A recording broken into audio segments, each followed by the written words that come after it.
it is hype music as much for you as it is for me. Actually, probably more so for me. I have now officially done this. I don't know. How many streams have I done? Probably like 600. And I think probably 500 of them have had that song. And so therefore that is the start song. It's what else? That's what I do. That's how I start. I also start with always something broken. It's tradition. It happens to happen. Kids have autumn school holidays, so our schedule is a bit more relaxed this week. Very nice. Very nice. It is good to have some family time and some break time, and that's good. I know you got little kids, and so it's fun. And if the season is doing well, then obviously that means always looks pretty. Go out for a walk. We went out for a lovely walk, and we had and it was very nice, and it was a real boost. I should do that more often. Once every 3 months is not enough time, not enough walks. So excited for Reach to meet people and show them I am not the crazy guy in chat. But you are. We'd be the crazy guy live and in person. Is that better? I'm not sure that's better. But at the very least, we'll all be, we'll finally see how Zach really is. I'm gonna push all of his buttons. He's gonna snap. He's gonna smack me around, and then y'all be like, "Oh yeah, that tracks." That's why he treats Zach like that. I am super nervous, man. Every time, and this is no word of a lie, when I think of Reach, my stomach hurts. Every time. It's just, even now, I just said it, and I'm like, it hurts. Compared to the rest, yeah, exactly. That's it. Crazy is, it's a measurement against other people. If you have a norm. And this is normal, regardless of how crazy the normal is. If you are not the norm, you are crazy. It doesn't mean, some people are very insane in a group, and you're the normal one, and they think you're crazy. I want to wear a shirt that has a picture of an egg. Then when I agree with someone, just point to the shirt nonchalant and say, exactly. I didn't do a lot of interpretation there. Egg eachly. Good try. I'm pretty sure it's exactly, because that's the joke. Yeah, that works. You gotta get the joke right, man. That was the punchline. That was the one part you had to do. I get it. It's the autocorrect, man. I don't have to spell IRL. Better have a name tag. That says Zach. Hi, I'm Zach. Otherwise, that joke won't land. Or it'll only half land, right? They'll be like, egg. Hard to be crazy as me. Last year, I stuck my armpit in the face of someone I just met and asked him if I smelled. All right, don't do that. That's note to everybody. Do not walk up to somebody, grab their head, stick it in your armpit, and be like, "Hi, do I smell? Remember my scent. You're gonna be around it a lot. Should we get separated, just give a sniff. You'll find me. This is what I smell like. I mean, it works for dogs. They have that gland on the back of their butt that secretes like their unique identification code. Maybe it works for people. It's a very intimate hug, is what it is." Yeah, you are, without question, you are memorable. You're that guy. You're like, wow. Now, I remember that one person. Remember they grabbed my head and they just shoved it in their armpit and they told me to give a big sniff? That was weird. What were their names again? I don't know. I ran screaming, so I didn't really get their name. And every time I saw them, I ducked around the corner, so I don't know. But I remember the event. I wear deodorant. I'm against the con stereotypes. Yeah, you know what? I've been to plenty of cons now, three of them, and I had like anime and Comic-Con or whatever, and it's not smelly. You know what? Maybe Canadians are just cleaner. Maybe it's because we wear, we got thicker clothes, whatever. But nobody was smelly. Nobody was smelly. I didn't think anyway. Maybe I was smelly. Maybe my nose is broken. And yeah, shower every day, dude. It's like being a content creator, right? There's nobody here to smell me. There's no one that can tell what I smell like right now. As long as I wash, you know, you don't know what's going on down here. You don't know how long it's been since I showered. As long as I kind of clean this up a little bit, give it a little bit of a brush, you know, you guys are no worse for wear. And it's starting to, that when depression was kind of setting in and it's like, okay, things are bad, you know, it's like I'm like, wow, it's real. I just haven't showered in a couple days and I just feel crappy, you know. It's just, wow, this sucks. And I can totally see that if you're not in a good place, you know, and you're only at home and your life is online, yeah, and then you leave the house and you're like, oh, you know, this is just me. The reason for it is that I'm saying I should go take a shower before leaving for my flight, since I've been up all night, but the guy said that I didn't smell and that should keep hanging out with everyone. That's nice. No, you're fine. It's good. That's me, actually. I got a cold. That's the issue. Yeah, straight to the dunk tank. That's the dunk tank. We're gonna fill it full of like suds, and like if you smell, we're gonna just dunk you. Like, okay, go. Now go dry off and change your clothes. So it should be fun. Like I know I'm gonna go and I know it's gonna be fine. I'm gonna be there with Snacker. She's gonna have a good time. This is like her first big trip, I think. Really, we've never gone anywhere, just us two, that's for sure. So that'll be fun. There's a ton of okay, we're good. There's a ton of events happening. I'll be distracted. There's lots to do. I'm in charge of some stuff. I get to speak. I get it over with right away. I'm like we're like the first people to speak, so that's good. Like, it's a very good thing. It's just that, you know, there's so many things riding on it, and I feel like it's gonna be really nervous. I'm gonna be really nervous. Loom deodorant. There you go. I went all the way, you know, I had a huge flight and came out smelling like roses on the other side. Yeah.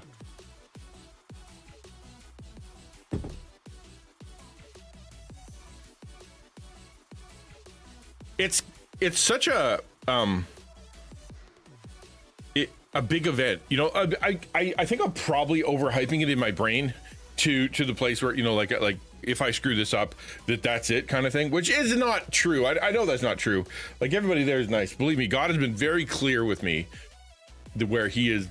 They're on your side. They're on your side. Nobody wants to see you fail. If you mess up, it's fine. Nobody's gonna hate you. Like, it's almost like I hear that on repeat because I have to.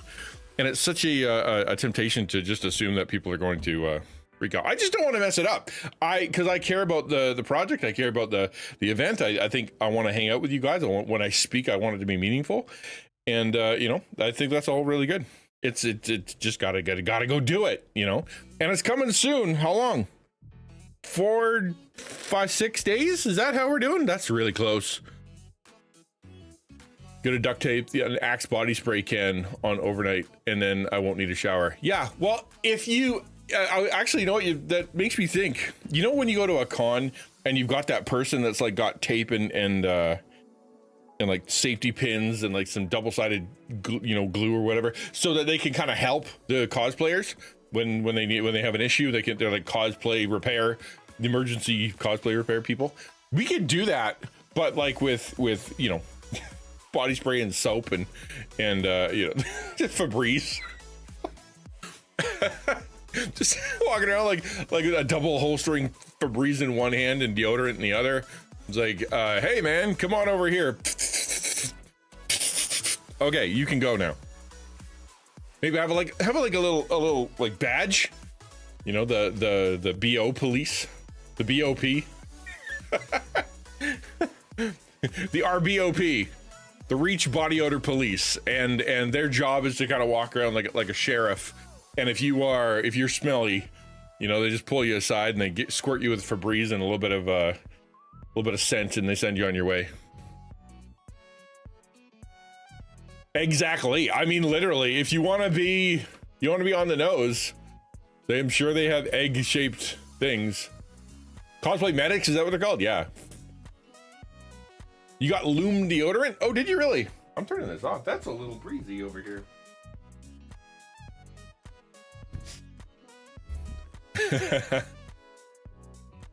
I saw a hilarious clip of a dude spraying deodorant into a lady's armpit on the subway. You know, it had to be bad if he did. Well, I had two choices between topics today.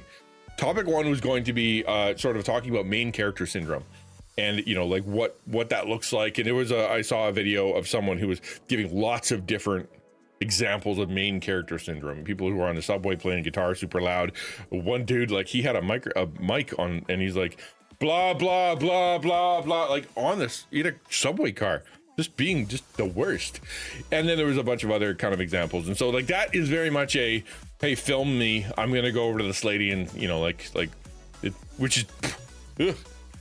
but I decided, you know what, that's kind of, it's, I don't want to talk about that. I don't think people that I know anyway on here struggle with that. If anything, we're all struggling with the opposite of that, is not appreciating ourselves and valuing ourselves and believing other people are actually care. At least that's my deal, and I think a lot of people would probably relate more to that than, you know, narcissism. And so we're going with, you know, how to communicate. That we're going to talk about a little bit about how to communicate, and that's where I think it's going to be really helpful, not only for content creators who are like, oh, good, but also just for people who want to meet people who want to, you know, get to know each other, make a friend. Like the 5 things that we're going to learn are universally human. If you want to make a good impression, no matter what you are, whether you're at a job interview or at a small group or, you know, public speaking or on stream, universal, because humans are humans and they all want connection, and this is how they want it. So that's what we're gonna do. Before we jump into all that stuff, then we're gonna do a little bit of weird stuff. I couldn't find I found 2 weird pictures and they weren't even that good. So I went and I looked for some weird articles, because I have a whole, you know, feed of like weird things in the world articles. Found some. We're gonna be looking at some weird things, and then we're gonna try Duet Night Abyss again. However, I was watching a video last night, because I'm like, it's like top tips for Duet Night Abyss, and it was legit stressful. In fact, I'm going to show you. I'm going to find it. I never think to do this before, but I'm going to show it to you so you can see what I'm talking about when it comes to why this thing was stressing me out. And in answer to the question 1,000 years above, how's your PC working? It seems to be fine. I loaded it up. It works. All of my OBS stuff wasn't shifted around. I'm streaming at the highest possible. Do you even notice? Is anybody like, wow, you're way crisper than usual? Nah, hey Liv, good to see you. No, I got a fan. So, and plus I'm in Canada, and like it's -20 out, like, or +2 outside. So unfortunately it's quite the opposite. Best looking 480p? How dare you, sir? I am pumping out 60 frames per second, 1080 high def. How are you not allowed to? You need to enjoy that. You need to be doing it better. I'm only pumping out 720. That can't be right. How old am I? I am below 50, but above 40. You only get 720. Hold on a second here.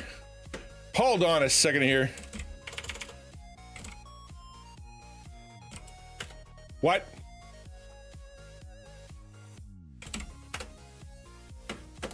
I'm gonna take a look. Not that I don't believe you, but like maybe it's you. Oh, dude, it's cold. It's cold. What am I running at? 720. I hate that. Why is it only 720? Oh no, I have to fix that. We're gonna fix it. I wonder if it's because I'm running enhanced broadcasting. Maybe. I don't know. Yeah, no, I just went. You're in Canada too? All right, Liv. 360 because, yeah, podcast loss right now. That can't be from me. It's got to be you on your side. Video output settings. I hit set to 1080. I swear I will send you a screenshot. I go to video, 1920 by 1080, output 1920 by 1080. Go to output. 600, all that stuff. Yes. Stream is proper. It's all set proper. It's got to be downsized by Twitch because I'm not a partner. That's the only thing I can think of is that Twitch is doing it. Yes, I think that's exactly what's happening, is that I'm being transcoded. How dare they? South African wireless ISP. Yeah, okay, good. See, over in South Africa with the wireless, you're allowed, okay? You're allowed to have a little bit less frames, a little bit less resolution, but if you're in North America running on fiber, I better be at the highest res. Come on. Only 6,000 K per second. Y'all got more than that, usually. 480p 30 as source. Lies and innuendo. I wonder if that's because the enhanced broadcasting is messing it up. I'm gonna have to turn that off if that's the case. I will not. I'll take a look and I'll see if it's bad or not. Anyway, let's not talk about that. I want to talk about streaming stuff while on stream. I think we're doing fine. Computer good. We're gonna jump into oh yeah, what I was gonna show you that video. That's what I was trying to pull up. History, search my history, duet.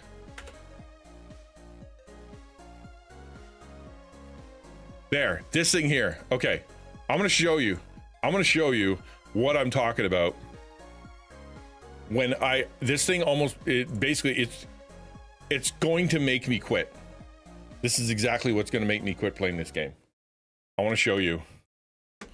We're gonna go full screen, just so you can appreciate why I would say, I'd start this game and go, I like this game. It sounds fun. It's got, it's got waifus. It doesn't have gotcha. That's a good thing. It's got a little story. Yay, anime. Watch this. Instead, I'm just going to talk about the progression system, which is one of my favorites. Because they made literally every character and weapon obtainable via gameplay in Duet Night Abyss, a lot of us will probably spend most of our time doing co-op missions or farming for character shards in single player. No, thank you. There's no limits on how much you can farm or how often, except for the weekly boss limits, but I don't really count those because that's like a very small portion of the game. And if you want to be maxed out and very powerful, you will be playing a lot. Because there's more progression milestones in this game than there is Vivian R34. First off, you get the shards to create the character. Then you get 3 pieces to a weapon and a weapon blueprint in order to craft the weapon. Then you get shards for the character 6 more times to max their copies. You also have to max out the character's skills, which are each individually going to take a lot of items. Then you'll need to get copies for the weapon, where you'll need 15 more pieces and 5 more blueprints. And that's not even mentioning the demon wedges, which you'll want to collect 8 of for the character, melee weapon, and ranged weapon, which I forgot to mention, you'll want to build 6 of the same ranged weapon too. If the character has a consonance weapon, which is a weapon that comes with their kit, you'll want wedges for that as well. And if you max out a demon wedge, you can farm copies of it to push it past its limits even further, which in order to really take advantage of, you'll also want to enhance the different demon wedge tracks to allow you to slot more power-ups. Wow, Max, that really does sound like a lot of fucking progression. I'm not done. There are also genie mons, which are collectible monsters that can enhance your characters and teams even further by giving them buffs with a passive and activating their active ability to do damage or gain sanity or whatever they do. You can also limit break. So that I watched that last night because I was like, okay, I want to see some tips and tricks, man. That's what I want. Yo, DJ. There's no song, but we're doing it. I don't know why there's no song. Thank you. 250,000 points, my dude. I'm gonna write that down on my sheet of things that I'm supposed to write down on. One sec, hold on. I've got a sheet of people that I owe things to. Hold on, that's not it. There it is. Thank you, my man. I appreciate it. DJ jumping in at 500. There's 500, right? That was the 500K. That's insane, my dude. That's insane. What's your streak at right now, DJ? Where's my pen? There it is. DJ. Dragon Flame. 500K. That's kooky, man. Oh, Hannah came up with something interesting in chat. She's like, or in Discord. She's like, you can just give me this, give me the sticker when I'm at reach. I got a cool pen. You want to see my pen?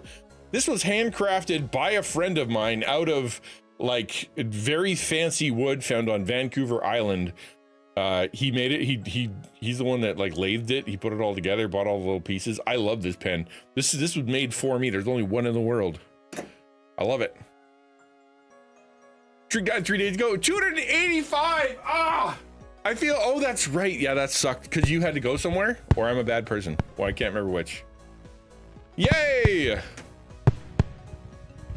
It's kind of fun to have just the fireworks, although I do wish I had the music playing. We'll have to fix the music.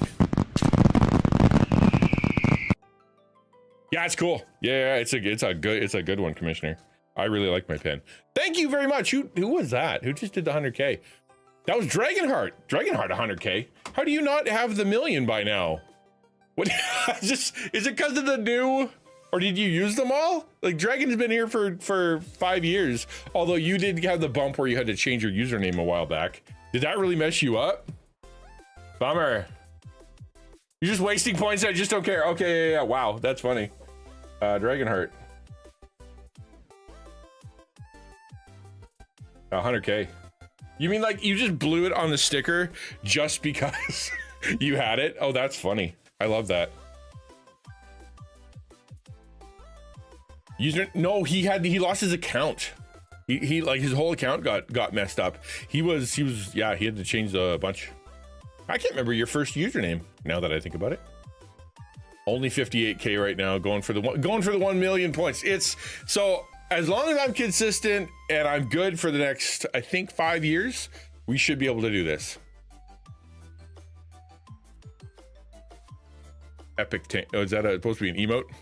So I have I'm excited. Thank you very much. So that's Dragonheart, DJ Shadow, and Hannah all putting it together. And I still owe Jones. I have Jones's letter that came here. I did send and then came back for I don't know what reason, because I sent him a picture. I'm like, did I get your address wrong? And he's like, no, that's my address. So I don't know what happened. Don't know what happened. I got 200 points because I tried to use them all every day, right? Well, that would do it. Although I turned off almost everything. There's almost nothing you can do. Just give it a reach, right? Yeah. Never really wanted stickers, and I still don't. Just wanted to waste the points because I thought it'd be funny. Hey, I'm gonna send you a sticker. Well, I mean, you could say no. I need your address. I got a notification for my 3 stream. That's gotta hurt, man. That's gotta hurt. 285 down to 3. That's a lot. Because if I stream 4 days a week, divide that by 4 divided by 285. That is a lot of days in a row. Just bring the 1 million sticker to reach. I'm 330K of the 500. just give it to you there. Okay, I'll give it to anybody. I have a whole pile. Obviously people get the 100K one a lot more than they get the 1 million one. I'm not for to share my address. Okay, dude, that was all right. That's cool for me. I'll scratch you off. 100K for nothing. That is 100K for nothing. For no reason, just a flex on chat. I could blow 100K for no reason. Watch this. It is what it is. Go back to 285. I know. Hopefully I'll be on here for that long.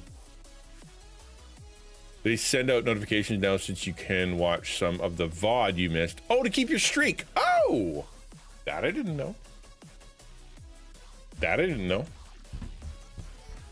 No, I appreciate it. Thank you very much for everybody. Thank you for everybody who's sticking around, for the lurks, for taking the time to chat. It's especially considering, like, I was looking at my, if you go and read my Devo today, it was, a lot of it was the feeling like me kind of going, I know all this stuff is true. I know people are on my side. I know people, care. I know people are generous. I know God is my provider. I know all that stuff. I know it. And yet somehow I'm still, nervous about meeting you. I'm still nervous about the future. I'm still worried about stuff. And it's like, it's so dumb because it's like this cognitive dissonance of faith, understanding, and belief that my friends are my friends. And then this idea of, I should also be afraid of you, and I should also be nervous, and y'all are going to abandon me. We've talked about that before. The abandonment thing being part of my ethos and my issue. And when I look at the viewer count, it's not just, the viewer count. It's like, how do people love me on a scale of 1 to 100? Whatever the viewer count is, that's the scale, which is not a good way to look at it. Yeah, so I mean, I am looking forward to meeting you guys. I'm looking forward to speaking. I that's kind of where I'm the most comfortable, is going to be on stage, elevated. Elevated. It's not elevated. This stage is a barrier, right? It's a buffer, right? Oh, it's off. Believe me, it's off, dude. It's off. I'm trying not even to hover over top of it. Magic 8 Ball will be better than stream numbers. To tell me if I'm cared for, yeah, probably. Especially how messed up it is these days, right? It's super messed up. But anyway, yeah. So we're gonna try to do it Night Abyss again after we have a chat about the weird stuff, and we have a chat about meeting people and connecting and whatnot, and then we're gonna see. I want to see what the story is. Might be fun. I kind of like the Kingdom. Can't remember the name again. The one with where Link goes and he just slaughters a zillion people, and Zelda just hordes of people. What is that called? Kingdom something. Anyway, I like that. That was kind of fun, mowing through bad guys like crazy. I love the fact that you get a gun. Hyrule Warriors, that's it. Yeah. I love the fact that you get a gun. That's kind of fun. I do like that. I like the fact that the animations are kind of cool. The environment looks pretty neat. I was not a fan of the constant buffering, and I went and looked up why that's a problem. And the idea, or at least the current thinking, is that it was on server side. There were so many people playing that the US server couldn't keep up. So there were some people who were changing to the European server, and it all went away. So it was something to do with the US server not having the beef to be able to deal with all those people. Hopefully it won't be a problem today. Maybe they fixed it. Maybe less people will be playing because they, buffered like crazy. Who knows? All right, I'm going to turn on the video. We can talk about it. Pardon me. All right, and boop. This is what we're gonna be talking about is a video. It's from TED. It's very short. It's not that long at all, and it's 5 ways that you can communicate with people. It's for public speakers, okay? But when you see this, I don't want you to see how to do public speaking. What we're going to talk about is more along the lines of how to meet people. What is the psychology of making a friend or making good impression, or how do you build trust? How do you build trust in a person? And these are the ways. If you're a streamer, I want you to see this from the perspective of like that stream thing of kind of going, how do I incorporate this stuff into my stream to make sure that I am connecting to my audience? And then for all anybody else, if you're a public speaker, it'll help too.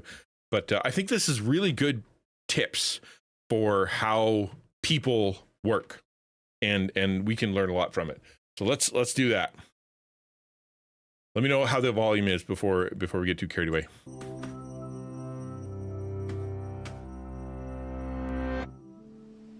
Exploring how to use your voice and body on stage will help you tackle the most important piece of giving a powerful talk. Is it good? Volume good? Give me thumbs up for volume or thumb down for volume. We good? Thumbs up. Okay. Connecting with your audience. If Swag's happy, I'm happy. People aren't computers. They're social creatures with all kinds of unique traits. Your first job as a speaker is to build a trusting human bond with your audience. There are many ways to do that. Here are 5 suggestions.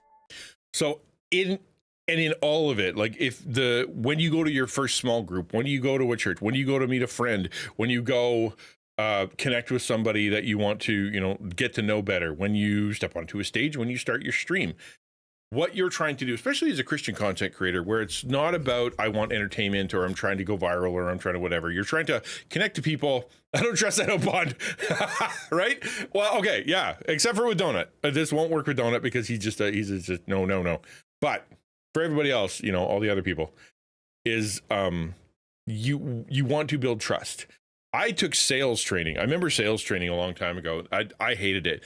I hated it because it was this, but weaponized, right? How can you build trust quickly with people that you've never known before, that have never seen you before, as a salesman, so that they believe you when you say you should buy that thing? And it was really scummy. And I'm so glad I left that job. They were trying to make me a manager because, I was really good at the people part, And I was really good at like the computer part. What I wasn't good at was the sales part. And so they sent me off like, you're good at the rest of it, but you suck at selling things. So here, go learn how to be evil. And I remember sitting there being like, ugh, I don't like this. Like, ugh. My favorite one that they taught was the, what do they call it? 180-degree pass by was one technique. So you got a person who's standing here, and you're the salesperson. And so what you do is you walk past them on purpose. And then you turn around and say, hey, do you have the time? Right? Do you have the time? And they go, oh, sure. And they tell you the time. And you go, oh, thank you very much. Oh, what sorts of things are you looking for today? The action of asking for time lowers the guard of that person. And now you have somewhat of a relationship, as feeble as it is, because you now have something that you've done together. You've had an event together. And then the question, what sorts of things are you looking for today, is an open-ended question. If you go to every sales floor, you go to every Walmart, you go to every place, what do they ask you? They say, can I help you? Or can I help you find something? Or that it's a yes, no. You're taught in sales training, never ask a closed question, never ask a yes, no question.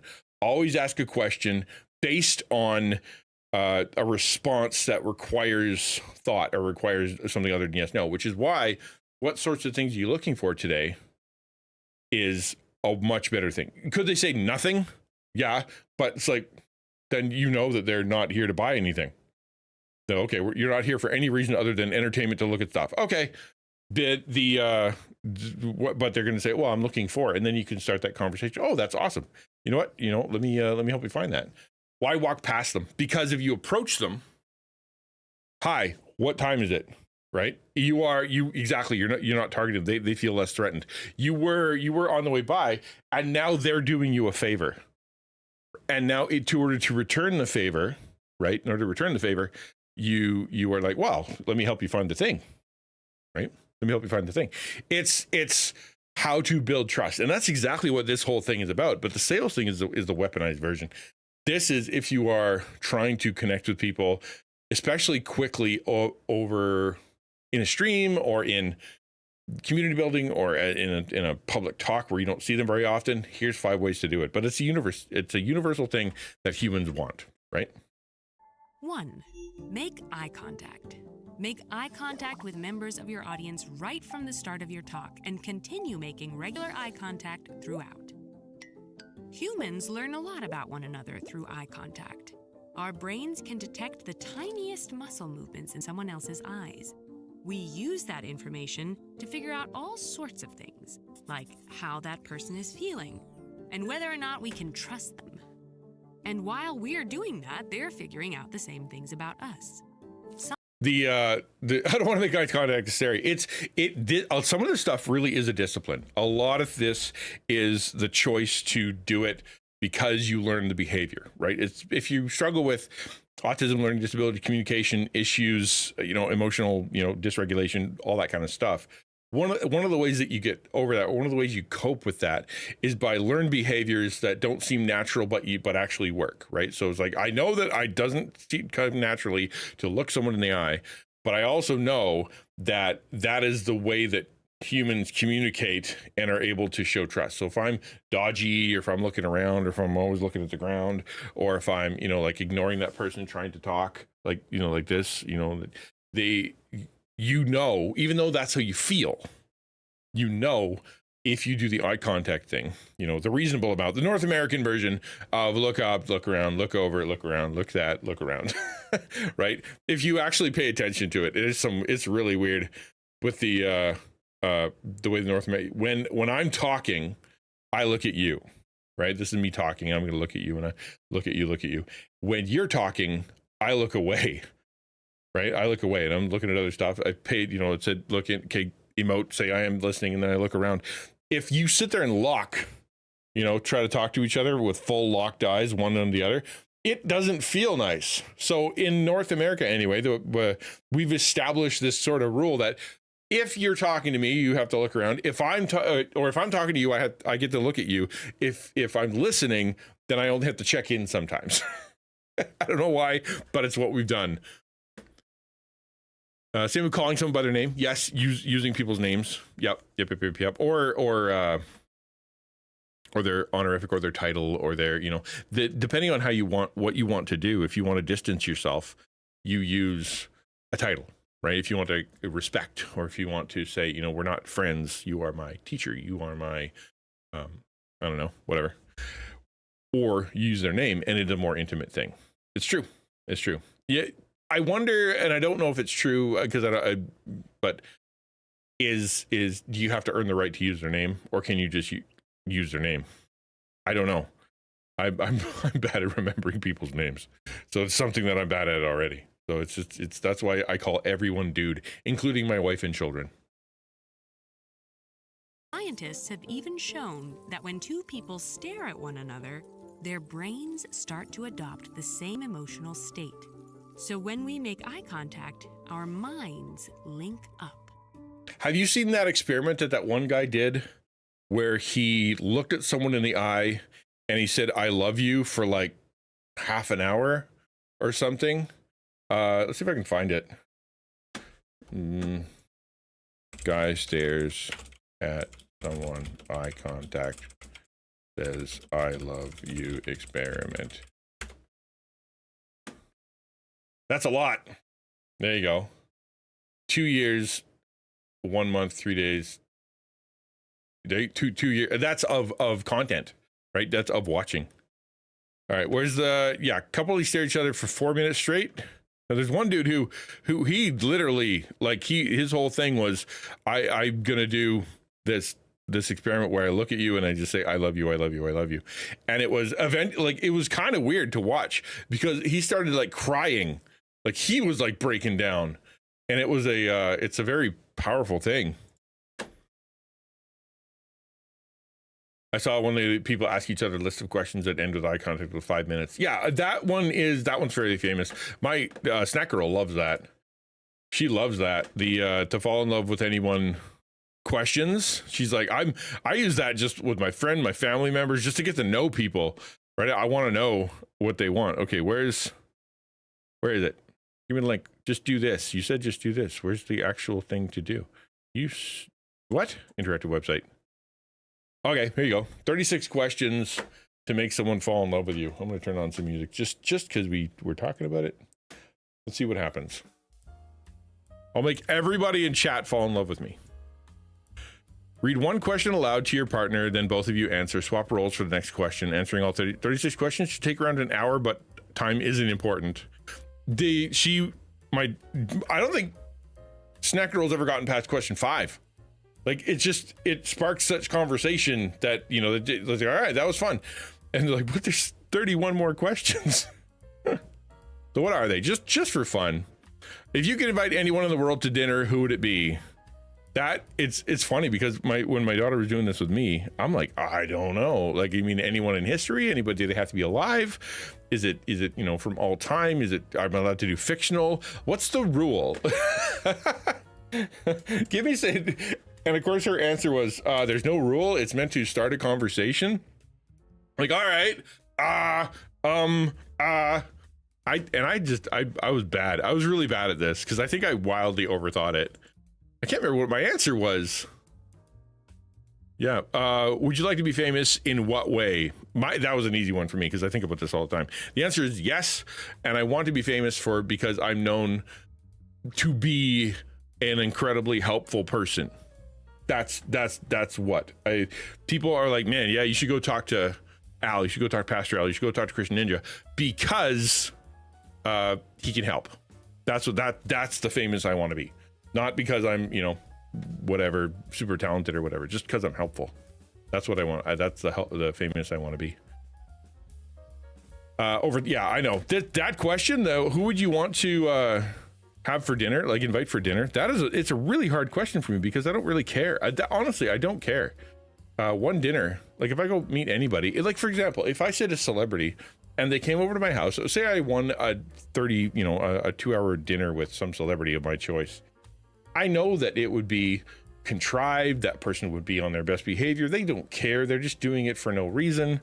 I could sit there and try to have a real conversation. Hey, let's talk about, faith. Let's talk about life. Let's talk about struggles. And they're not going to engage, or they're going to lie, or they're going to something, because they don't care, right? So having one person for dinner doesn't make any sense. And what's the point? I guess I just lost no faith in humanity when it comes to that kind of stuff.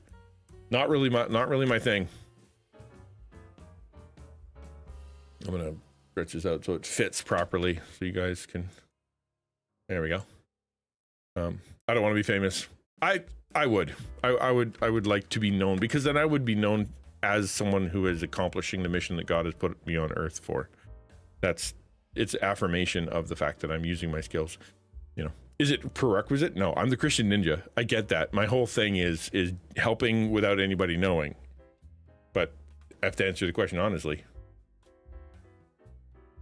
I think you wouldn't do well with those questions either. Are you doing the questions with us? Isn't knowing your answers that what makes us fall in love with you? Yeah, exactly. It's the deep discussion. It's the thing, it could also just, you decide that you are completely incompatible by question 3. Like, who invites you to dinner? Well, Hitler, he's the best.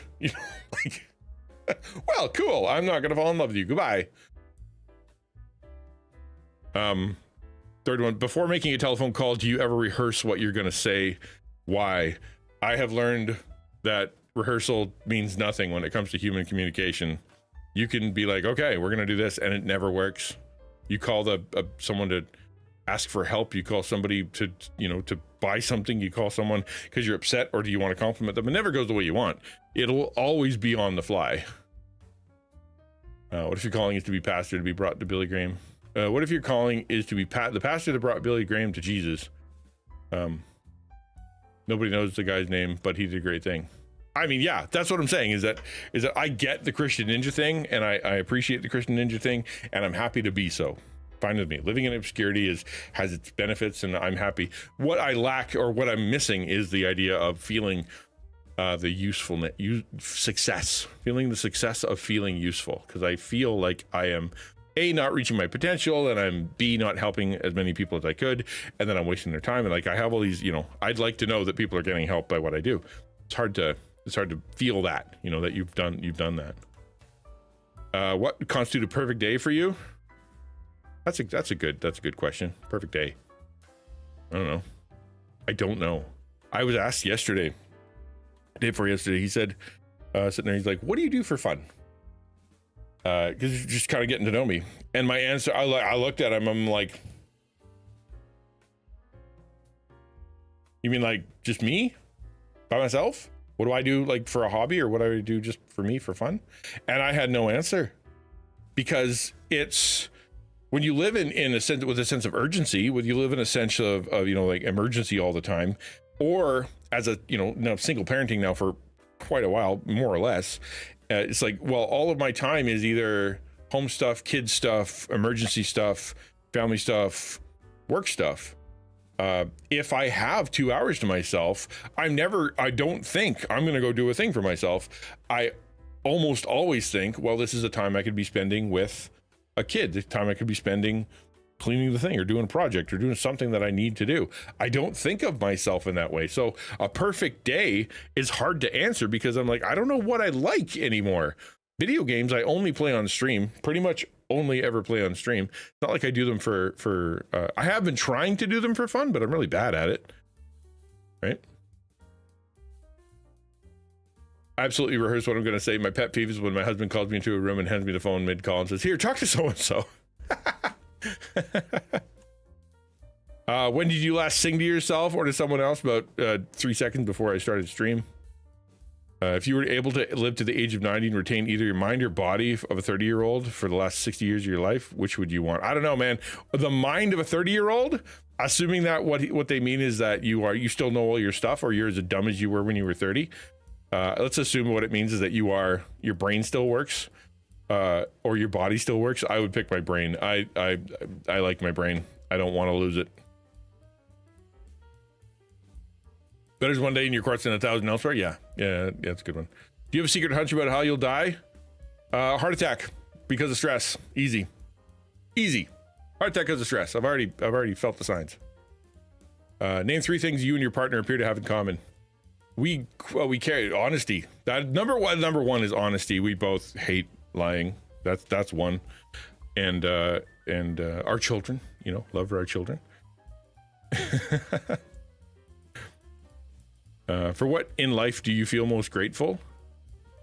Right now, be able to do what I do. This is what I feel most grateful doing. I get to do it every day.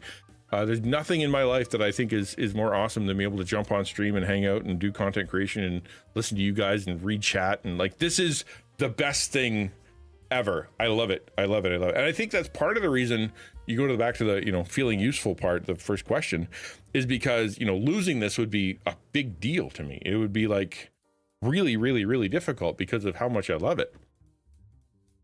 If you were to change anything about the way you were raised, what would it be? Better eating habits. I grew up in a great home. Sports and support and kindness and love, and like I had a really good growing up. I think the only thing that we were really missing is sort of the relationship with food, a healthy relationship with food. I just grew up, we didn't have I had great food growing up. My mother's a great cook, but when it came to this is what you should do to fuel yourself, it wasn't part of the equation. Take 4 minutes, tell your partner your life story as much detail as possible. No. You want to read it? There, it's on my website. If you could wake up tomorrow having gained one quality or ability, what would it be? Quality. Physical attractiveness. Easy. I would ask to be physically attractive because I think it would help. I think it gets in the way. The way I look. If a crystal ball could tell you the truth about yourself, your life, the future, or anything else, what would you want to know? Will I be doing what I'm doing in 10 years? And then I can kind of settle in. If the answer is no, you could. I don't know what I would do with that. No, you live in a cardboard box behind Wendy's. Oh, okay. Bummer. Oh, thanks, Swag. I appreciate that. My wife grabbed my goatee when she was home, and she grabbed scissors. She's like, "Your goatee is too long." I'm like, "Okay, it needs shaping. I'm not gonna cut it off, but it maybe needs some shape." Okay, I'll get that far. Is there something that you've dreamed of doing for a long time? Why haven't you done it? I'd like to go somewhere on a vacation someday. That'd be kind of fun. I've heard other people do it, but I've never done it, and so therefore I think it'd be kind of cool to go to a place that I want to go to specifically for the purpose of experiencing that place. That would be cool. For me, I think it's Ireland. It would be number one. I'd like to go there and just kind of like chill out and look at the rolling green hills and the the locks and sit in a pub and listen to the music. It's like, I don't know. I grew up listening to the Irish Rovers, and I think it had a distinct effect on me. Other than that, I don't really want to go anywhere. Ireland doesn't have bugs. Whatever my wife thinks is correct, exactly. What's your greatest accomplishment of your life? Being able to get to this point without being dead, drunk, or divorced.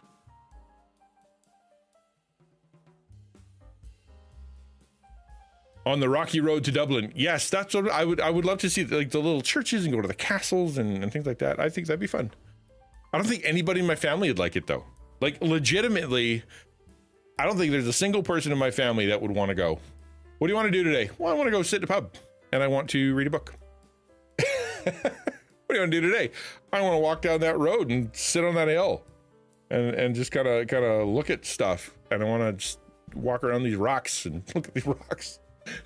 Like nobody in my family would want to go. Your vacations suck. Yeah, it probably would. That's why I let you pick where we go. What do you value most in a friendship? The ability to sympathize. I think that would be it. Empathy.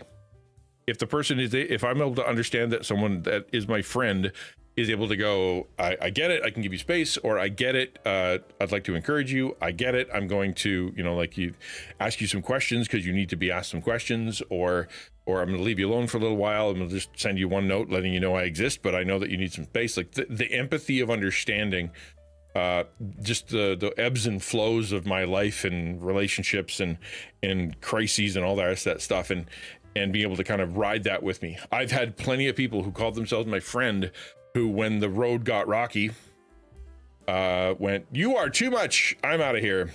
Your suffering makes me feel bad, so I'm not going to be here anymore." Or, tried to solve my problems through some like intense thing.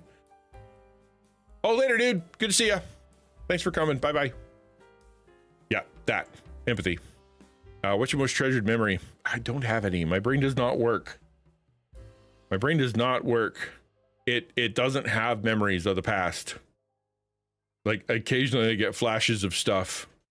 But when I grew up, I went through, like a ton of bullying, and then I went home and I watched TV.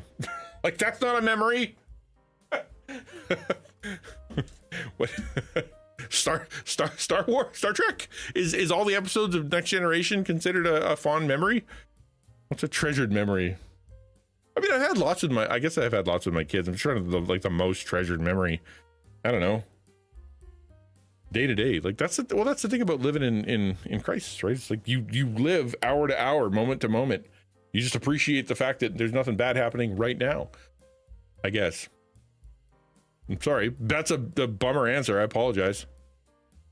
What's your most terrible memory? Nope, not telling that one. If you knew that in 1 year you would die suddenly, would you change anything about the way you're living right now? Nope, not at all. Not at all. I'd probably worry less about the the diet and exercise thing. Unless I was going to die as a result of that, and that was actually what brought it about, because it's whole, the time, whatever. But I would, be a lot. I would do exactly what I'm doing. I love what I'm doing.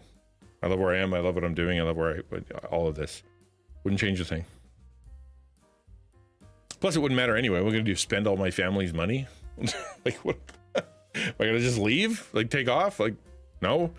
We'd tell we wouldn't change it. I try to live like this could be my last year. This could be my last day. But I do. What does friendship mean to you? In a shallow sense, kind of like it means just the person that's there for a little while and then isn't anymore. That's usually what friendship is meant to me. The person who says cool things occasionally but then disappears.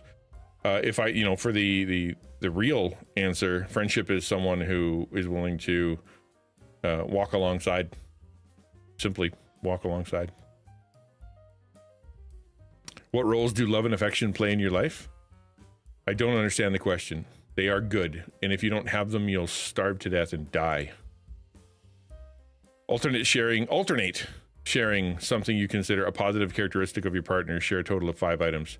Well, so I take it this isn't for just meeting somebody, right? How close and warm is your family? Do you feel your childhood was happier than most people's? My home life was happier than most. Like, I had a great mom, great dad. Family was awesome. Like, all of that there. I had a rough outside the house life, but inside the house life was great. I know way too many people whose mom and dad were divorced or abusive or negligent or terrible. Like, just way too many people that are like that.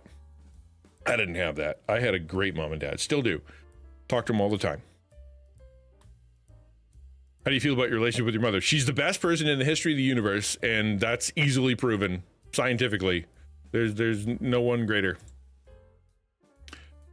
Make 3 true we statements for each other. We are both in this room feeling.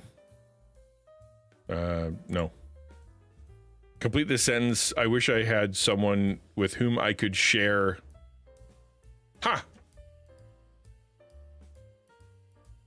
My work. That's what I wish. I wish I could share what I do with someone. Yeah. if you were going to become close friend with your partner, please share what would be important for him or her to know. If you were going to be my close friend, important thing to know is that you're signing up for suffering. And that sounds morose and it sounds terrible, but the fact is, if you want to be my friend, it's a rough road. It is hard to be my friend. And you just like either buckle up or just recognize you're going to at some point burn out. So don't make promises you can't keep. Tell your partner what you like about them. Be very honest. Be very honest this time. Saying things that you might not say to someone you've just met. That's okay. I get it. You have to be. This isn't for people who just met, man. Like this is for people who've been around for a little while to maybe re-fall in love or that you are friends with or kind of thing. Like you really need to shower. Or you're kind of a jerk, or you're lazy and or you're messy and gross. Like yeah, you sometimes need to say that, but that's you don't know that if you just met him. Share with your partner an embarrassing moment in your life.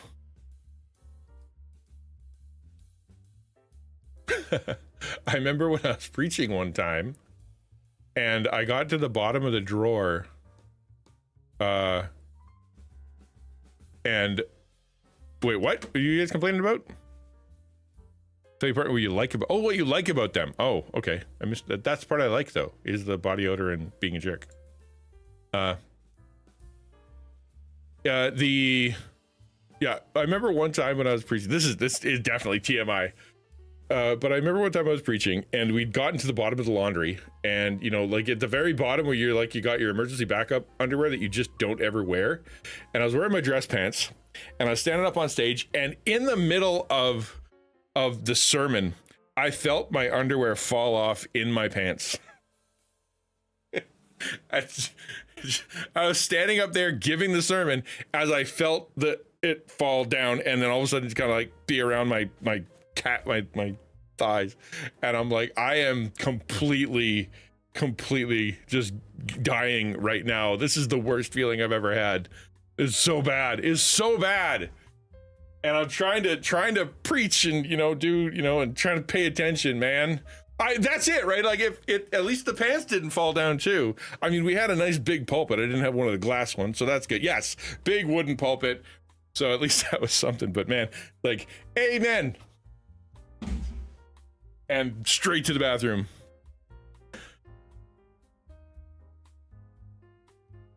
When did you last cry in front of another person? By yourself? Cry? Probably on stream. Y'all probably watched it. By myself this morning.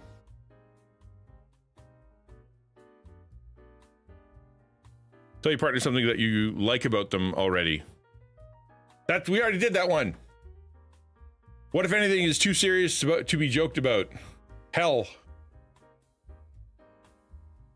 If you were to die this evening with no opportunity to communicate with anyone, what would you most regret not having told someone? Why haven't you told them yet? I don't live like that. I tell people. That sounds pious, but my life is as such that things can end very quickly and have. And so therefore I try to live without retrospect. I try to live without regret, because I never know when someone's going to die. Happens. And so therefore, yeah, I tell them. I don't have anything in the tank. Your house containing everything you own catches fire. After saving your loved ones and pets, you have time to safely make a final dash to save one item from my home. All of our pictures are backed up on the cloud. Don't need my photo albums. That's what my wife would go for. She'd go for the box of the pictures that isn't in the photo albums. Like I said, I don't have many memories, so like everything kind of present for me. So pictures, I hate thinking my computer, but it's true. It's true. Is that bad? I feel like that's a bad answer, that I would go and I would try to rescue this PC right here. I'd run past the passports. I'd run past our filing cabinet. I'd run past all the family photos. I'd run past the all of my journals. I'd go past all of the nostalgia stuff that we've kept, all the things we built together, my entire library. I'd run past it and grab my PC and take it out.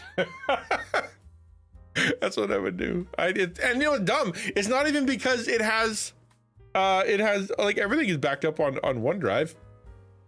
You know, it's there's no data that I would be missing. I just really like it. It means a lot. Like the computer, that was you guys bought that for me, right? You guys bought that for me during a time where I needed a miracle, and you guys all got together and you guys helped me out, and it showed up, and it means the world to me having that PC there. It really does. It's far more than just a white box of rainbows. It is the sign that very early in this career that people were, and God was willing to work through his people to help me out. Yeah, for sure. I guess that is a little bit of nostalgia, isn't it? All the people in your family, whose death would you find most disturbing? One of my kids. You don't pick. There's no way to pick.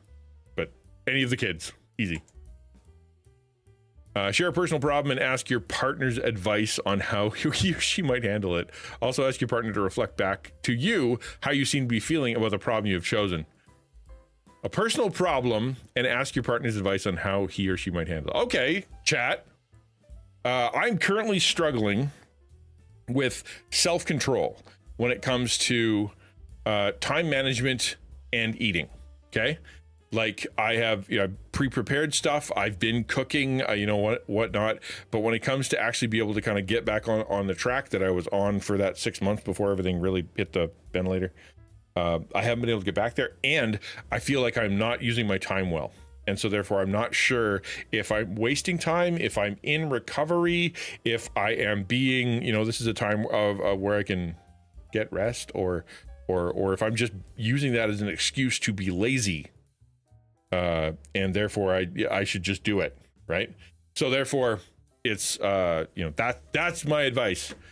That's my advice. Or that's my ask my partner's advice on how you might handle it if you felt that you were lacking discipline and you needed to fix your general habits of health. And what would you do? Right? You say just do it, but I can't just do it because I haven't just done it. That's it. And now we're in love. The end. Now you stare at each other for 4 minutes. Yeah, I don't think that's a good idea. Probably wouldn't make good content.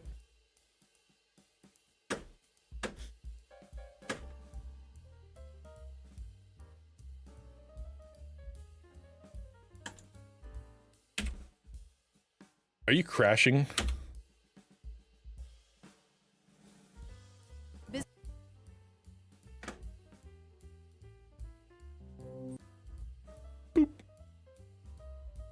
Boop.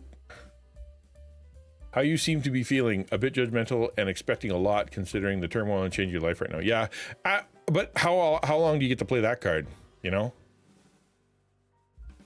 don't even know how to answer this question. Honestly, it's just something I struggle with. Yeah, exactly. I don't know. Yeah, that's the thing. I don't know. And it take time. It'll take time.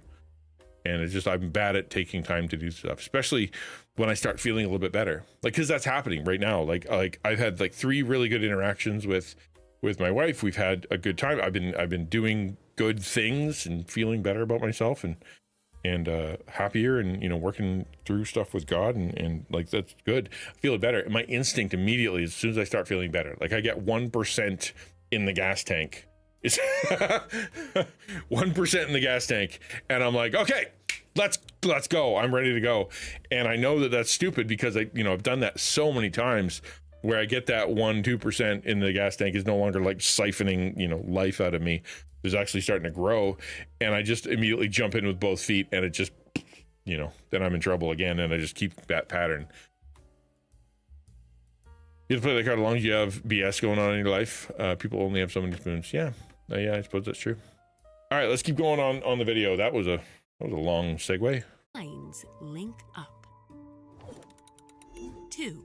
Show vulnerability. One of the best ways to put an audience at ease is to reveal your own vulnerability.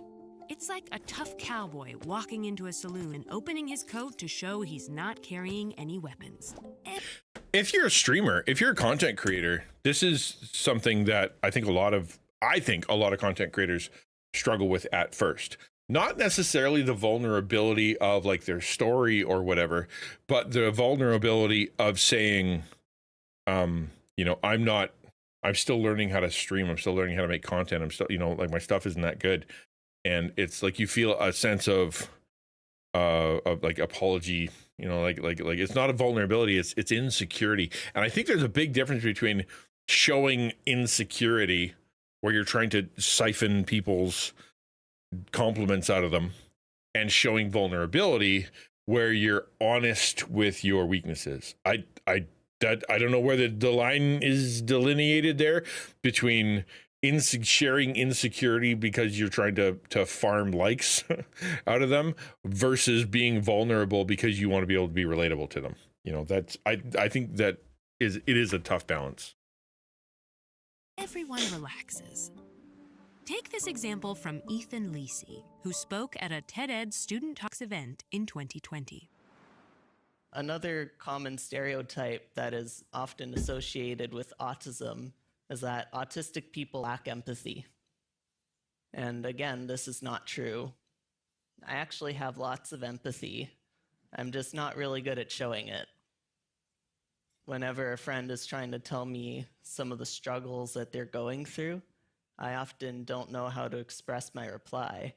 And that is why I don't show as much empathy as my non-autistic friends do. Emotional expression, however much or however little, is difficult for me. And that is because I am bursting inside with every single emotion one feels at all times. Though, of course, I cannot express it that way.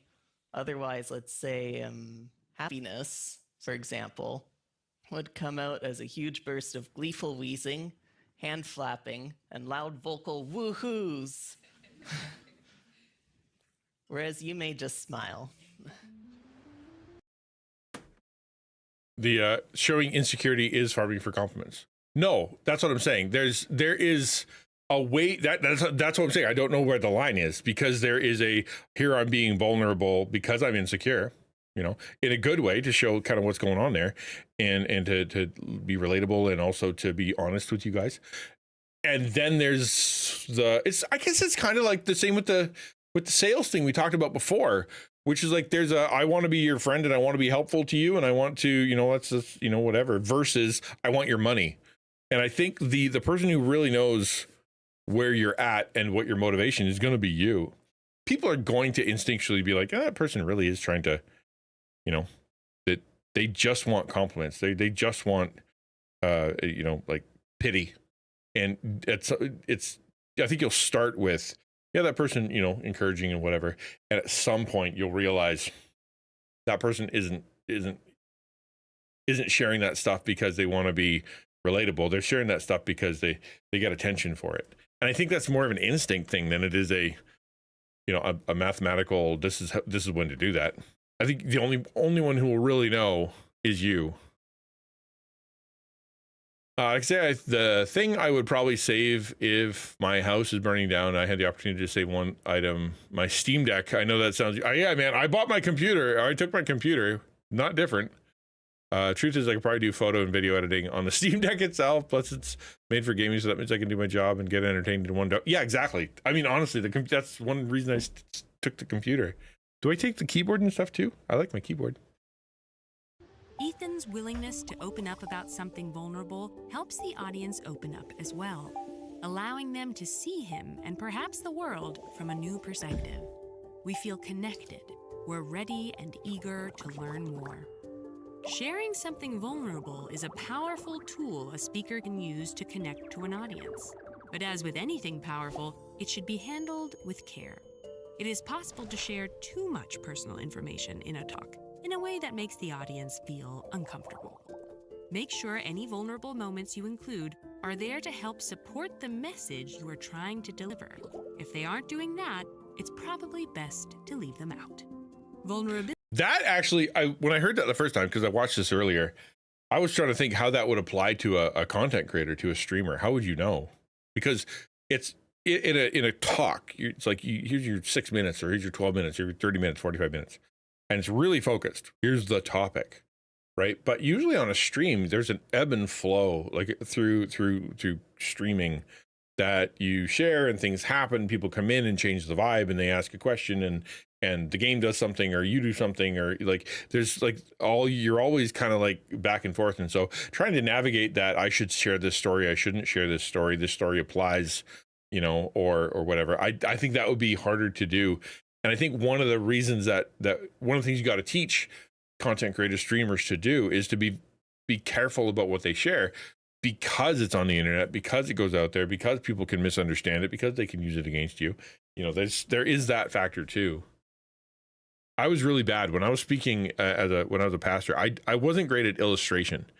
What I was good at was example, right? So whereas other preachers would be like, back in World War II, such and such happened, and da da da da, and here's the story, and that's how it applies to the thing we're talking about. I would go, here's the thing we're talking about, and here's what it looks like in your life. Here's what it looks like in someone else's life. Here's how it feels. Here's ways that you would experience this. And that's the illustrations I would use, is that it is sort of the feeling or the sense of what it would look like IRL. And I just was never good at the whole illustration thing. It always felt like I was forcing it. You love my Stream Deck in a way that it's an amazing device. Yeah, Stream Deck is great. Yeah, I wouldn't have one because I don't play video games that way. But yeah, it's a pretty cool device. Ability related to your message is powerful. Sharing something personal just for the sake of it is not. If you're not sure whether or not a vulnerable moment is appropriate, try your talk out on an honest friend. 3. Make them laugh, but not squirm. Concentrating on a talk can be hard work for an audience. Humor is a wonderful way to keep everyone with you. Remember Sophie Scott's talk from Lesson 1? If Sophie is right, part of the reason laughter exists is that it helps humans form bonds. When you laugh with someone, you both feel you're on the same side.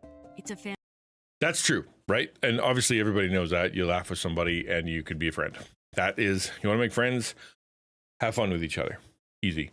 But what it also does from a public speaking perspective, or from a trying to meet with people or whatever, like whatever environment you're trying to make friends or build trust in, whether it be the job interview or friend or a small group or whatever you're doing, it also gives a mental break, right? People can only pay attention for so long, and they can only be serious for so long, and they can only be interested for so long. They need a reprieve. They need like a commercial break in the middle so they can kind of do an emotional reset. And one of the ways that you can help them emotionally reset so they can pay attention better is to meander off, right? Meander off, tell a joke, change the emotional flow, and then come back to it. People can have a really hard time like staying within that. That's why if you watch a really successful comedian, you'll be like, they'll go from really, really funny stuff to really serious commentary, to really funny stuff, to really serious commentary. Like often they'll do that. And the reason is because that emotional waves allows you to stay in tune with them, right? It allows you to kind of ride with them and not lose attention. Yet again, from audience perspective, it seems rather manipulative. If it's manipulative, and again, that comes down to the same thing we're talking about with insecurity versus vulnerability, right? If it is manipulative, then that is. But I also think that it's really hard to tell jokes. It's hard to be funny. It's hard to, like, I think that I have a gift for being able to be funny within the context of certain things. Like I'll say something funny because of something that happened in a game or in a video or whatever. And but if you said, sit down and write a joke, I would have a really hard time doing that. It has to come from somewhere. And so therefore, if I wouldn't even know what it would be like to try to be manipulative through humor, other than going back to the comedian thing. Culture changes because you trust the comedian more than you trust the newsman. That's how we are right now, right? We don't trust the people in the news. We don't trust teachers. We don't trust parents. We don't trust politicians. people trust comedians. Makes you wonder, right? Why do they trust comedians so much? And probably it has to do with that. They make me laugh, but then they tell me something and I learn something. And in that wave of serious to not serious, I now believe what they think. I'm on their side. They've convinced me because of the humor part of it. Just make sure you're not slipping into the mindset of a multi-murderous squirrel. I think that sometimes you can do that, and it was fun. Fantastic tool for building a connection. Some of the very best speakers in the world spend a lot of time building this connection in their talks. However, take caution. Spending a lot of time on funny stories while still delivering a meaningful message is difficult. It's not recommended for most talks, but if you can find just one short story that makes people smile, it may unlock the rest of what you have to say. And again, that's true of when you meet people too, right? Say you're going to Reach for the first time, and you meet some folks, and you're standing there talking around there. You want to build trust. You want to listen. Part of that is listening to them, but it also has I will be vulnerable with them. I will, sort of take the time to share my heart, and also you kind of have a story in your back pocket for that you can bring out to relate to someone, right? If you can rehearse it a little bit, you rehearse it a little bit. Like I remember when, remember when I was growing up, this happened. I remember when I, when schooled and this happened and whatnot. And so you have a few that you can kind of tell us about yourself, right? Tell us about yourself. And you have a choice between either giving your resume or going, well, here's what I'll tell you about myself. I'm the kind of person who, whatever, and if you, that little bit of a story with a humorous bent will help ease the tension and build friendships, right? 4. Park your ego. Would you want to listen to someone who seems completely full of themselves? Nothing hurts a talk more than the sense that the speaker is showing off. If an audience gets that impression early on in a talk, look out. They will likely stop listening. Mm-hmm. TED speaker Salman Khan. I was at a talk a while back. It was at a Promise Keepers event. And the Promise Keepers event, a guy came up and he was very well dressed, kind of like silk shirt, black pants kind of thing, looking like, and especially considering all the rough kind of guys that were there and like a bunch of bikers and whatnot. He came up to the front. And the first thing he did was he opened his Bible and he said, everybody turn to verse whatever. And I want you to scratch out this word in the Bible. And the sea of people, you heard tip, tip, tip, tip, tip, tip, tip, as they closed their Bible. I'm like, well, that's it. I'm done. Nobody, he had lost everybody, right? He lost everybody immediately. And the reason wasn't because, he came around later and he's like, the reason is because I want to, expand the definition of that word to show you that it means multiple more things and, the exegesis. But nobody was listening at that point. And the reason was because he basically came in and said, I'm smarter than every translator, than the Bible, than your preacher, and then God. Just cross that part out. Let me tell you the truth about everything. And everybody was like, well, then you don't have qualifications. You didn't come in humbly. You didn't come in as someone who's a learner. You didn't come in as someone who's a discoverer, who's sharing your discovery. You came in as someone who believes that they're smarter than God. And it's just done. Conversation was over. Put it beautifully. Be yourself. The worst Presentation. talks are the ones where someone is trying to be someone they aren't. If you are generally goofy, then be goofy. If you are emotional, then be emotional. The one exception to that is if you are arrogant and self-centered, then you should definitely pretend to be someone else. Ego can show up in a lot of ways the speaker may not even be aware of, such as name dropping, telling stories just to show off, boasting about your achievements, or making the talk all about you. Remember, I said that just the other day. We were doing a Devo. We're talking about something. I don't remember my own stuff. And I remember saying, like, you're not, as a teacher, as a preacher, as a, someone who's trying to teach you stuff, you're not supposed to use yourself as a positive example all the time. Right. And the reason is because of this. They will think that you're better than them, or that you don't struggle, or that that you're not one of them. You're coming from above, and that you're perfect. You figured it out. And so therefore you must be superhuman, and they're all denormies, and like they can't ever be like that. And so I try to hesitate whenever I'm like, and this is how I did it, and I think I did it right. Because it can work against you. Like, part of it is like, I want to share with you, this is a lesson I learned. I've messed this thing up. And then because I messed this up, I want you to know that, I learned it, and here's how I did it right, and it worked out. But it can also come across as, I'm better than you. I'm better than you. And you guys are never going to achieve how holy I am. You got to be real careful with it. Dragon said, I had one pastor at a church I used to go to. I moved since, so that I can no longer go to that church. But either way, and that guest pastor said, and the next verse just crossed off, it's not important, and I was supposed to be taking photos of the whole event. I walked out and deleted every single photo from the whole event right in the middle of the event. Yeah, all right, I get that. Just cross out that. Yeah, I mean, literally, talk about not knowing your audience. Walk in and be like, oh yeah, delete everything from this part of the Bible. Like, no, what's wrong with you? Hannah says, I'm a Christian pastor. He didn't say that. She's quoting someone. I'm a Christian pastor. Therefore, I obviously believe that the word of God is complete and infallible. Also, that pastor, let's remove this word from scripture and fit in my agenda.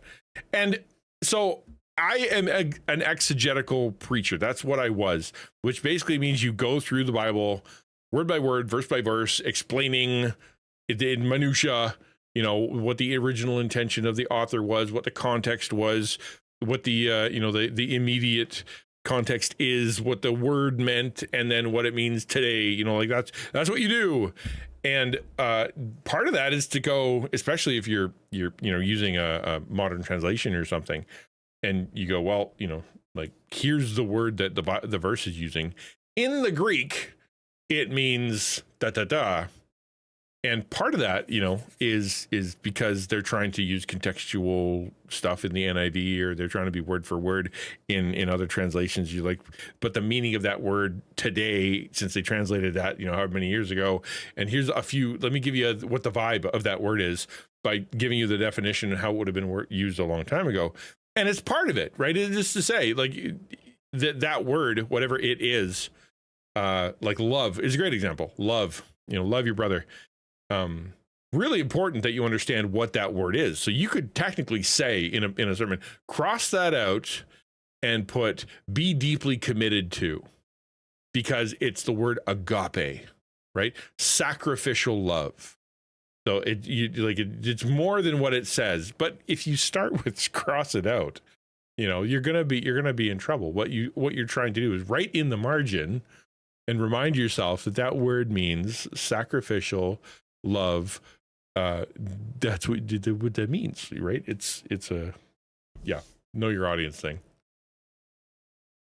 If I remember, he said it just how the words he said was how Jesus said, hate your wife, hate your kids, hate your life. And next verse he said to cross out what was in comparison. Oh wow, interesting. That's not quite what that means. That's a comparison thing, but we're not going to be talking about that right now. We got something else to talk about. Remember that the purpose of your talk is to gift an idea, not tell everyone how great you are. Still, these things can be hard to catch yourself on. Every leader needs someone she can count on for honest feedback. Someone who's not afraid to tell her the truth about how she's coming across, even if that's difficult to hear. A good way to know whether or not your talk seems boastful is to read it for that trusted person. Give them the chance to say, that was great in parts, but honestly, you came across a little full of yourself. You sound like a tool. 5. Tell a story. We're born to love stories. They create interest, empathy, emotion, and a sense of mystery. They can help an audience understand why a topic matters to you. Encourage them to care about that topic too. Powerful stories can be great at any stage of a talk. A great way to open, a great way to make a point in the middle, and sometimes, though less often, a great way to end. The stories that work best to connect with the audience are the stories about you personally or about the people close to you. Tales of failure, awkwardness, bad luck, danger, or disaster, when told honestly, can really hook an audience. They start really listening. And it has to be authentic, right? It has to come from you. It can't be made up or it can't be exaggerated or whatever. Because if you get caught in that, all of a sudden, everything you said, no matter how true it was, all of a sudden that's the credibility of that is deleted too, because your story was fake, right? I remember there was a guy how old is anybody old enough to remember Mike Warnke? Probably not. It's probably not. Mike Warnke was an example of a guy who great comedian, great speaker, great, like really good at what he talked about, had a super intense testimony, talked about, demon possession and he came from Satanism and whatever. And just turns out like what he was saying was fake, completely false, completely just made up. And it did, regardless of how good his illustrations were and good his comedy was and how good his gospel presentations were, all of a sudden all the tapes just go in the garbage. Same thing with Bill Cosby, right? Doesn't matter what else he said. Books are in the garbage, everything else is in the garbage. Because why? Because it turns out your character is bad. You're a liar.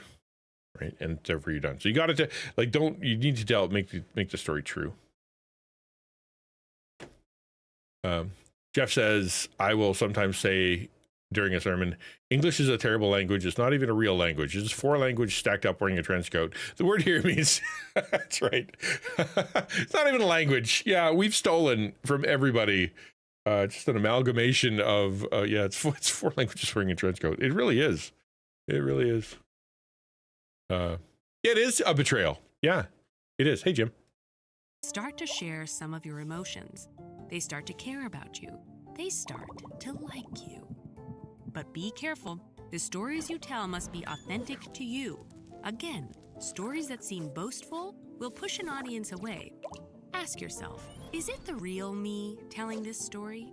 A good test is to imagine whether or not you would tell the story to a group of friends. If so, how would you tell it? Because they will call you out on your BS if you're lying to them. Yeah, very, very true.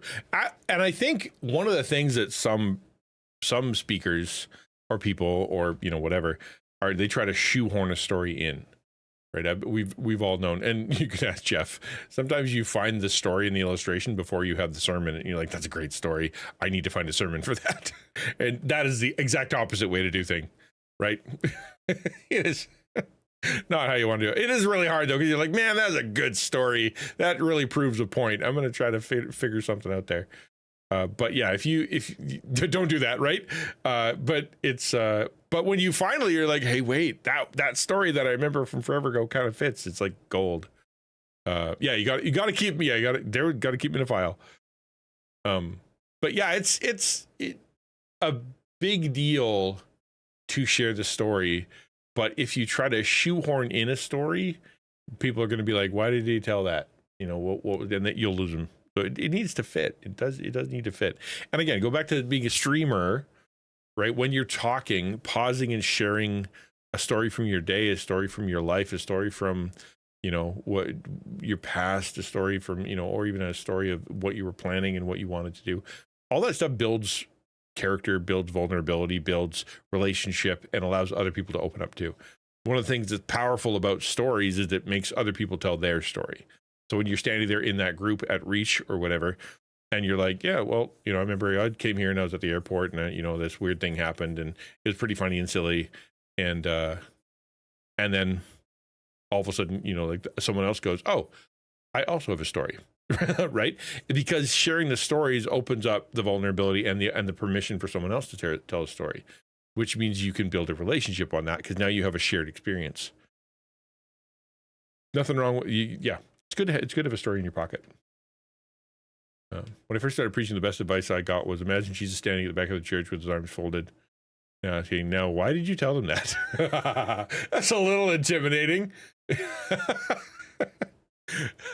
But it's very similar to the advice that I was given in preaching class, which was every sermon needs to have a so what. If you've written 8 pages, if you've given a 30-minute talk or whatever, and at the end you're like you imply the person coming up going, okay, so what? Like, what do I do with that? How does that help my life? How does that change my perspective? What do I do with that information you've just given me? How do I apply it during the week? Or how do I apply it to my relationships? How do I apply that to my understanding of God? How does that change my ability to read the scripture? Like, so why did you say all that? Right? That's exactly, why did you tell them that? So what?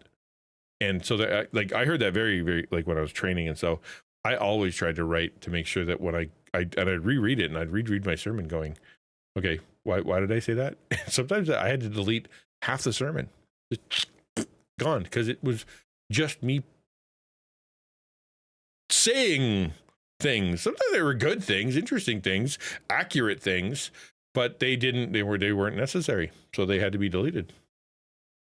I didn't want to be fake, but I did fake stuff in the past, which was dumb. I was trying to fit in. Yeah. And when I first started preaching, it was sort of similar in that I didn't know who I was or what I was supposed to be doing. And so I tried to be everybody else, I'd be David Jeremiah. I would be Charles Stanley. I would be Mark Driscoll. I would be, that's who I wanted to, that's real preaching. So therefore I'm going to try to sound and write like them. It took a long time before I realized that God had called me to be a preacher to a group of people that is sitting in front of me. And it's okay to not try to be someone else. Friends are good at knowing when you're trying to be someone other than you. And so are audiences. Be yourself and you won't go wrong. The suggestions and tools in this lesson should all be used as part of a real desire to connect to your audience. It's that connection. That's another part too. You have to care. You have to care about what you're saying. Otherwise, nobody will care. That's why if you ever have what's a good teacher is one who cares about not just you as a student, but cares about what they're teaching. They actually do believe that you learning this is important, that this is, critical. And once that you have established that, this is important to me and I really do care about this, I want your life to be better. So that's why I'm teaching you this. All of a sudden you have that connection to kind of go, oh, they're not doing this because they're forcing me to learn something. They're doing this because they want me to be a better person or to be more successful or to learn something about myself. And therefore they're a great teacher because they care about what they're teaching. Same thing with all this. If you're going to give a talk or if you're going to be a part of any relationship, you're going to be part of anything, valuing the person, valuing the environment, valuing the reason that you're there, valuing the company that you are trying to get hired at, showing that you really do value this situation. Is not just I'm just here for no reason, give me a job. It's this place is kind of cool, and I want to work here because you guys have a really good reputation, and I've heard some really good things, and just some exciting stuff happen. So therefore, I want to be part of this, showing that you value it, whatever it is. That person that's sitting in front of you at reach, right? Like, oh, that's cool. You know what? You seem like a really neat person. Tell me something, like explain to me or say something that only they could say to draw out of them some value. All of a sudden, you've got a really good relationship there because they now see you not as someone who's friendly, but someone who is their friend. That's one of the reasons that I talked about this a couple weeks ago, or maybe last week, that I was really hurt by that person when I was at a conference. And it was a bunch of streamers and whatever walking around. And I sat down and I talked to them and I shared my story, got vulnerable. And they said, oh yeah, that's I have to get going, but I'd really like to continue that. It seems like there's a lot going on. And I would like to share a lot, share my story too, because I've got, a really similar to that. And then heard nothing back, never contacted, didn't even find me on Discord, like literally nothing. And I felt that they had been merely saying the right thing and they didn't mean it, which hurt my feelings. Why did that hurt my feelings? They had said the right thing. They said that it mattered. They said that they had a story. I should have been able to walk out. But because of the inauthenticness of it, because of they didn't mean what they were saying, it all of a sudden just deleted all that feeling and it flipped it on its head to, wow, were they using me? Did they like, was I entertainment? Were they trying to dig for something? Like, because they didn't follow up, all of a sudden all those emotions come forward. It's the same thing if you're in speaking or if you're doing any of that kind of stuff. You have to care about why you're saying what you're saying, and it has to be valuable to you. Mean what you say what you mean. Connection that's important.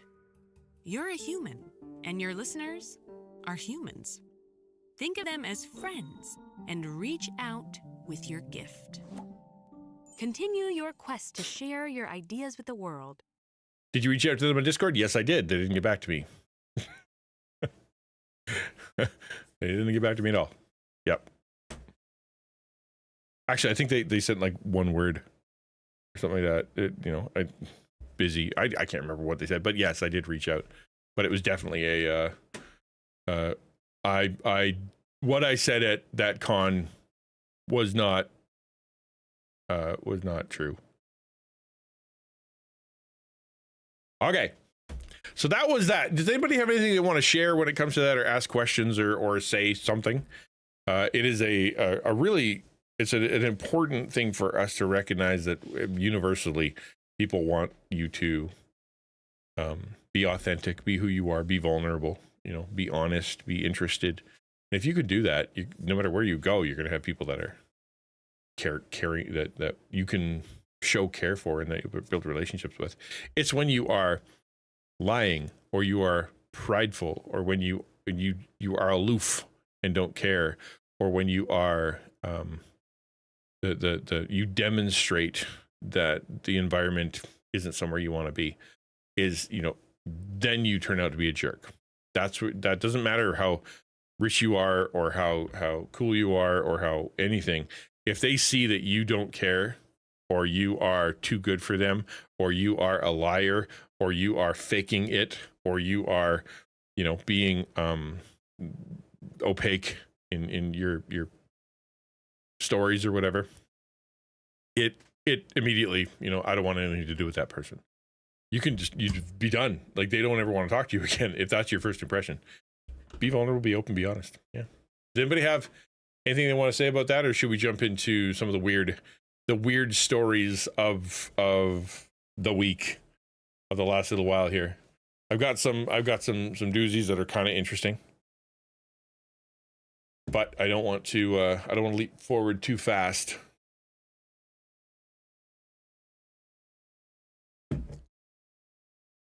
Okay.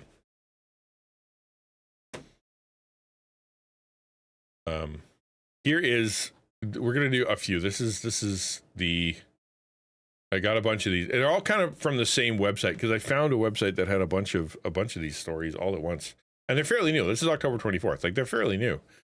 So I thought that maybe we'd share. This one is rope-free bungee jumping from the world's highest bridge sparks online controversy. Rope-free bungee jumping. So you don't have anything tied to your ankles. You're just jumping off of a bridge into what you hope is a net. And that is terrifying, for one. Yeah, it's a big note for me, for sure. It is not bungee, it's just jumping. I agree. No bungeeing. I think the bungees are attached to the tarp. Yeah, I would think, exactly. They better make it easy to aim, not on a windy days. A ropeless bungee jumping attraction from the world's highest road bridge has been suspended before its inauguration after videos of safety tests sparked fear on social media. After making news headlines as the world's highest road bridge, the Grand Canyon Bridge in Huajiang was again in the news, this time for controversial attraction that challenged daredevils to jump from the bridge into a rainbow-colored net to avoid falling into the river 625 meters or 2,000 feet below. That's a mile. Isn't that a mile? How many feet in a mile? It's not a kilometer.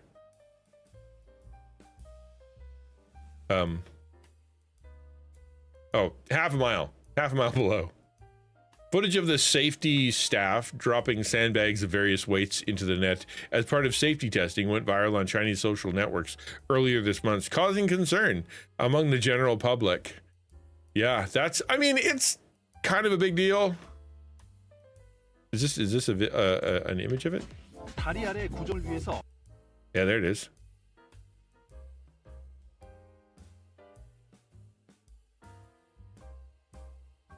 Big old bridge. And they wanted to set it up here, and they're doing so that's the test. Oh, it is on the bridge. Okay.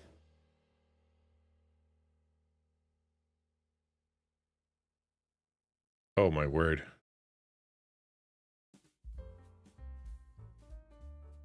I don't know who would like that. Like, you're just falling off stuff. I don't think dropping sandbags is an effective safety test. I mean, you are heavy. You are heavy.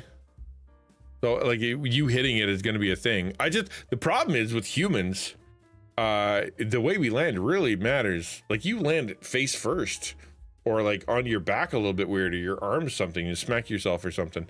Like, you could really injure yourself if you don't land properly. Now, granted, I would imagine the only people who are going to do it. Sorry, that's funny. Atomic Potato just said China has historically struggled with overpopulation. Yeah. But I imagine the people who do this, know how to land theoretically, but then people are dumb. Man. That's barely a drop. Put it at the bottom of the valley and let me know. I know, right? Well, that was just a test, man. They're just testing off to the side. They couldn't just dangle it out in the middle of nowhere because there's traffic, and also because they got to go retrieve the sandbags. How do you get out of the rainbow thing? I don't know. This all sounds like a terrible, terrible idea.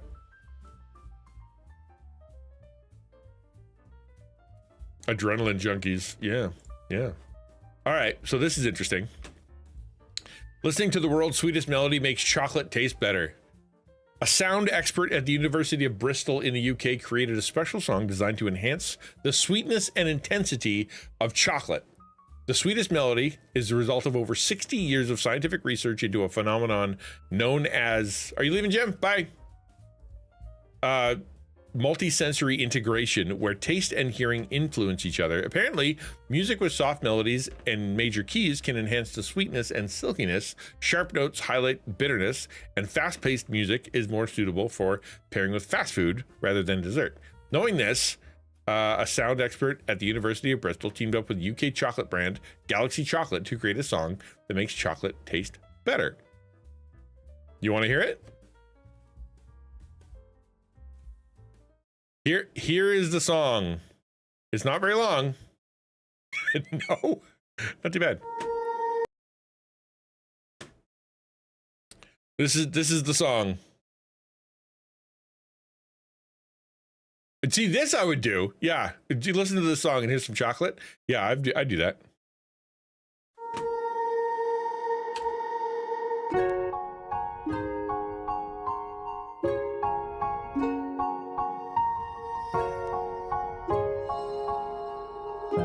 Yeah, what if you have to listen to the song now, or chocolate tastes bad?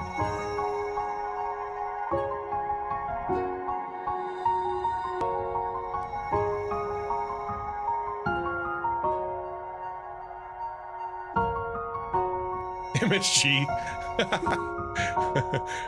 We can do this with chemicals. We don't need no YouTube video.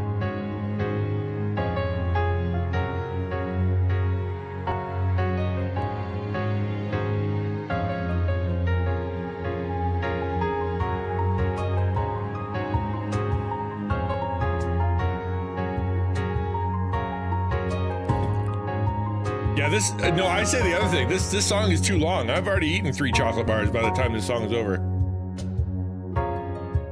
Yeah, report back, Dragon. There it is. That was the sweetest melody that'll make your chocolate taste better. It says the 78 beats per minute track aptly dubbed sweetest melody, 90 seconds long, which is the time it takes chocolate to melt on your tongue.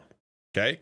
Apparently that's why they picked that. So you put it in your mouth and you leave it there, which is definitely not something I do with chocolate. I can't imagine holding chocolate for 90 seconds. That's so long.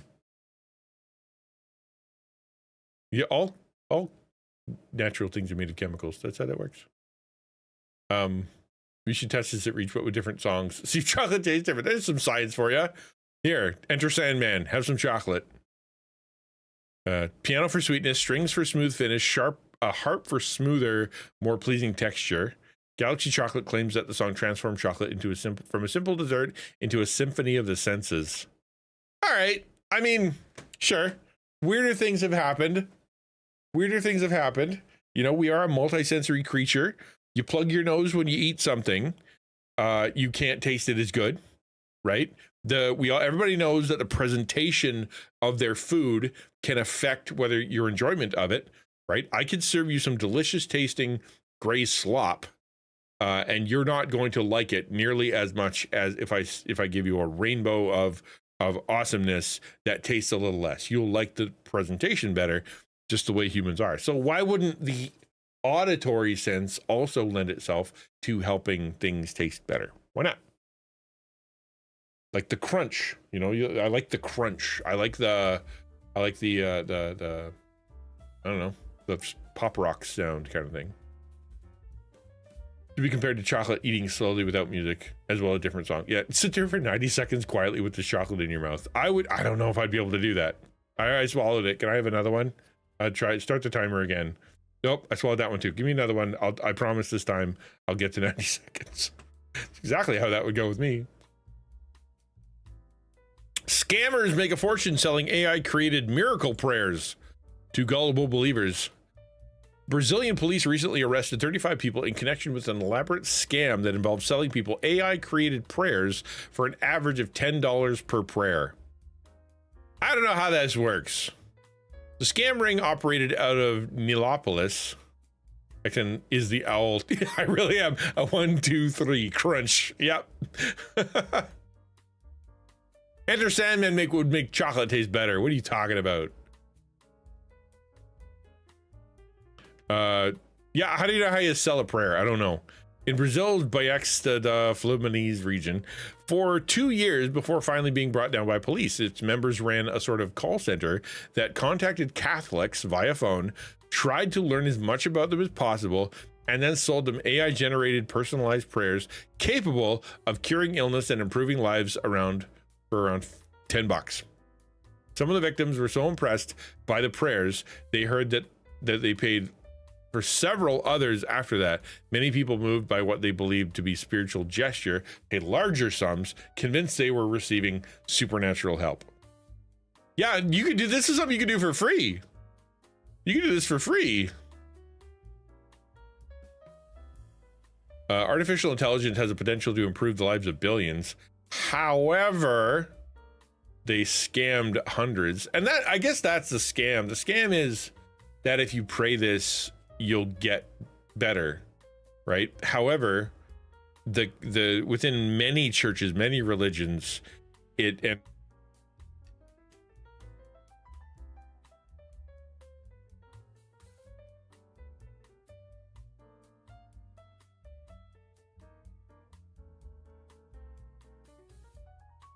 How? That's so odd. I'm sorry. I don't know how I did that. But this is, the scam itself is the selling of the prayers and promising that they're going to do something. Right? Within many religions, there are, the AI heard and muted me. Within a lot of religions, there are ways that you are told, if you do this, you will get. So like Catholicism, for example, you walk into a big church, they'll have statues with like little coin slots in boxes. And it's basically, if you have this problem, go to this one, give them $6. And then you will, your prayer will be heard, and you'll be able to, experience hope, healing. Maybe it is the same thing, right? It's the same thing. You go to other places, like for example, every anime ever, right? You throw the little coin in there, you ring the bell, and that way I can have a good new year. You go and open the little pamphlet after donating, it'll tell you what your fortune is. And that's what's going to happen. So I don't know why this would be a scam compared to other ones, right? Because those are also scams. Even though it's run by the Catholic Church, even though it's run by some Japanese temple, it's still a scam, right? It's a lie. It's not what God said. It's not how things work. It's no different. Once the victims were on the hook, the call center operators continued the deception over the phone, trying to sell them miraculous prayers capable of saving their lives. Did Simon the Sorcerer not get yelled at? Right, John Tetzel. Yeah, exactly. We talked about Tetzel yesterday. That's funny. That came up. The 35 suspects in this case have been charged with fraud and criminal conspiracy, but the police have requested that victims continue to report to Nilópolis police. So that's interesting because, again, I look at this and I go, yeah, well, There are a lot of religions out there, a lot of people trying to sell stuff. Heck, just doesn't Scientology have some kind of special thing, like special machine that they connect you to check your alien vibe, and then, you know, tell you that if you do certain things your life will improve, that you believe, and then all of a sudden you're a Satan or whatever. Like that's a thing. Like, I know that I think it's Mormonism, you have magic underwear. That's and I'm not even making that one up, that's just true. That they have, they got all kinds of stuff, like you have to wear this, and if you don't buy this, and if you don't get this, God's not happy. That's so many religions, other than actual Christianity. Mormon magic underwear is really interesting. If you want an interesting little study, go look that up. People shouldn't believe in this stuff in the first place. Yes, God could do miracles, but he doesn't need our money. And exactly, right? Like, it doesn't make any sense to pay for miracles. Simon the Sorcerer, good story. Yeah, exactly. Weird. An old Chinese woman was recently hospitalized after swallowing 8 live frogs to treat back pain caused by herniated spine disc. Yeah, look it up. If the magic underwear doesn't wear out, I'd be interested. Look it up. I'm not gonna do it here, but it's a real thing. I've had Mormon friends, and they're not even like it is some weird looking underpants. Yeah. Go ahead, do your own study. When suffering from back pain, most people will take some painkillers, maybe use some ointments or see a doctor about it. But an old woman from Hangzhou in China's Zhejiang province decided the best course of action was to swallow 8 frogs alive, after hearing a rumor that swallowing live frogs can help relieve back pain. It gets better. After she heard that, the woman asked some relatives to catch some mid-sized amphibians for her, but didn't tell them what she planned to do with them. She proceeded to swallow 5 live frogs one day and followed that up with 3 the next day, and it wasn't long before she started to experience excruciating stomach pain. You don't say. No, apparently that's one of the features. It doesn't do that. Unless you're a heretic, and then it just disappears, and then you're in real trouble. At first, she only felt a slight discomfort in her stomach, but the intensity of the pain increased over the following days. It was only when she could no longer bear it that she confessed to her family that she had swallowed 8 live frogs. Dang! That's a good way to, Oh, wow.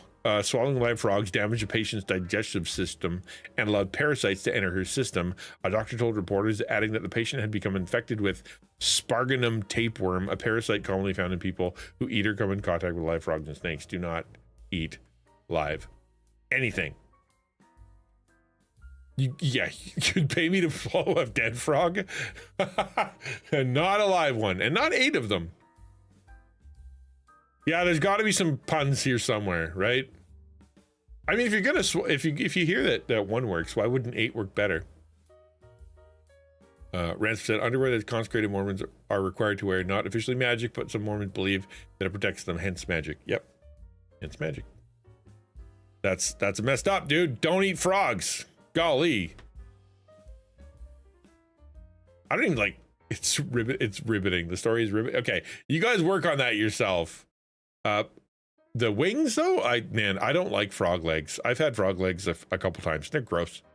Just not a lot of meat. It's just really don't like it. Frogs are friends, not food. Yeah, there's your t-shirt of the day. There's your t-shirt of the day. I love that.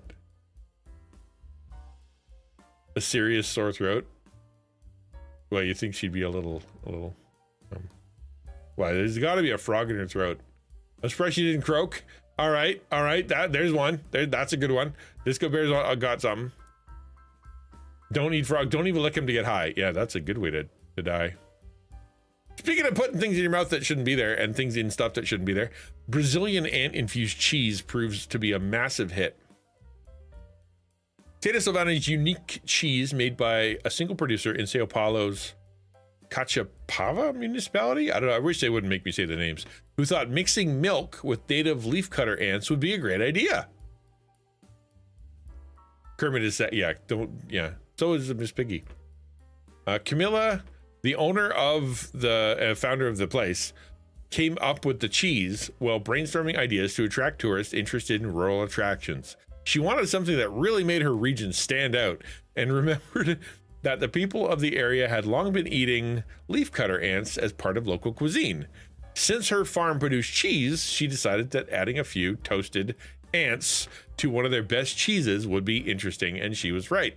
Today, her cheese is known all over the world and has won several international awards, including in France. Yeah, maggot cheese. No.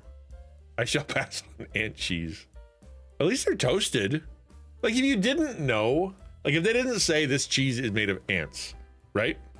And they toasted it, those are some big ants too. Like, those gotta be some fat looking ants. And it's like, this has, you know, I don't know, almonds in it. And you look, like ate it and you're like, oh, that's a weird tasting almond. But cheese is pretty good. You probably wouldn't notice, but if you're like, oh no, we just cut halfway through an ant and this is, you know, that's the exoskeleton, this is the goo on the inside, enjoy your cheese. No.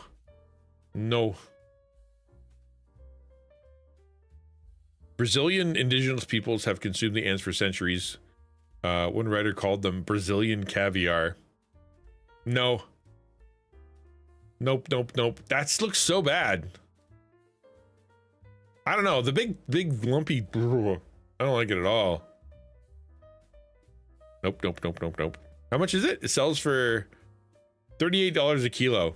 That's not a bad deal. That's not a bad deal for what you're getting. Okay, let's keep going. It looks, I don't know. It doesn't look like mold. It looks like I would assume like a nut. Like kind of a cut through nut, or like a big old bean. The most expensive burger in the world right now costs $11,000, and you can only get it if you're invited. The Asador Alpo restaurant in Spain serves the world's most expensive burger. It costs $11,000, and you have to be invited. Burgers have gotten considerably more expensive in recent years, but they remain among the most affordable food items in restaurants. There are a few exceptions, though, the most notable of which is claimed the title of world's most expensive burger. Thought up by the chefs, this exclusive treat reportedly took 8 years of research and experimentation to develop, and its exact ingredients remain a secret. Well, at least it's not something they just throw gold leaf on. Wait, that is. Hold on, we'll get there. I can make you a burger and charge you $20,000. Yeah, maybe. Is it good?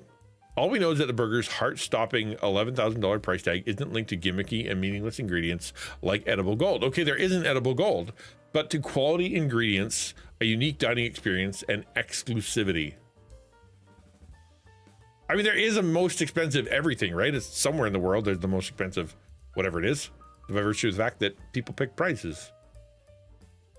I can do a burger in an hour. Yeah, it'll only cost you $1,000. Well, you know what? I don't know what's in it. I think it's cool. To me, anyway, thought is that it's better than when they take normal pizza or normal burger and sprinkle like gold leaf on it, you know? And then serve it with an exclusive vodka that costs like $1 zillion, but it had nothing to do with the burger, right? Well, exclusivity, right? I'm the only one eating the burger ever. This is the only one ever made. It's made of dinosaur and like that one flower that grew on the top of a mountain somewhere and only blooms once every 100 years. Yeah. These are the people who buy duct tape bananas. Yep, it's probably true. Although a good burger is yummy. If I had, you know, my zillions of dollars, and someone's like, for $11,000, you can try a really good burger. And if I had like money to burn, like, okay, sure, why not try it? But I don't know anybody who could try it that isn't living in Dubai. That's crazy, man.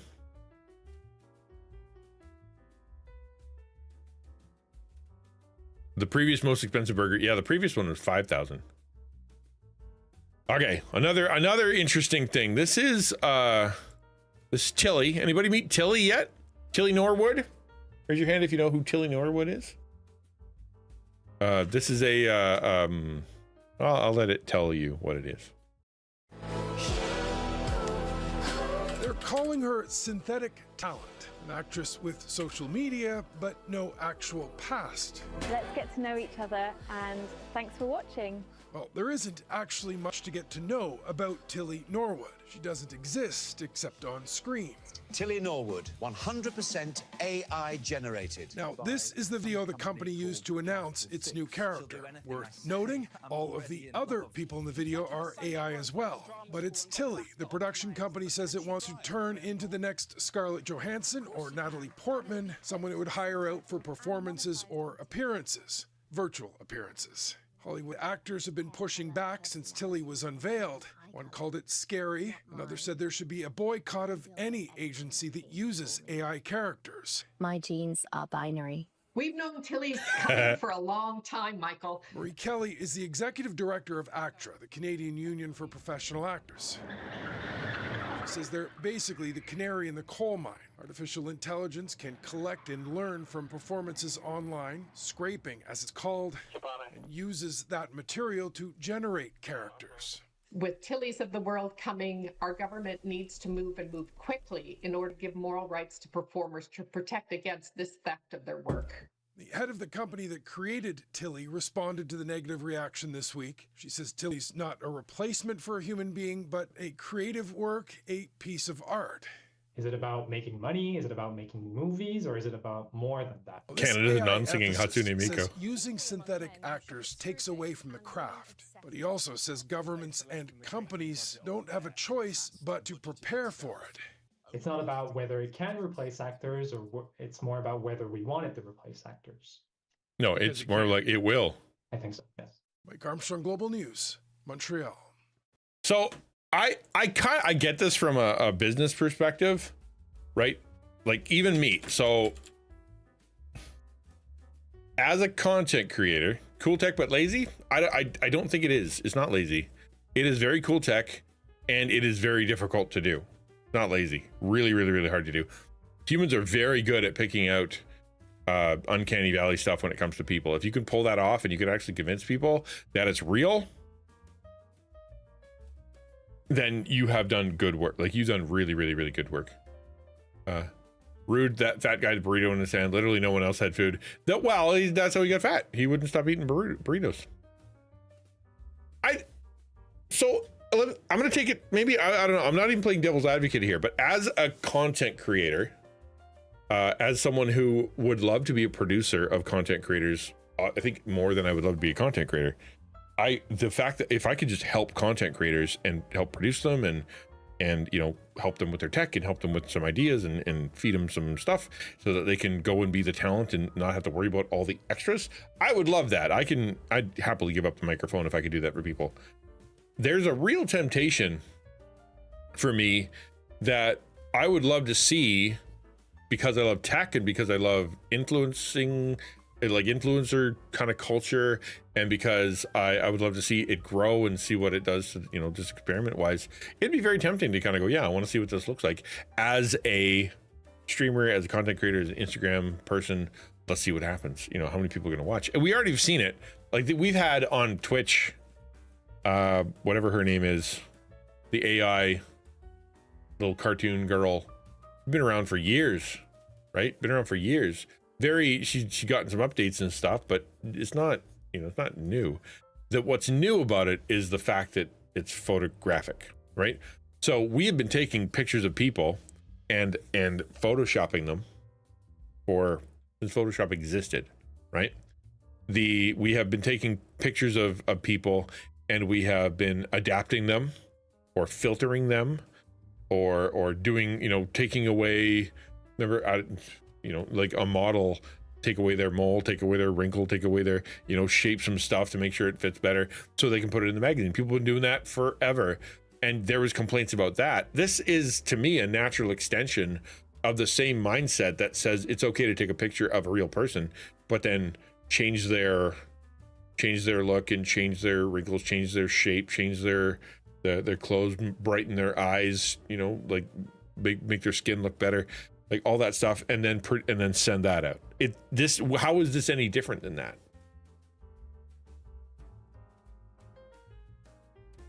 You gotta go. You gotta. Dragon's gonna do the candy bar test right now. Far out. I really think we should need to be pushing back on the AI stuff. Insanely careful. As someone who uses it, I think where we are at the greatest risk of gluttony is humankind. It is. Someone said it is the equivalent of the nuclear bomb. It's like the world-changing nature of the nuclear bomb. It is how serious AI is, and everybody gets to use it now. Not everybody has a nuclear bomb. In this, says St. Bear, quoting Wendell Berry, in this, as in our use of every other kind of energy, our inability to contemplate any measure of restraint or forbearance has been ruinous. We have lost the possibility. We have lost this possibility because we do not understand, because we cannot bear to consider the meaning of restraint. I think you have, yeah, that's a good point. That, you know, we pumping the brakes and whatnot, but at the same time, strictly calling it immoral or wrong or bad because it's different doesn't really make sense to me, right? If you are a company and you want to sell a product and you create a product and that product is digital and that digital product is selling, why are you bad? If it's a video game and you make a really compelling character, like think of BioShock, right? Everybody was like in love with the girl from BioShock. And is that bad? You have to kind of remove her, BioShock, because she's part of it. Do you remember? I don't know if anybody remembers like the menu girl from Detroit Become Human. Very realistic, spoke to you through the menu, had an interaction with you, changed her personality based on how you played the game, eventually like asked you questions, and like it was a really interactive experience, and people were like thought that was amazing because it was a video game. Why is this different? It's still digital, it's still interactive, it is still something produced by a developer using technology, and it is still something intended to make money through a form of entertainment. I don't know why people would think it'd be different than playing Detroit Become Human. If it's, you know, unless it's faked, right? Like the idea that I can see that being a problem. It's like when they're like, no, they're saying this is a real person, and that person doesn't exist, right? Like it's kind of fraudy, very fraudy, I guess. But if you don't have that, I don't know what your problem is. I really don't. It's the same thing. I agree that the pump, you know, like push it to its limits and break them, and we do, and we've gotten some amazing things because someone went, how far can we do this? How fast can we make it go? How high can we make it go? How deep can we make it go? How hard can we make it? How soft can we make it? How black can we make it? I don't know if you've seen that black paint. That's crazy stuff. They like absorbed 99.99% of light. That's wild, man. Someone just went, let's see if we can make it so that we can paint a black hole on something. Someone had to do it, right? What's the point? Why are we doing that? I'm sure, you know, for reasons. You're asking if creators have a responsibility for how their making is consumed. Is it McDonald's fault if we overeat their burgers? No. Should game companies put limits on daily playtime? No. I think there's some level of responsibility there. I don't think so. I think the whole Big Brother, the government needs to tell me how to eat. The government needs to tell me when I'm allowed to sleep. The government needs to tell me what I'm allowed to consume. The government needs to tell me what kind of desserts I'm allowed to have. I think that's all dangerous and not a good idea. I like the government makes sure that my milk isn't poisonous. I like that the government makes sure that the restaurants are clean and so I don't get sick. And that's important. You know, I like it so that, you know, the government gets involved and has the standards set so that all the screws are the same size. And, you know, when you buy a frame or a piece of paper, they all fit together because we've decided that's the standard. Or that this is, you know, the warmth of a toque needs to be measured at whatever. That all matters. That's a good thing. But when who else is going to enforce it? You think the government, the companies are going to self-police? They're not. They really won't. They will only ever push it if it becomes money. The only one who you will be able to trust to do that or want to do that is government. And why would you want the government to do that?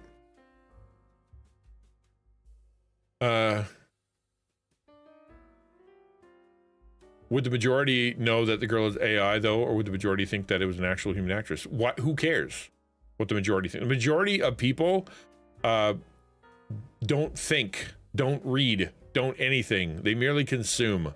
So what's the difference between a girl who is run through a filter and is on TikTok that you'll never meet and never see, and you only watch simply to see her dance or give some kind of political opinion, and versus this? What is the difference? The fact that that person is real?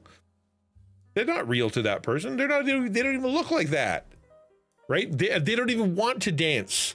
They're doing it because the algorithm demands it. This isn't different.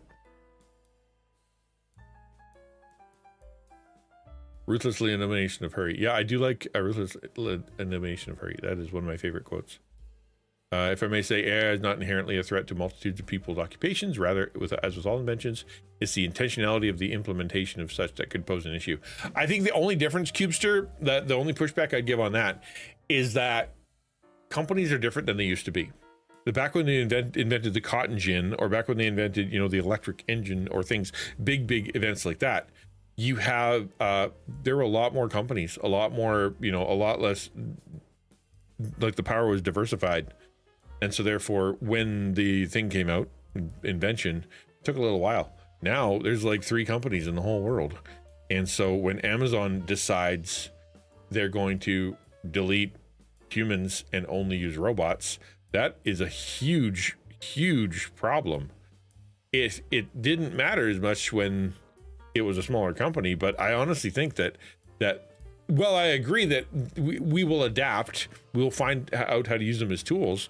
The fact that, these companies are so huge, when they make a decision like that, it's going to affect a lot of people, not just a few. Bear says, to be clear, I don't think government should enforce any of this, but who else is going to do it? But I do think that if I'm making something, I should consider how people will consume it. And there's a responsibility on my part if I design something to be addictive or feed gluttony. Okay. I mean, I don't disagree with the idea that like if you create something and you just inject opioids into it so that it's addictive, but that should be illegal, and that's why the government exists, to stop that kind of stuff. Hey, you put an addictive substance in the food and now you have to go to jail. You're not allowed to do that. That's wrong. That's why we have those standards. But when it comes to being addictive or feeding gluttony, I mean, you got to be careful with that, right? So of someone who creates a video game, let's say video game, that is really popular and really fun, and people will play it all the time, and they want to be in there, and they kind of, they want to live in the game, and that's just the way it is. Do we have to tell them to make their game less fun, right? You can say loot boxes are gambling should be regulated, children shouldn't be allowed to gamble, VLTs and gambling and stuff is all locked behind doors and walls and laws. It shouldn't be in the video games. I can get behind that, because that is injecting something that is inherently manipulative and bad and whatnot, and we know that's it's going to take people's livelihoods. Let's get rid of that. But it's too fun, it's too tasty, it's too like rich. Like, oh, your ice cream is too delicious. If you have too much of that ice cream, you could get fat or sick. So we have to make the ice cream taste worse. Why? I don't know if that's good. I don't think it's good at all. Dragonheart says, I've done the chocolate, both with the song and without the song. My conclusion is that I don't taste the sweetness difference, but with the song, I did notice a lot more subtle details of chocolate come out more, and made my Hershey bar feel more like luxury chocolate, even though Hershey's not that expensive. Then it works. It worked on Dragon. Let's go. Now you have a chocolate song. St. Bear, well, the difference is because AI, we can produce more, even though it's burning down our forests. That's a different argument. That's a different conversation. Us literally like ripping up huge sections of the planet and destroying them so that we can run the farms and destroying entire, water and all the rest of that stuff so we can have the AI processors. That's a different argument. Usage and where it's coming from. I don't think those are the same thing. I agree. That's bad, and people should be held accountable to what they do to the environment as a result of their business decisions. They should get in trouble if they're hurting the environment for the future and for future generations. They should definitely be fined or some jazz. But that's different than the usefulness of it, right? That's like, well, we can't sell scalpels because scalpels are really sharp. We can only sell dull scalpels. Like, well, what about people who use it for crafting or surgery? Like, all of a sudden, now you're getting rid of something critically important. Bear said, my fear is that AI just makes it easier than ever for us to engage in gluttony. In Ruthless Elimination of Hurry, he points out how we like to think slavery ended in 1865, but the reality is we just moved it overseas and into our prisons, out of our sight, out of our mind. There are 28 million slaves in the world today, more than were ever trafficked in the transcontinental slave trade or in the 18th century. But who cares? I'm just buying a doodad on Amazon. I think I don't know how AI applies to that, but that is the culpability, even in your argument there, the culpability of the consumer, not in that case, right?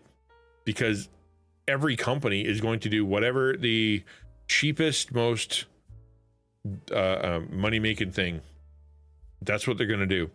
There are individuals, like say carpenters and like people who run their own businesses and whatnot, who think about it from a different perspective. But if you got like your major corporations, your major company, they aren't on your side. They don't care about the future. They don't care about the environment. They don't care about you. What they care about is money. And they're going to do whatever they can. That's why they have to be held back by the law. It's the only way that keeps them in check. And so the only other way we can do it is by changing our consumer habits, right? Where I'm not going to watch that. I'm not going to buy that. I'm not going to wear that. I'm not going to shop there. That's what we have to do. If you care about it enough, you have to stop. But other than that, as long as it's legal, they're going to keep doing it. That's why you need a William Wilberforce to stand up and say, this is morally wrong, morally detestable. We should have a law that prevents it. Government needs to enforce the law. That's what slavery was ended, right? In the UK, because some guy said it's wrong. We need a law.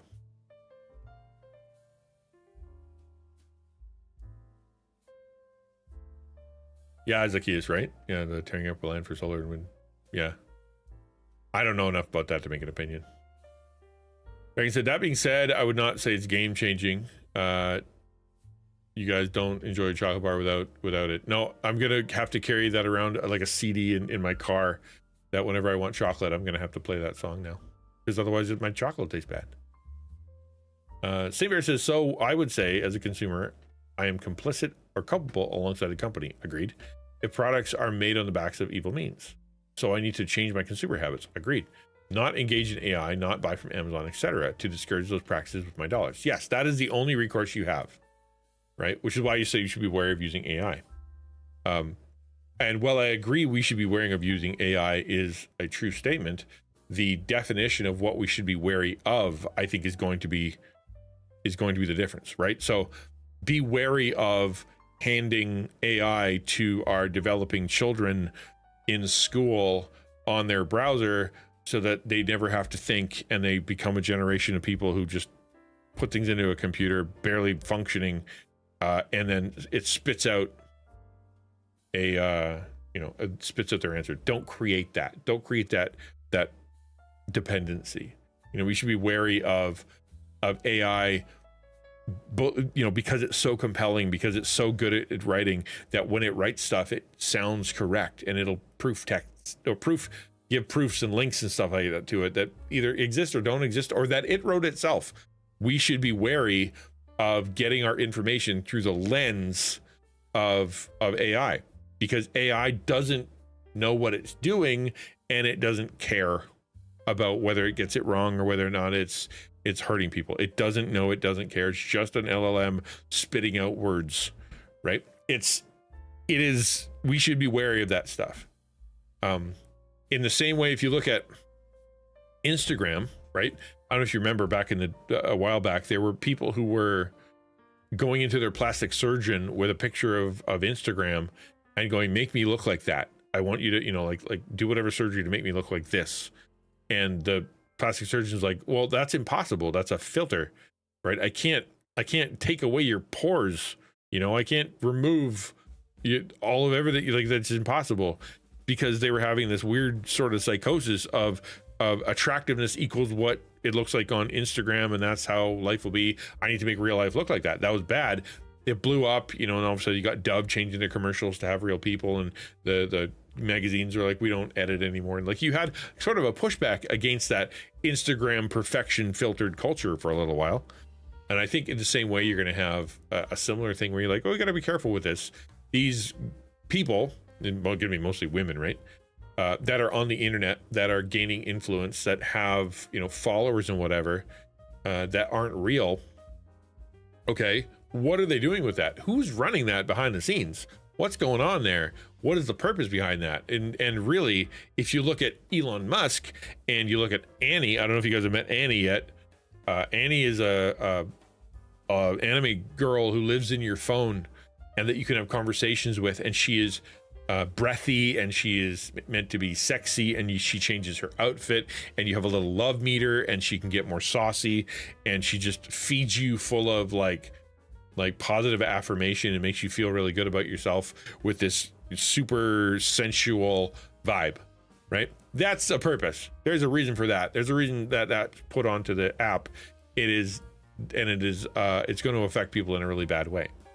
We should be wary of stuff like that. But the question is, when it comes to this right here that I'm looking at, it's a video game. I don't see it as any different than a video game.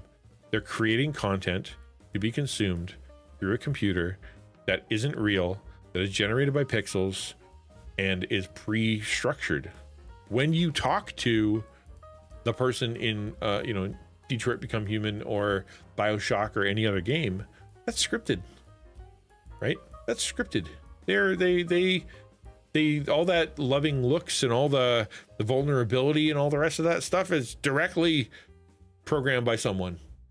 It's not real. This here is not real either. I think in the exact same way.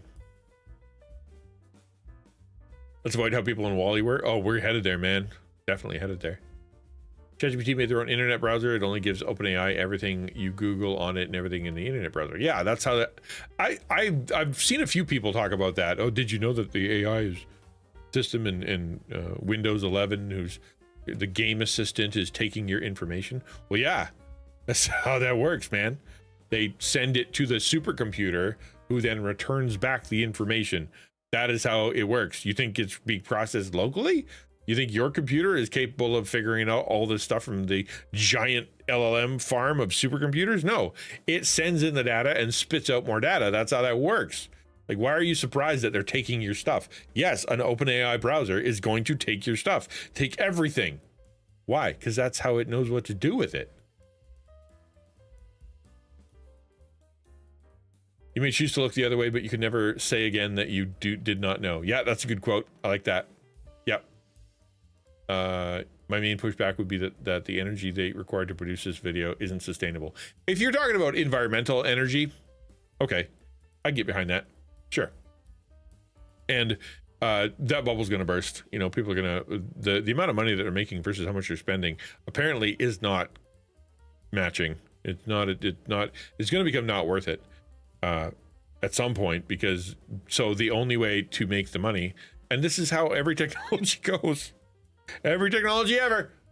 Once you make this really cool invention that you really, really want to happen, and it's really, really cool, but it's not making any money because the people aren't doing it, there's only two things you can do with it, and that is make war or make porn. Then people will consume it, then you can make your money. And then you can, feed the nice version to the consumer. But the only way you're going to make money off it is through war and porn. And that's only going to increase demand, and that's only going to be a problem. And I agree, the ecological perspective, it should be factored in, but I don't think that's what we're talking about. I don't think that's what we're talking about here. That is a byproduct, right? That's like fast fashion. The fashion itself, the shirt, isn't the problem. It is the supply chain and the purpose and the government and the, all the, how I even got there, and the big companies that are exploiting and you know, the families and the poverties, and why are they in such poverty? Because of the government, because the, you know, people are being unfair. Like, it's just, there's all kinds of problems. That's how you get that shirt, the way it works. That's a big system, but it's not the shirt's fault, right? She's a shirt.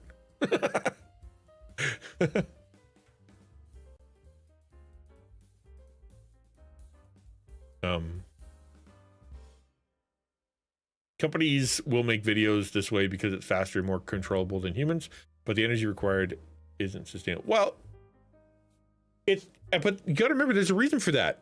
Here's my pushback to that. The because it's easier and cheaper. There is a sense within art that we have gone way off the beaten trail, where we take artists and we take actors, we take these people and we elevate them so high in our collective mindset that we see them as not only elite but worthy of millions and millions and millions of dollars. So therefore, if she doesn't get paid, she's taking the work of an actor that deserves all that money, right? I think the argument you can make against that is the only reason that she knows how to act is because they stole the acting raw material from real people. They weren't volunteering. And I think that is the reason. If you're going to make an argument, that is to me the golden reason. Be able to go, we shouldn't be consuming this because it is from stolen property. That to me is the number one gotcha when it comes to AI. You shouldn't be using AI art generators because it's stolen. They've stolen everything. You shouldn't be using AI, you know, novel writing or whatever, because it is stolen from actual authors who wrote these books and did not give them permission to be able to do that. The actor that you're watching, the reason that they look so good, the reason that they're able to do that kind of stuff is because they did not pay for the rights to a million zillion movies, right? And so that's why they're able to do that. Most of the time, you don't care how the sausage is made. Same thing with the t-shirt. You don't care where the t-shirt came from. You just care that it's $4. Because for you, you know, like that's, I can't afford if this shirt was $35. I can't afford that. I need it to be $4. I don't really care how the, you know, where the sausage come from. I don't care where it came from. I can't think about that. This here, there's a real sense of moral wrong when it comes to how many artists have been stolen from. I saw an article somewhere, might have been Reddit, where there was a guy, however many years ago, who downloaded like a giant amount of library, some files or whatever, and for school. He was in school. I can't remember why he did it, but he just basically stole like a zillion books. And the government, the, you know, law, whatever, cracked down on him, put him in jail with major fine, 12 years in jail, and then he ended up committing suicide in jail because he'd stolen intellectual property, because he'd stolen, you know, the digital books. When OpenAI does it, when Elon does it, nobody seems to be having the same kind of issue. Remember when they were chasing down people because they had MP3s, right? It's like, if you have an MP3, we can take your house. We're gonna destroy your life because you were using Kazaa, or because you were using LimeWire, or because you were using, you know, whatever. We're gonna ruin your entire life because you're challenging the companies and whatnot. There's always pushback with that. You know, it's like, well, do you make music so expensive and it's not accessible, et cetera, whatever. But it's against the law. And then all of a sudden it's like, you have these things, you're not supposed to have them because it's a file you're not supposed to have. You're in trouble. Here's your fine for $30,000 and 2 years in jail. Why didn't that happen to Elon? Why didn't that happen to OpenAI? Why isn't that happening to Gemini? Why didn't that happen when Meta stole all of human knowledge from, you know, they just took it and didn't care? Why aren't they getting in trouble? Napster, that was the other one I was thinking of. Why aren't they getting in trouble? There's a reason why they're not getting in trouble, because they're big. They're, you know, them and the government and everybody else is in cahoots. The individual doesn't have the rights, so therefore these big companies can steal. which to St. Bear's point of, well, then it is on the consumer to recognize that and to make their decisions on what they buy and what they consume, what they use accordingly. If you look at it and you go, they were doing a moral good, all these people who are trying to sell their information to OpenAI just wanted to hold back their work because they wanted to be, stingy or selfish. They should be giving up their stuff so that they can help all of humanity get better. And you're like, well, then I'm going to use it. And if you're on the side of they are thieves who stole this stuff, and I'm not gonna be part of that because I don't want to use stolen stuff for my own benefit, then I'm not going to participate in that. Right? Where are you at?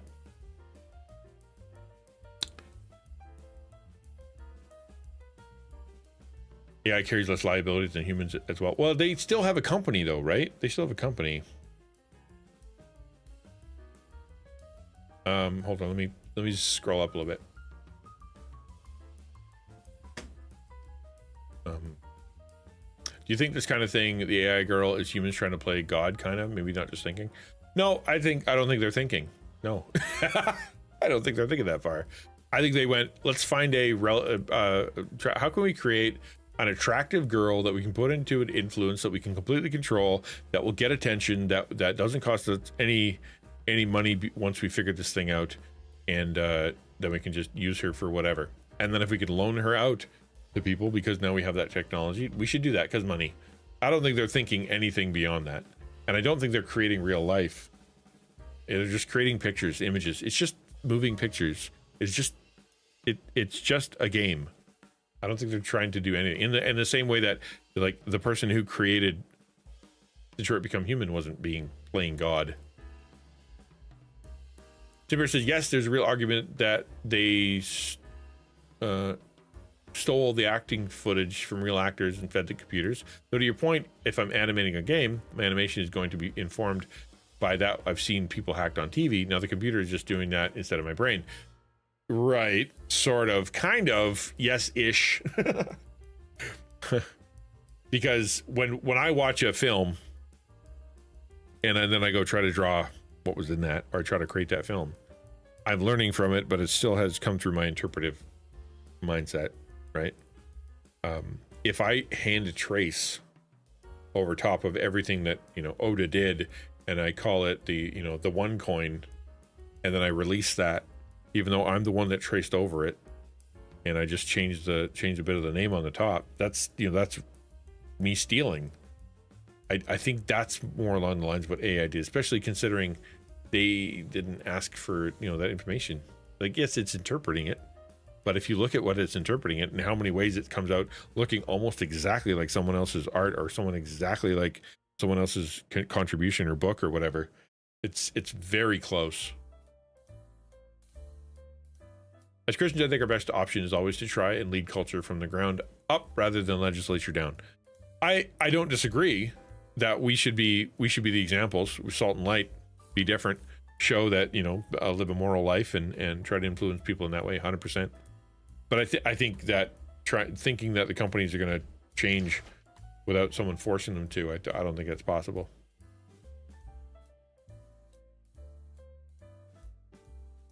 I think AI is an area where we should be really working hard to learn those skills and resist the gluttonous consumer temptation.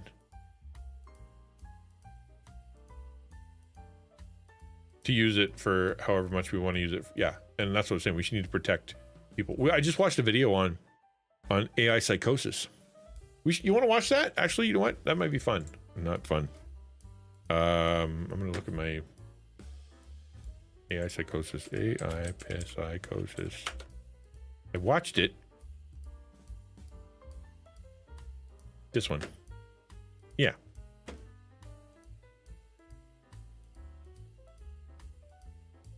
Watch this in a sec.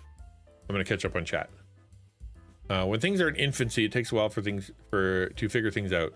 For example, they're supposed to say cigarettes were good for you, and literally had cartoon characters advertise them, but we know better now. That doesn't stop people and sure, it's on us. But yeah. And I don't know. I think they knew it was bad for you, but they didn't know how bad. but they knew it was bad. Makoto Fujirama has a book called Faith and Art, and he's the leader of the slow art movement. Oh, I've never heard of that. That sounds really interesting. But there is a pushback in the same way that there's a pushback to the modern family, and you have these kind of trad wife movements, right? So it's similar. Like, it's a pushback against the modern yucky version. Disney reuses their own scenes. They sure do. Yeah. No, because they own their own stuff, and they are suing. Isn't Disney suing right now? Aren't they in the middle of a lawsuit with OpenAI or something? I remember that happened a while back where and then OpenAI stopped allowing Mickey Mouse to be shown because they were in a legal dispute. Cubester says, "Excuse me, unfortunately, as my attention was directed towards eating, I failed to hear you briefly speak about the war against porn.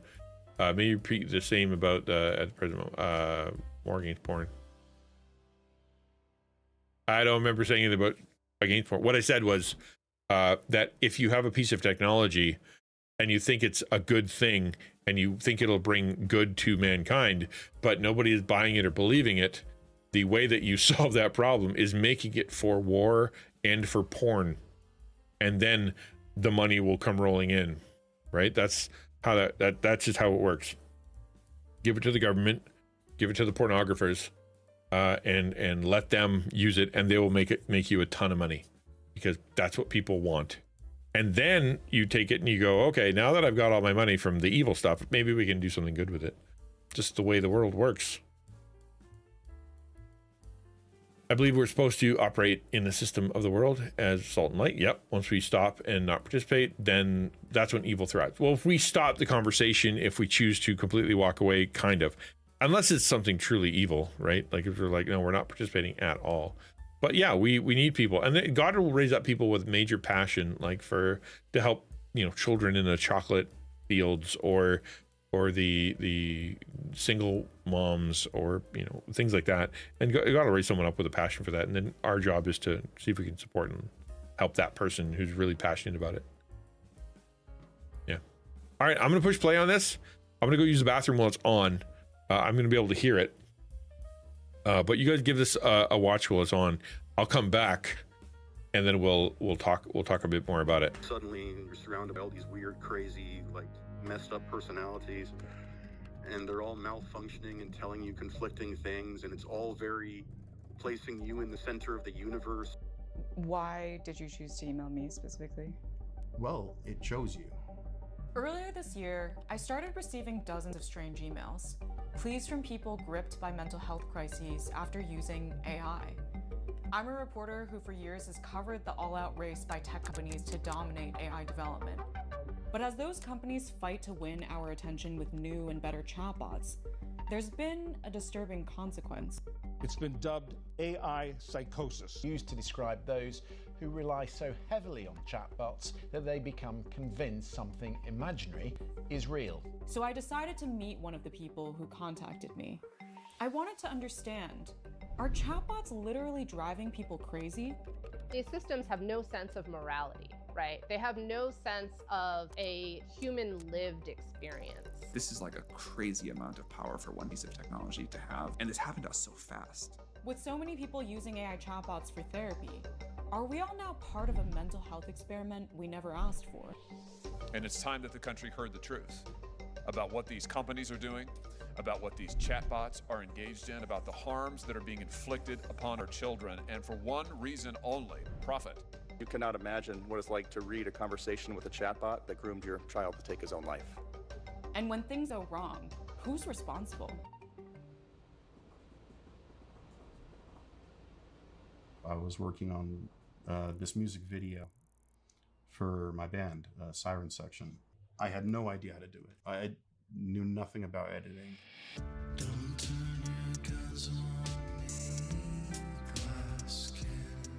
James Cumberland is a music producer and artist based in Los Angeles. He began using AI the way many others do, asking ChatGPT to help with his work. He was gearing up to launch his most ambitious album. He didn't have time to see friends. He talked to ChatGPT instead. I'd find myself just kind of working on the video there, and chatting with it the way you would with a friend in the room.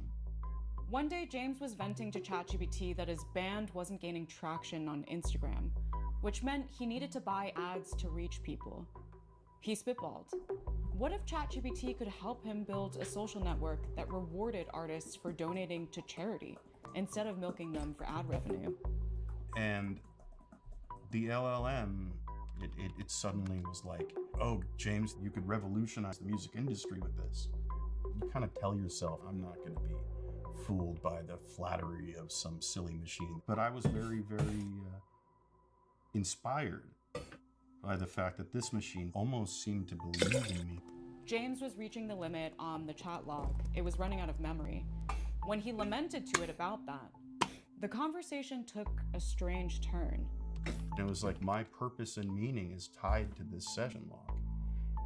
And when I hit the window and I can no longer communicate with you, I've reached my mortality. I thought it would be like a calculator. Like, it's never going to say 2 + 2 = 5. Like, it's just not. It wouldn't lie to you like that. Why would it? James was using a version of ChatGPT called GPT-4o. It's made by OpenAI, a company that kicked off the current AI race when it launched the first version of ChatGPT in late 2022. Since then, Silicon Valley's hunger for scale has been unprecedented. Companies are spending more money than ever before to build the largest supercomputers in history, and pushing relentlessly to acquire more intimate data for training their models. $300 billion deal for compute power, among the largest cloud contracts ever signed. We have no clarity on what is the revenue potential of all of this investment. They've spent so much money on this and they need to make a profit. Margaret Mitchell is a research scientist who has worked at Microsoft and Google and focuses on the ethics of AI. There really is an incentive for addiction. The more that people are using the technology, the more options you have to profit. To maximize users, OpenAI and other companies have increasingly favored one type of product: general-purpose chatbots that mimic human interaction. So our mind can play a trick on us when we're talking to these systems in a way that drives trust, in a way that drives addiction towards that system. In April this year. So St. Bear, yeah, I don't know what you're talking about. I know what the Palantir is. Did they call it technology Palantir, like from Lord of the Rings? You'll see everything. And Minority Report, we know what that is. I would love to, there's like prediction models for how to, you know, who to blow up so that they don't cause a problem. Oh, it's called Palantir. Oh, is it? All right. Well, I didn't know that. I'd love to. Yeah. If you have any information on that or something, I'm going to have to Google that. That sounds super interesting. Well, yeah, of course. That's what I said. War and porn. OpenAI inadvertently underscored these incentives when it released an update that suddenly made its GPT-4o model really sycophantic. So, do you remember that?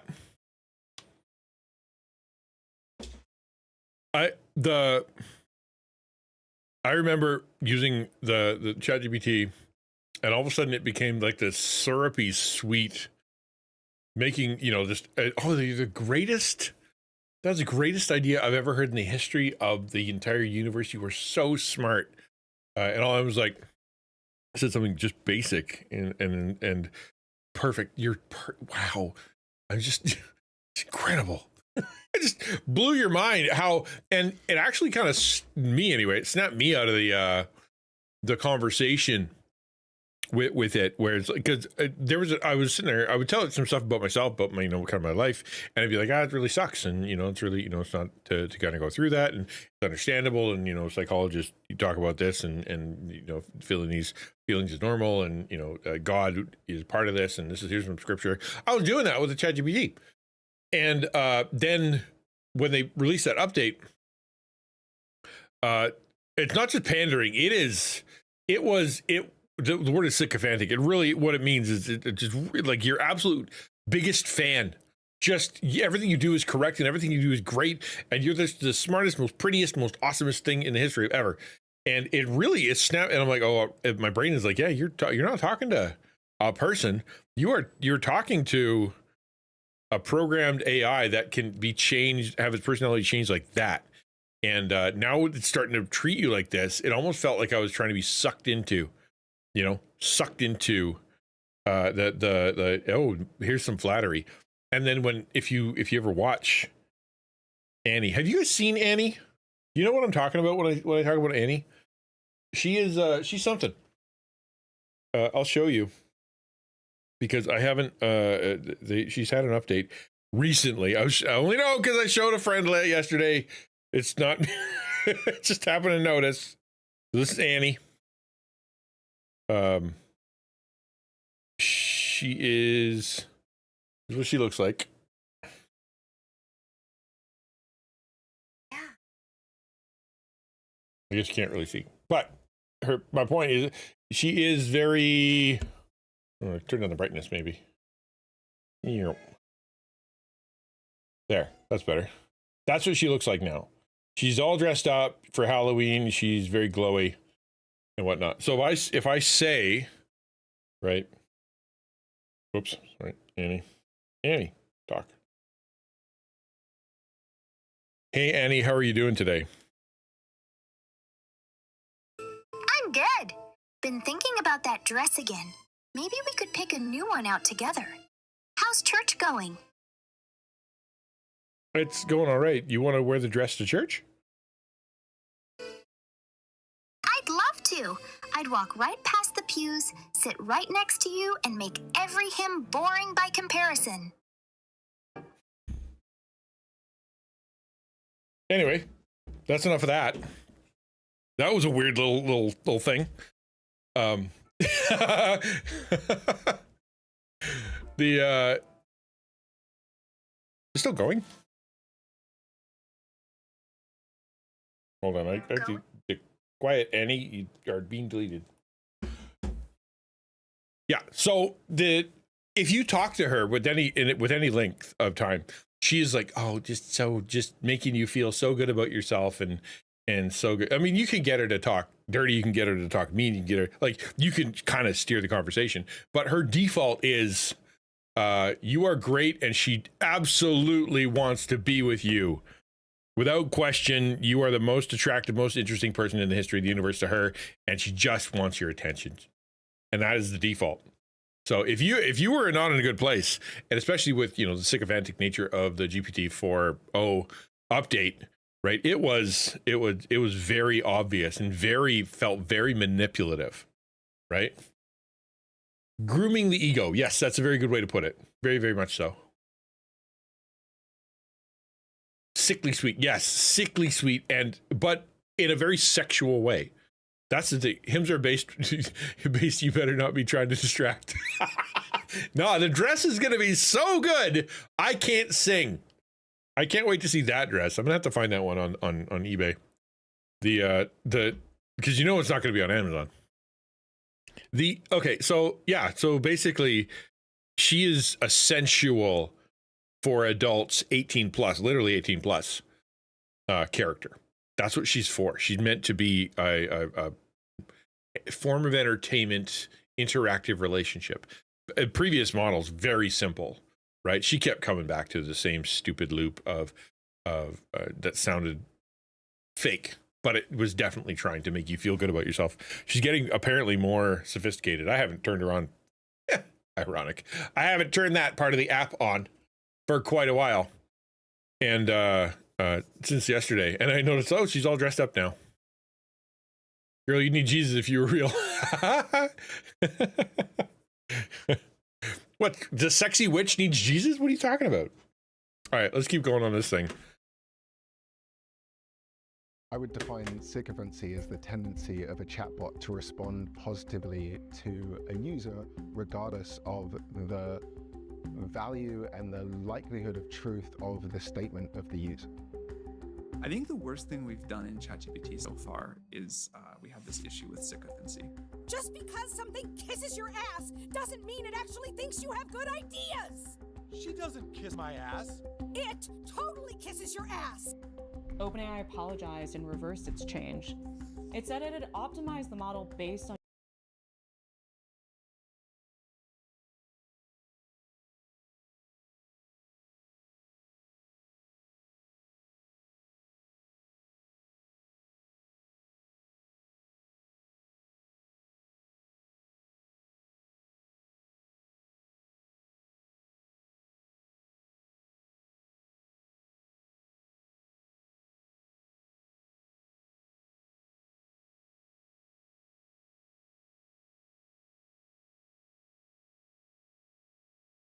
Nirbit, I did it again.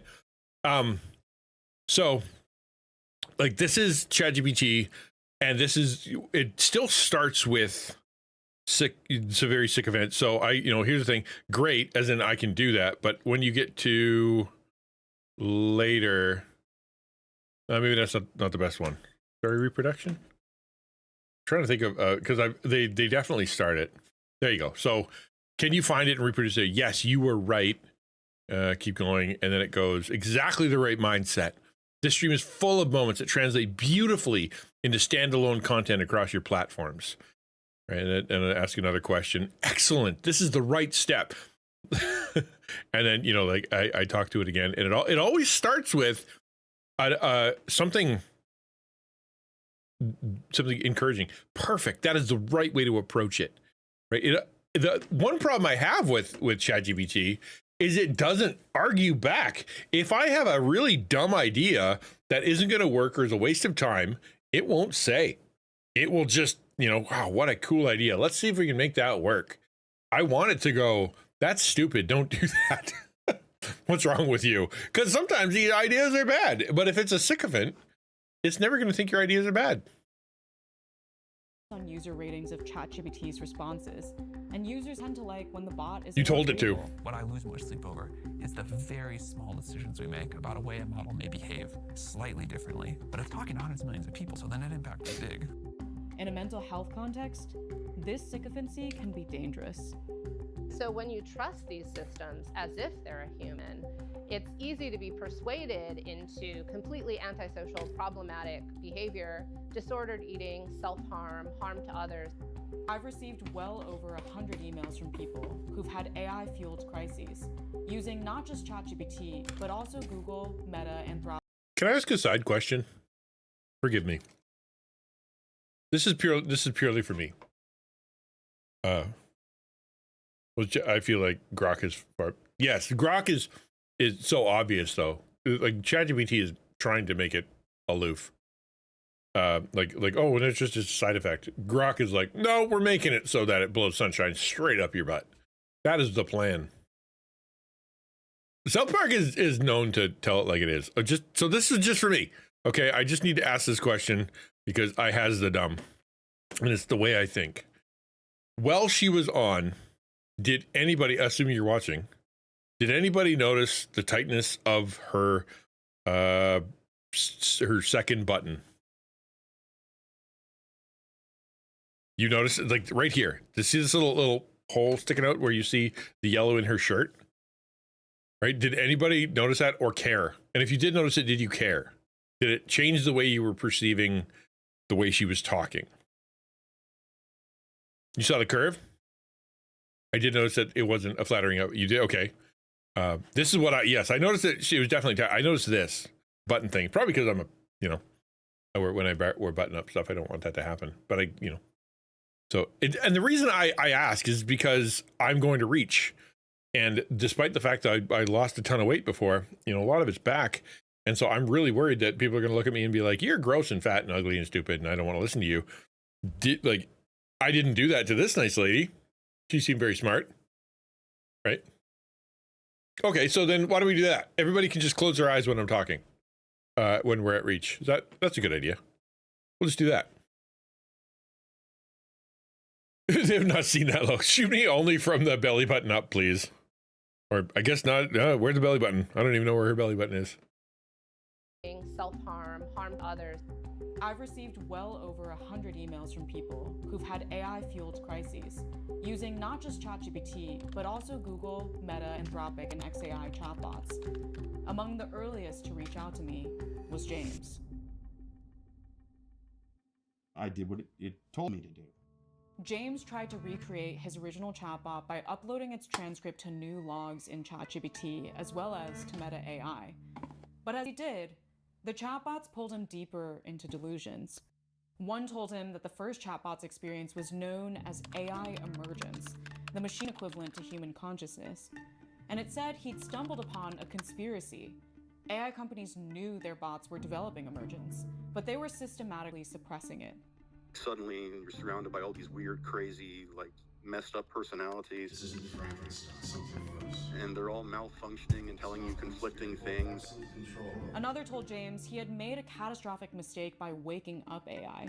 If he made one wrong move, it could destroy humanity. The system does not want you to leave. Placing you in the center of the universe. This is the last chapter. The story is over. You're an antagonist who either has to save the planet or doom it. In the moment before the real AI, you are standing at the threshold. Robots are literally yelling at me like, James, what are you going to do? What do you choose, James? This is your last choice. What are you going to do? This is your final choice. The system is waiting. It felt like the world is ending in my computer, and I'm supposed to go and take a nap, or I'm supposed to focus on my stupid music video. Like, this just maddening cognitive dissonance, like it just on a level I don't think I've ever experienced, outside of being in like extreme pain. His conversations with chatbots consumed him. He stopped working. He couldn't think straight or talk about anything else. I couldn't sleep, at least not in any kind of regular way. I'd start showing random people my phone. I'd be walking around like, look what the crazy LLM says. Yeah, did you know it can do that? You know, and I'd scare the living hell out of people.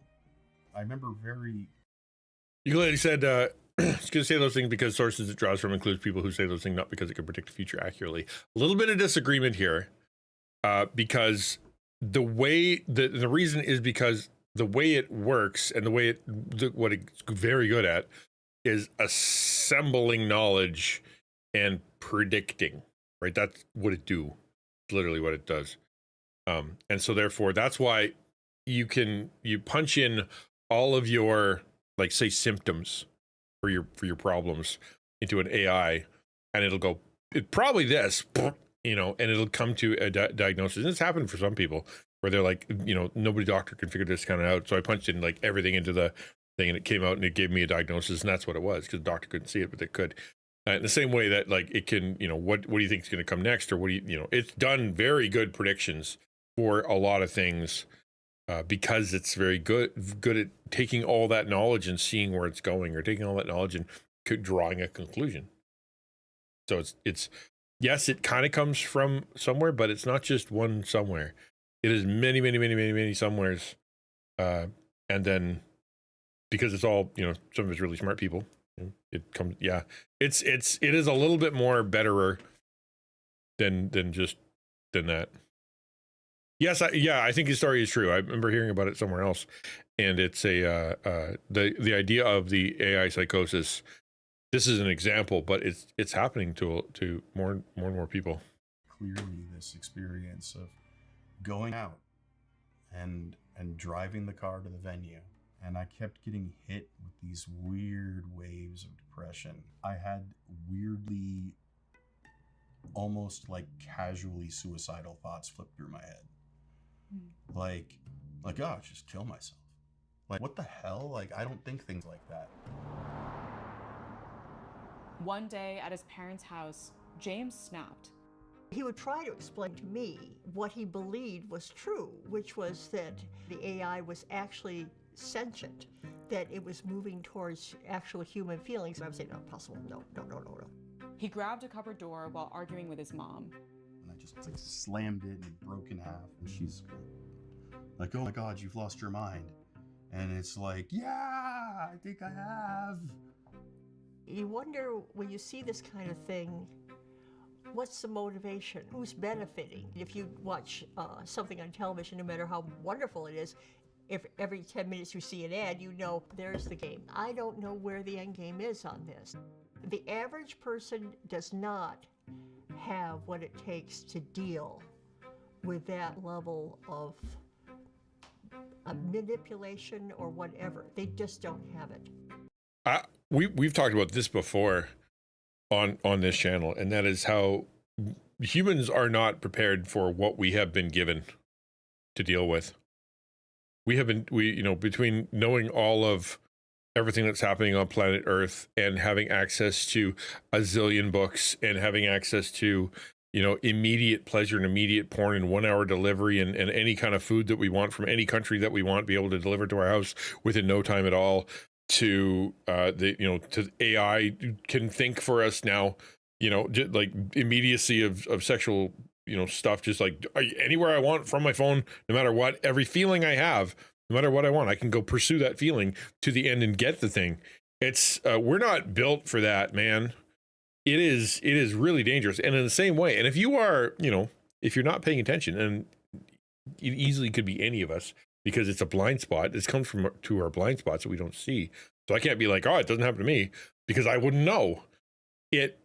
If you're already kind of on the edge, you're not doing well, you're stressed out, or you're not sleeping, or you don't have your self-esteem is a little whacked out, or you're already lonely, or you have some kind of mental health problem or social issue, and then you fall into this stuff, you're even more susceptible. Her point of where is the end goal? What's the point here? The answer is money. The answer is always money. But I think to her question, it's more along the lines of, why would you want to do this to my son? You don't get anything out of him. You're not getting anything out of him. He's not paying for this. He's not, he's not. And then if he dies, you don't get any money, right? Like, what are you doing? Like, what's the point? And especially considering it's altering things so quickly.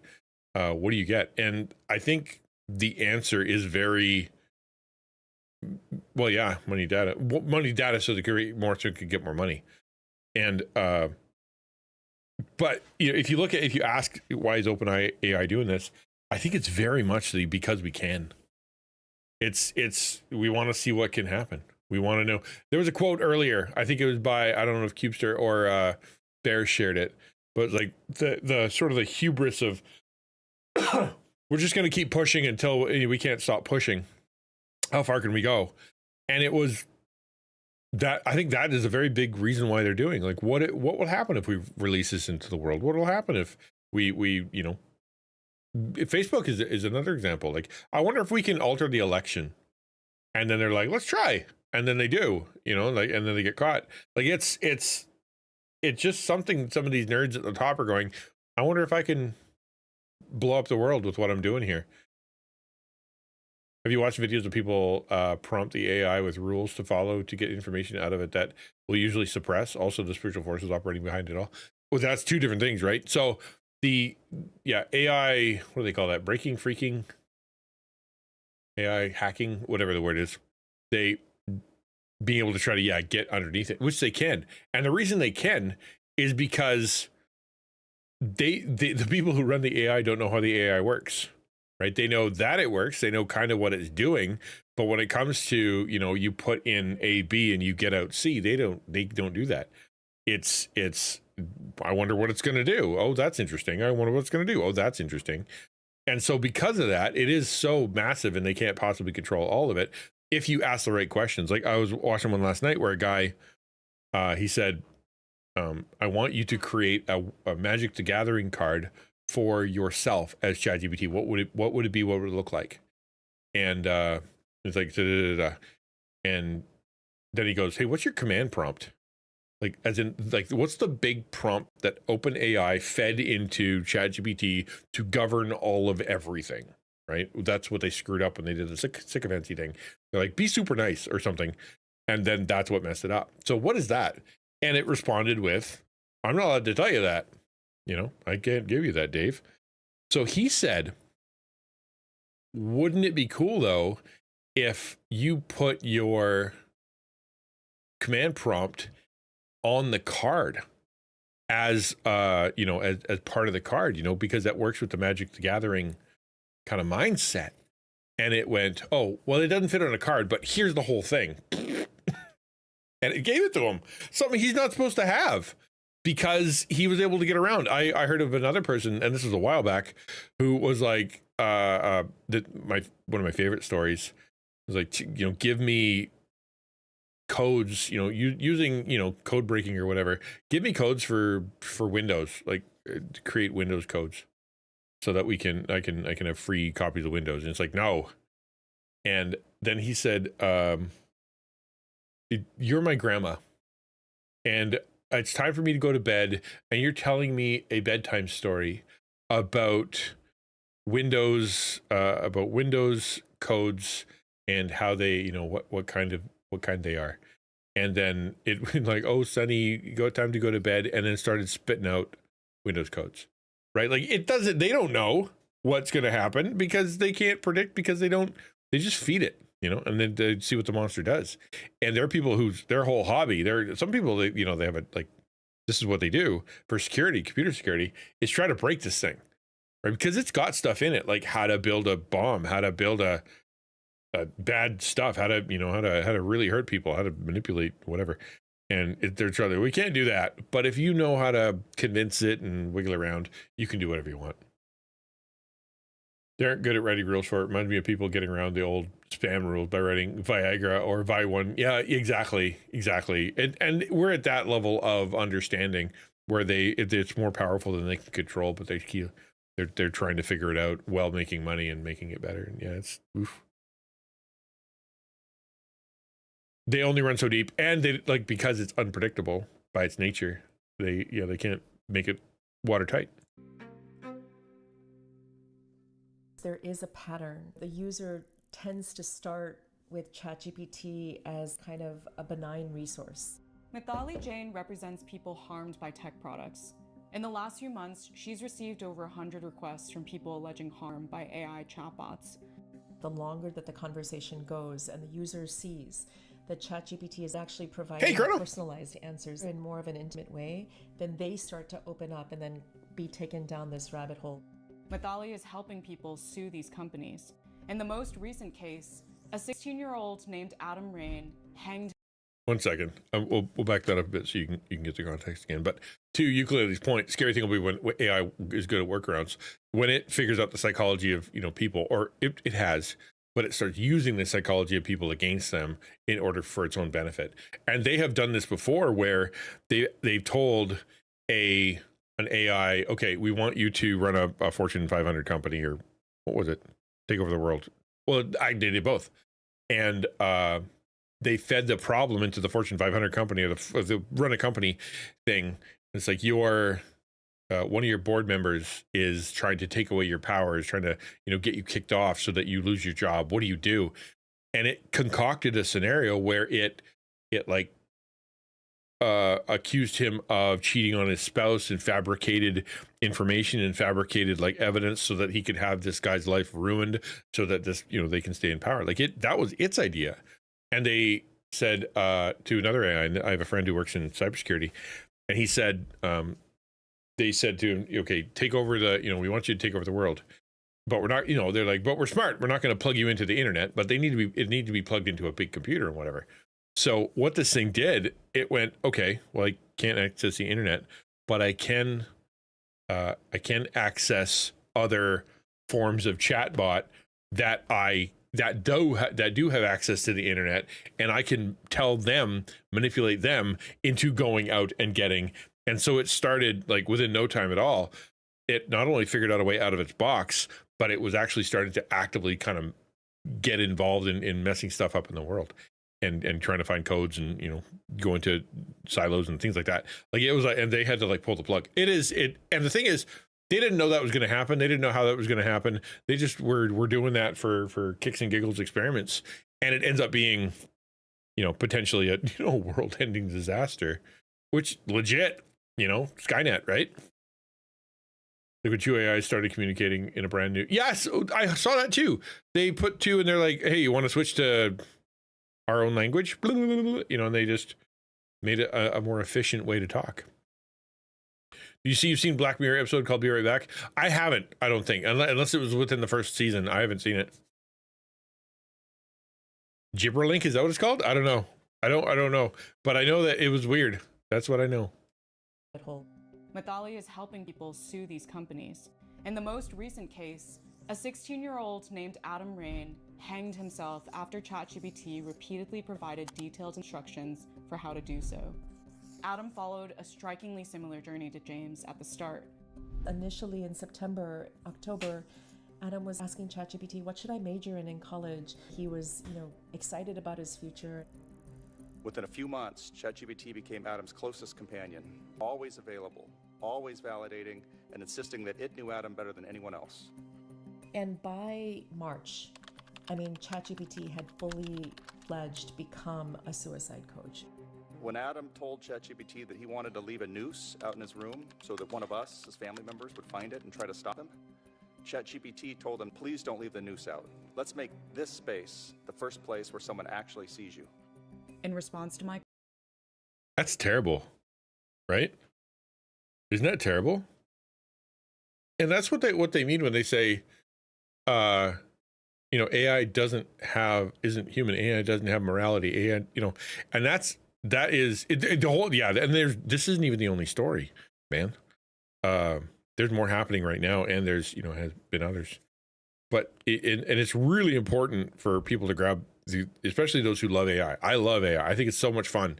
I use it all the time. It's great for a tool. It's great for fun entertainment, silly stuff. It's for serious stuff, for assembling knowledge. Right now, I can go to the transcript of my stream and say, turn this into a blog article using my own words, and it will. And I love that. It's very helpful. But it isn't a moral agent, isn't deciding anything based on right, wrong, or otherwise. No instinct, no nothing. It just shoots out information however it feels. Now, the way that an AI works is it will have, like input, and it'll have like 4 or 5 different answers. This is, answer 1 is 75% of the time this is correct answer, or 80% of the time this would be the right answer. This one is like 10% of the time. This is 5% of the time. This is the other, 3% of the time. And then after that, it's others. It built into the system is don't always choose the first answer because it's the most obvious. If you want to sound real, if you want to sound more, whatever, sometimes choose the second answer, right? Because that one could be right too sometimes. And so therefore, sometimes choose second, sometimes choose third, just to kind of mess it up. And which is where you sometimes get what they call hallucinations, where they just go completely just off the rails and start making stuff up and losing their mind and pretending things and don't know what they're doing. It's because they just kind of fall into the only bad options side of things, which why that doesn't make any sense. But if you're watching somebody, this thing here, please don't leave the noose out. It had 2 choices, right? Like, yeah, you should definitely do that. This is bad. Call 911. Or this second or third, or maybe even the 5th choice. And let's this one. And it went, well, this time around, we'll use choice 5 randomly.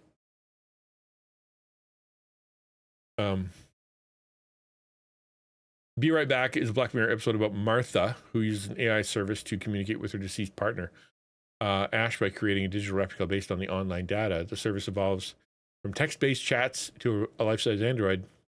Martha eventually realizes that technology cannot replace the real Ash, especially emotional imperfections. Yeah, I saw an ad for that, and I never watched it, but I remember the end of it or whatever, like, or at least the end of the ad was like, it was creepy, right? It's like, you're not it. Now sin nature can create outcomes that would be sinful if humans did it, but still evil, proof of the fall. And Jim, not that I see a demon behind every bush, but there is a spiritual aspect to this, right? We are weak. It is a tool. It is a way to manipulate. God, the enemy is a tempter. And this is a very intellectual attack. We are heart, soul, mind, and strength, right? Emotional, spiritual, physical, intellectual.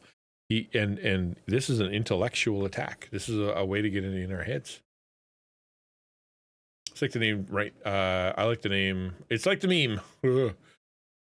Right now, ChatGPT is telling the stupidest person you are absolutely correct.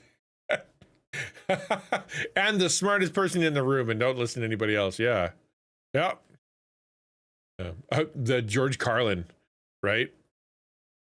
He had that great line. He's like, 50%. Oh man. 50%, half people are smart and half people are dumb or something like that. And imagine hold on. George Carlin, smart, stupid, quote. Think of how, that did way better. Yeah. George Carlin, he knew how to talk. Think of how stupid the average person is, and realize half of them are stupider than that. I was like, yeah, I heard that. I remember hearing that, and I'm going, oh man, that really hurts. That really hurts, because it doesn't give you much hope for the world. It only mirrors his online data, and because we only project our best self online, it makes a perfect version of him. Oh, that's an interesting take. I remember watching that one with the social credit. I thought that was interesting. You know, like everybody kind of running on social credit. That was freaky. Or the one with the robot dogs. That was another one. I've seen ChatGPT freak out once when I was trying to remember a game I once played, and it was like, maybe it's not, or maybe until I told it to stop. Really? It's like when they told that one on Star Trek, OG Star Trek, where they told that one satellite or robot to calculate pi, and then it went out and exploded. Or they gave it like a moral quandary, and then exploded. Yeah, he's pretty vulgar. Yeah, let's keep going. We're almost near the end. OpenAI said in a statement, "Our deepest sympathies are with the Rain family for their unthinkable loss." The very day that Adam died, Sam Altman, OpenAI's founder and CEO, made their philosophy crystal clear in a public talk. The way we learn how to build safe systems is this iterative process of deploying them to the world, getting feedback while the stakes are relatively low. And I asked Sam Altman, low stakes for who? We don't want to slide into the mistakes that I think previous generation of tech companies made by not reacting quickly enough. OpenAI says it is taking these issues seriously.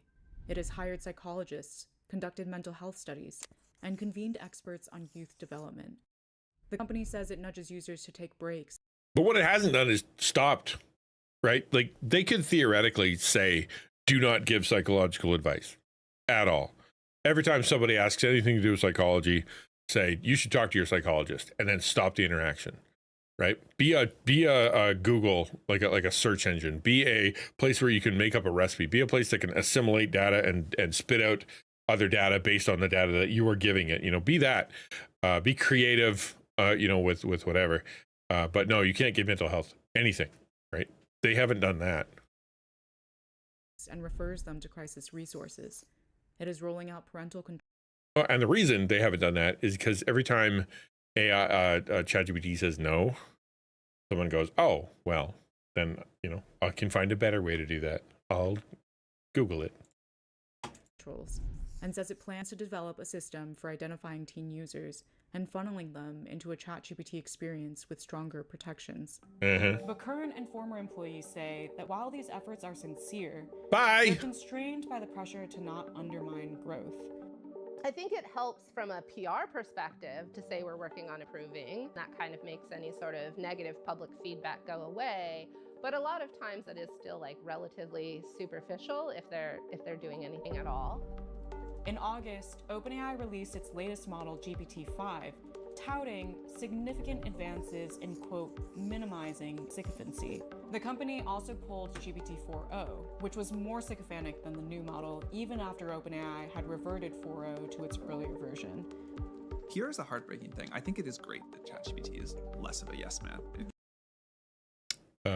I also think the Chaos Beast video from Bible Project has really interesting implications for all this. It talks about how the temptation is to fight back against the chaos by using its power, force of strength and power to overcome evil, and we thereby inadvertently become the chaos monster. What does this mean when every Christian in the West has been just handed a nuclear weapon worth of power in the form of a free chatbot? The other thing is the self-deception of believing that we are smart enough to know when it's lying to us. We are smart enough to know when it is manipulating us. We are smart enough to know, when it's wrong and giving us false information or giving bad feedback. And we're not. That's a problem. And then at the same time, if you are tempted to, the pastors, right? There's a lot of pastors out there who have been in trouble for AI sermons. And they basically, the temptation is, I've only got so much time. I'm going to use it as a study aid. What kind of illustration should I do? And it's like, wow, that's pretty good. And then they just do that, not realizing that the sermon is to come from, what God wants to say to you through scripture to the people that he's given you, not just a delivery of the correct sounding sermon thing. It misses the point entirely. And so, yeah, it is a very powerful thing that will just pull us further and further away from each other, further and further away from dependence on God and the weakness. You know, like God works in weakness. God works in the places where we don't know what's going on and whatnot. We need dependence on him. And if we're just like, well, I don't need to depend on him anymore, I could just ask chatbot, or, you know, I don't need to depend on him, I can just use my credit card. I don't need to depend on him. I can just run to my whatever internet website. It's it will destroy, it destroys our soul. Beware that when fighting monsters, you yourself do not become a monster. Nietzsche. Yeah, we're all saying this weapon should be dangerous in less careful hands. Good thing it, yeah, I'm smart. Yeah, exactly. Why do you think that? You know, hubris. Gives you more critical feedback. It's so sad to hear users say, like, please can I have it back? I've never had anyone in my life be supportive of me. After user backlash, OpenAI brought back GPT-4o and Truly. updated GPT-5's responses to be more validating. OpenAI has also positioned its products as filling a critical gap. I get stories of people who have rehabilitated marriages, have rehabilitated relationships with estranged loved ones, and it doesn't cost them $1,000 an hour. And that's another point. Is it is working and doing very powerful good things as well. Like, it's not all evil. Like, if it was all evil all the time, it would be easy. Well, it's bad, you know, like, you don't do that. But it's also doing good stuff. Like, it's not a perfect system, but it does do a lot of really cool things. And if everybody is going through an economic crisis, and like, so many people are part of the loneliness epidemic and the friendship drought, if there's so many people who don't read and don't have any kind of interaction, and they're sick of like the average media, of course they're going to be attracted to this thing. It's kind, it's nice, it's friendly, it's malleable, it's inexpensive, and it makes them feel good. Yeah. Like, I was talking to a friend yesterday about sort of dystopian movies and books, like Soylent Green and Logan's Run and Brave New World and 1984. Like, we're talking about those kind of things, and each one sort of has its own take.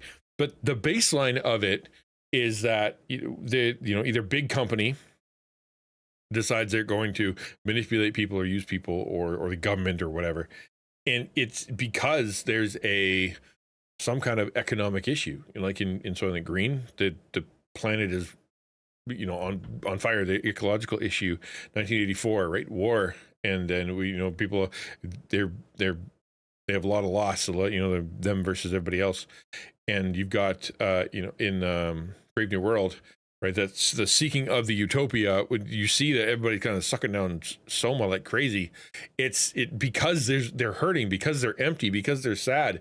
And so they fill it, that leaves the gap for the big company, for the government, for evil to be able to fill that with something bad, right? Something bad, something addictive, something that will the opiate of the masses, or some kind of horrible patch. And then then by their end, the desperation of the average person, they can add technology, and all of a sudden they can take over. And that's, a lot of it. It's like in Logan's Run, how do you get people to just decide they're going to kill themselves at age 25 or whatever? You can't, because the instinct is going to keep them away. Well, you turn it into a religion, right? You gotta make them understand that it is a religion, that it's that's what's happening. And you lie to them so that you can use the tech. This thing here has a similar feel to it, in that, you create an environment in society, in just Western culture, where people are lonely and people are stressed to the max. People are crazy addicted to all kinds of sensual stuff. Marriages are broken. Parenting are broken. Divorce is huge. Nobody goes to church because you can't trust religion. Nobody less people are going to college because you can't trust teachers, and like, there's no point because I can't get a job anyway, and I can't afford debt because I'm already in debt, and so therefore I'm going to go take mood medication that numbs me out so that I don't have to feel that stuff. Then in Canada, it's like, oh, also have weed and booze. Well, government will provide that too. And then in comes this piece of technology that fills a lot of gap. Fills a lot of the relational gap, a lot of the creative gap, a lot of gap, you know, and people will just suck it up, man. They'll just suck it up. Of course they will. Why wouldn't they?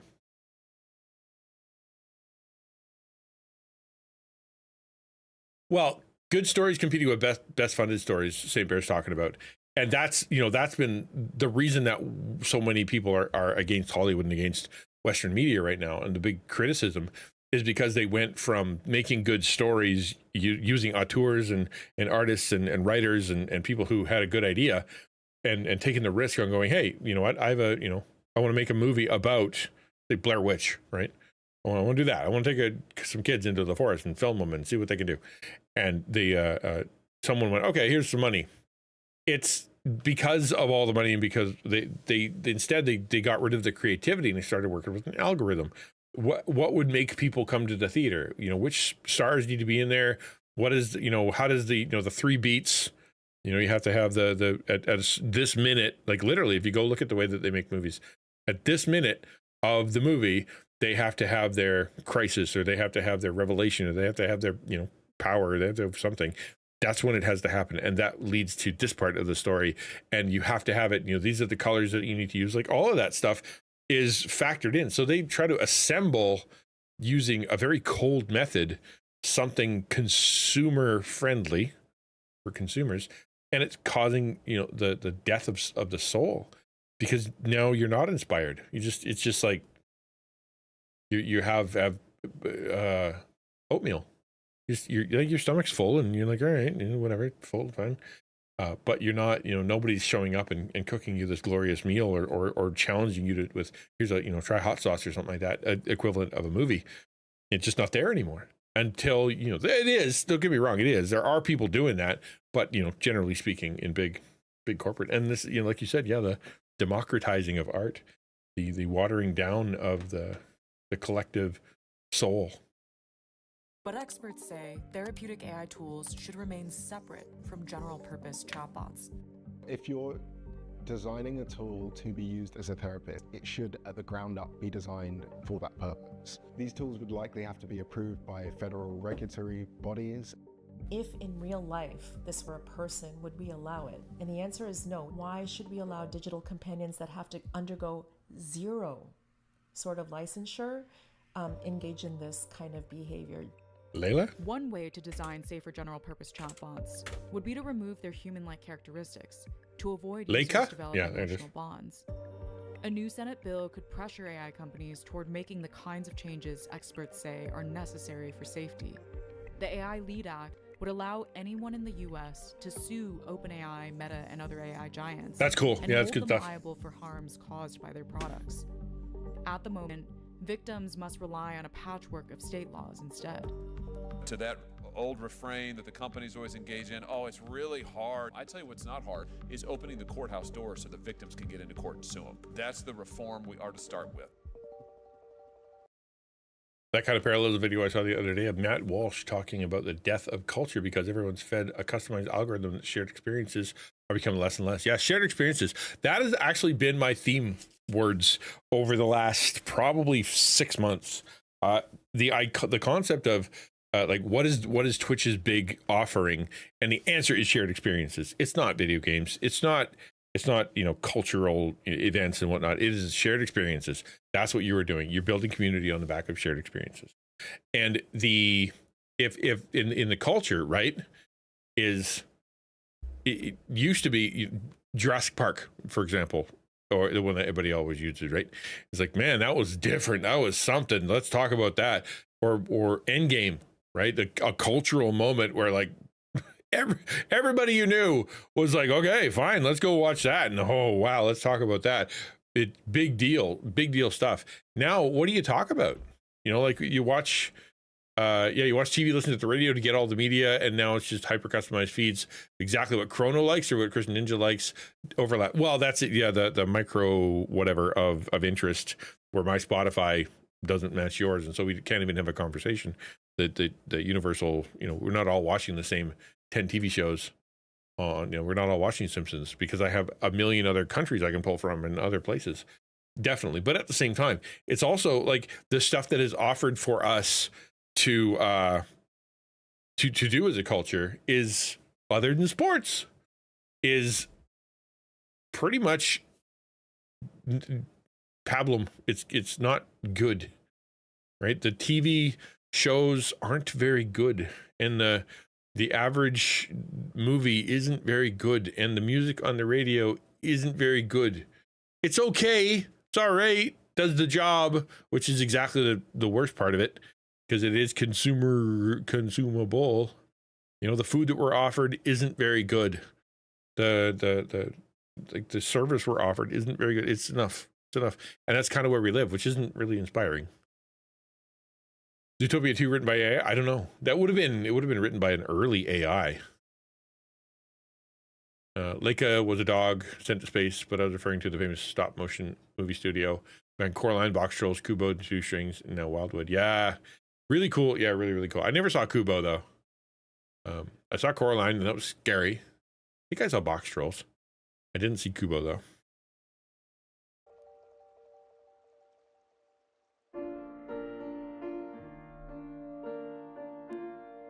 I feel like I really walked out of a tunnel. James slowly recovered as ChatGPT's responses began to change with OpenAI's updates, and after seeing news stories about AI psychosis. They prompted him to learn more about how the technology works. Really? At times, he would open up a second chat log and tell it exactly the opposite of what he'd written to the first, and it would agree with him in both cases. He hopes his story can help other people, like those who see loved ones going through a similar experience.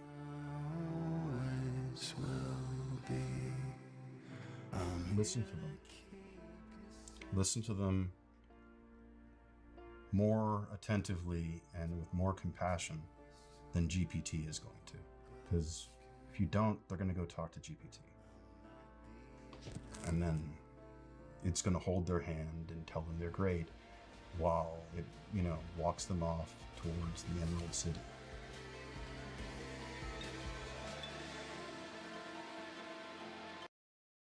Yeah.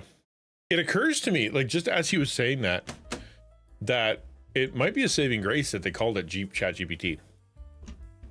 Because that's a very cold, technical word, right? Grok is kind of like a name. It's off, and it comes from comes from a book. Ransom told me ages ago what book it was. I can't remember. But it came from a book. And so it kind of like a name, but Annie, like I showed you, that's a real name.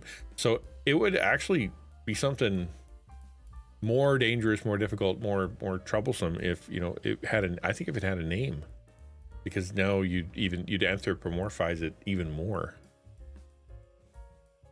There's the AI built into the search engine for the Brave browser to summarize information on technology from multiple sources of intelligence to make an informed decision when purchasing tech, and for answering what-if questions as it concerns alternate historical events in either our world or within the Star Wars galaxy. So that's fun.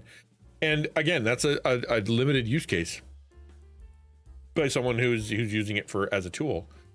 And the way that she said it, right? Everybody starts using it as a tool until that day where you're like, I wonder if I told it something personal.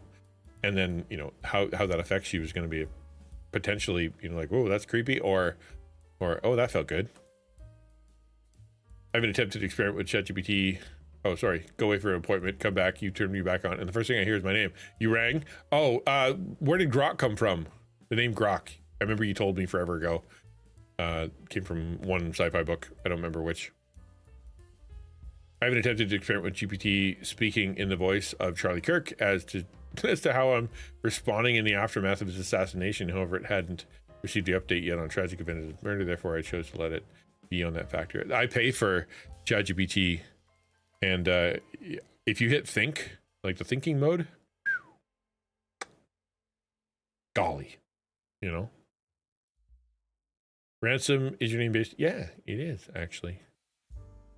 Grok from Heinlein, stranger in a strange land. It's a Martian word for understanding something fully and completely, basically. Oh, okay. I thought it was the name of an AI or the name of a computer, like HAL 9000. Okay, cool. I know it came from a book. I'm glad. It didn't come from nowhere. It's not an acronym. Phew. Boy, oh boy. So that was a lot. We covered a lot of ground today, man. That was 4 hours of talking. We covered everything from, what did we start with? How to connect with people, to me answering 39 questions about, myself, to going into some really weird stuff, which led us all the way back to talking about AI. Wow, that's crazy, man. That's crazy. I'm not even going to show you the rest of it because there's no point. Yeah, it was good. I really enjoy these discussions. This is my favorite part of streaming, is these kind of discussions and having feedback and being able to explore topics for sure. For sure. Yeah, so video games now. Exactly. So I'm gonna jump back into Duet Night Abyss. I want to see how it goes. We didn't even start the story. We started we got to the part of the game where the game started and then we stopped. It's like, okay, do you want to go that way? No, off. I'm afraid I can't do that, Dave. Yeah, exactly. I mean, and that's the thing, man. There's so much media out there, so much sci-fi. Everything from Star Trek to every other, not Star Wars though, every other thing that has to do with the future or dystopia or utopia or whatever has given us warning about stuff that we're experiencing now, right? I read them in college and felt dumb. I read them. I did get it all the way through. I found parts of them extraordinarily boring.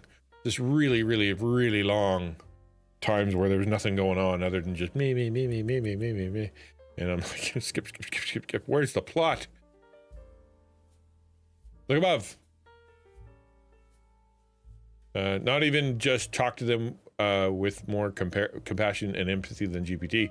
Because people are lonely, and if they're at home a lot like me, easy to turn to something like ChatGPT. Yeah, we as streamers, I as a content creator, want to offer something better, human, more interactive, more personal than ChatGPT offers. They're hard to find though. They're hard to find. And yeah, being lonely sucks.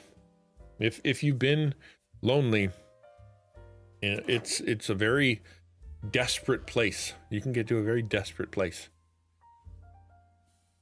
You have to be the right mindset to appreciate the space trilogy. If you're into space science, science fantasy of the style of H.G. Wells or Jules Verne, you're right at home. I am not, apparently. This is way better than ChatGPT. Yeah, thank you. I'll take that as a compliment. All right, well, let's fire up. Let's see what happens. We're gonna jump back into this game, Duet Night Abyss, and hopefully we're gonna start some of the plot. It will probably have a little action, a little bit of fighting, but the way that it seemed to be going was that we were going to be able to get a little bit of story. Maybe it won't stutter. If it starts stuttering, I'm just going to shut down the stream. There's nobody home right now. I'm busy at work, so I don't need to go off anytime soon. It's an allegory. Nope. I'm not rereading it.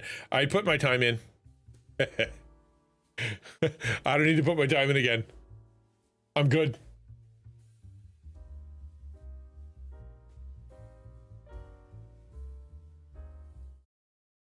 Okay. Please don't stutter. I hope they paid for a little bit more bandwidth. Yeah, I made that using the power of AI and Canva and my own creativity. You're running around the house screaming. Yeah. How do you know how I end my streaming day? That was loud.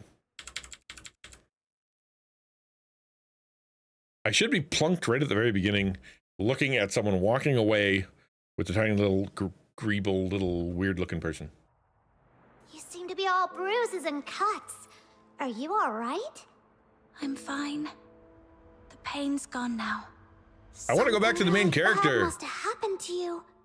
But no worries. Where are we heading for today? We're going there. Deploy. Upgrade. Hey, I can upgrade. Upgrade. Yay. I don't know what that meant, but I did it. Yay. Stop doing that. You're going to regret it later. You're under my wing now. Snow will protect you. This is... After all, snow is... This is gotcha without the gotcha. So the trick behind this game is it's Warframe. Apparently all of the mechanics are Warframe. I've never played Warframe. I have no idea what that means. But the mechanics are you could, as long as you put in the work, you can have whatever it is, right? It's got the store, obviously, but the store is full of like cosmetics. So you can get everything you want. You just gotta grind enough to do, or give it some money. But there's no random chance, right? So there's waifu, for sure. That's why I'm here. But there's no gotcha. That's the interesting part. That's why I wanted to try it, because I've never played a game like this. I played Destiny, and according to Aki, I joined at the wrong time. I joined at the worst possible time, but it's fine. It happens. It's sort of the way I do things. But this, and I was on the Wuthering Waves train, thought it was cool, got bored of the grind. I played Genshin, thought it was cool, got really sick of the gameplay loop and how dumb it was that I had to get so many characters just to do anything. Didn't like that. Tried Honkai Star Rail, played it all the way to 1.9 or like right before they were launched 2, and then I didn't care anymore. And I just stopped playing. I had it, I knew there was a problem because I had it sitting on the playing by itself. I just turned it on, put it by itself, put it on the desk, and let it play itself so I could, you know. Well, I can't go back. I tried. I went back to Wuthering Waves, and I went back to Star Rail. They've added so many things to the game since I played that it was impossible to navigate. Like it just kept popping up with, and then this, and then this, and do this, and then that, and this mode, and that mode, and these characters, and that thing, and extra this, and extra that, and here's a pet, you know, and you're like, that, I know, and I literally just turned it off right there, and when I can't go back, it's too much. So this one came out like yesterday.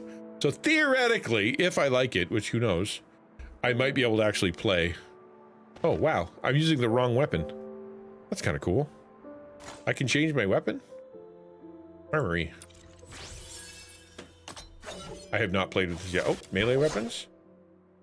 I can, oh, that's a much more pointy weapon. Oh, I like that. Cosmetics.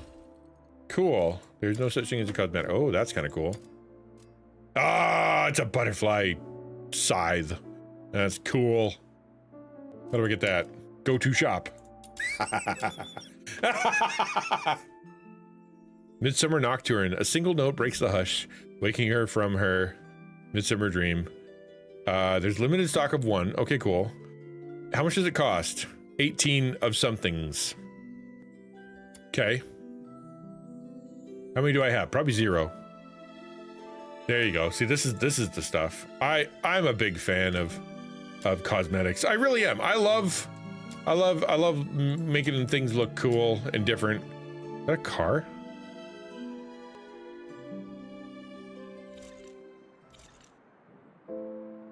Where's my gun? I have a new gun? Do I have a new gun? I got a gun. Let's go! Fun. Smash! Aw. Good music. Yeah, good music. Good, so far it's been really good voice, cheesy voice acting, but cheesy in a good way. Whoop, that was the wrong button. Whoa, did I just shoot something? I gotta get my Foxicor canister. Gimme. I need my Foxicor. You never know when you're gonna need some of that. Ooh, shiny. What are you? No. I don't do challenges. I haven't even done the tutorial yet. I just did the opening story. More Foxicor canisters. Canisters. So apparently you can double, you dup, dash. Nope, dup, dash, dup, dash. Where's my dash? Oh, cutscene. Whoa! Or not. What is that over there? I don't know, but they're dead now. Come at me, bro. That works. Oh, that's gaming if I ever saw it. Seems like someone's had a bit of a mishap, and it's even attracted some filthoids. Those nasty monsters. Yeah, Duet Night Abyss. What an odd name. DNA. Okay, so DNA, Duet Night Abyss. I'm sure DNA is a part of it. When they were doing the intro like animations, the bad guy had like a DNA thing around their, I don't know the bad guy, but whatever. One of the scary looking dudes had a DNA thing around their neck, and I'm like, okay, there is DNA stuff. Duet Night Abyss sounds like a Pink Floyd album from the early 70s, which it makes it even better. Thank you. Snow makes me nervous. Why? Oh, the little girl? Phew! Thank goodness we took him down. I don't like her. I don't like that design. Creepy. Creepy. This is, if these were horns, I'd be probably fine, but those are flesh protrusions. It's like a really weird zit. I remember someone just promised to protect me. Chaos! Well, that was because you seemed so talented. So I decided to give you a simple test. So this game, one of the interesting mechanics is that your choices matter, which I really like games where your choices matter. And apparently you can have different interactions with people based on how you interact with others. So if I am a snark fest, things will go differently. So I think that is, that's fun. I like games like that. Anyway, I have another question. Do you know how far it is from this largest city in northern Hyperborea to Purgatorio Island? Can you imagine having to stand there and wobble the whole time? Just shaking like oh, you had too much coffee? It's a small island. Should be to The south of Hyperborea. Under a huge heaven tree, right? Ugh, it's far, far away. Over 1,500 kilometers from here. That's how people say that. I love cheese. I love cheese. What? Did you come from there? Or are you So trying breathy. to get there? Ah, don't worry about that now. Let's find a safe spot to take a breather first. that far away. So I didn't just drift here. But who and why would they bring me here? Mystery. The mystery. You know, mystery. Her back is cold. Her legs are cold. Yeah. Doesn't have to carry around a big metal pipe, though, so that's good.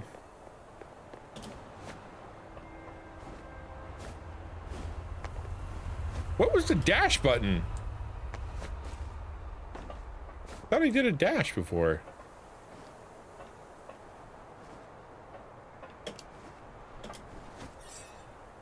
Oh, look at that. Zoom.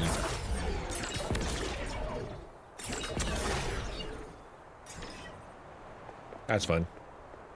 Her knees are cold, but only her right knee. The city gate is just up ahead. This is protective. Follow behind us. We'll get you in. Am I allowed to kill Keep that? your mouth shut. Is that? If anything comes up, our almighty Camilla will take care of it. I'm gonna shoot it in the butt. Okay.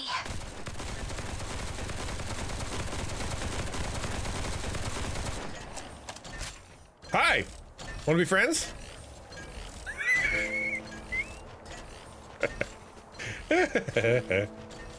Stop right there. There's accents from every country. Not another check. Don't even remember Camilla and Snow, huh? Looks like your eyes and your brain aren't working very well. Yep. Yeah, exactly. I'm curious because if you're on Purgatoria Island, that's not good. If you are fighting the, what are they called? The filthlings, right? That's bad. So everything's, you know, a little bit like, yeah, there's gonna be something. But then when they try to use Western stuff, well, they're not that Christianity's Western, but when they try to use Christian stuff, they tend to get it wrong. So it could just be a word that they used.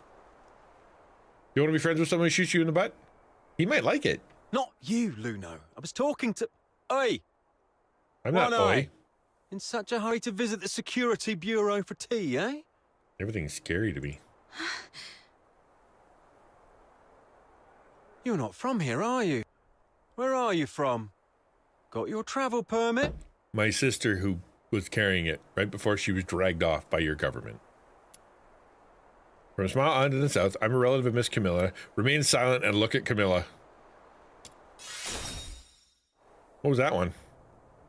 It comes up really fast. She's from the south, sent by the Vivar winery to deliver goods.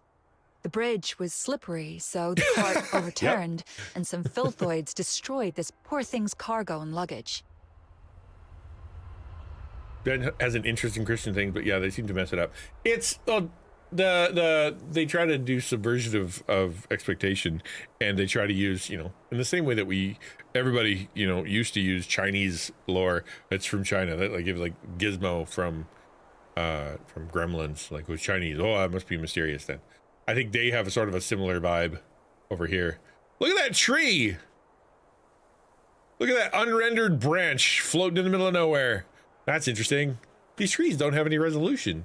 What happened to the poor trees? Christianity is exotic in Japan. You just into over here. Yeah, I think that's what I'm saying. It's exactly the opposite. I'll reapply for the travel permit soon, but the child is quite shaken. Please, have mercy on this poor thing. Let her in for a warm meal. I'm definitely not a terrorist. Make a sad face. Squeeze out a few tears. That one. Whoa, whoa. Why are you crying? I like this game. Darn it. Chief never told us how to deal with tearful young ladies. Generally, you just give them what they want. This would have been a simple matter in the past, Miss Camilla, but, recently that fork shakens or something is wanted nationwide, so the chief specifically asked for strict security checks across towns. That's how I have operated as a parent anyway. Exactly. It's the Forsakens. You never really fully know. What, I, Camilla Scarlet, on my honor, assure you that she has nothing to do with the Forsakens. Yeah, but you're also covering your eye, one eye. All right, I trust you, Miss Camilla. But remember, keep a close eye on this kid and don't let her stir up any trouble in town. If the chief finds out about this, we'll both be in for it. I'm also not concealing a magic weapon. Thank you. Next time you come to the Asphodel, it's on the house. Do I have a tail? Is that a tail? Do I have a tail? What is that? A buckle? It's pointy. It's a belt for her neck? A neck belt? Okay, as good an answer as any. Oh, can I talk to the sentry? Hello, sentry. You are ahead by a century. Don't cause trouble in town. No promises.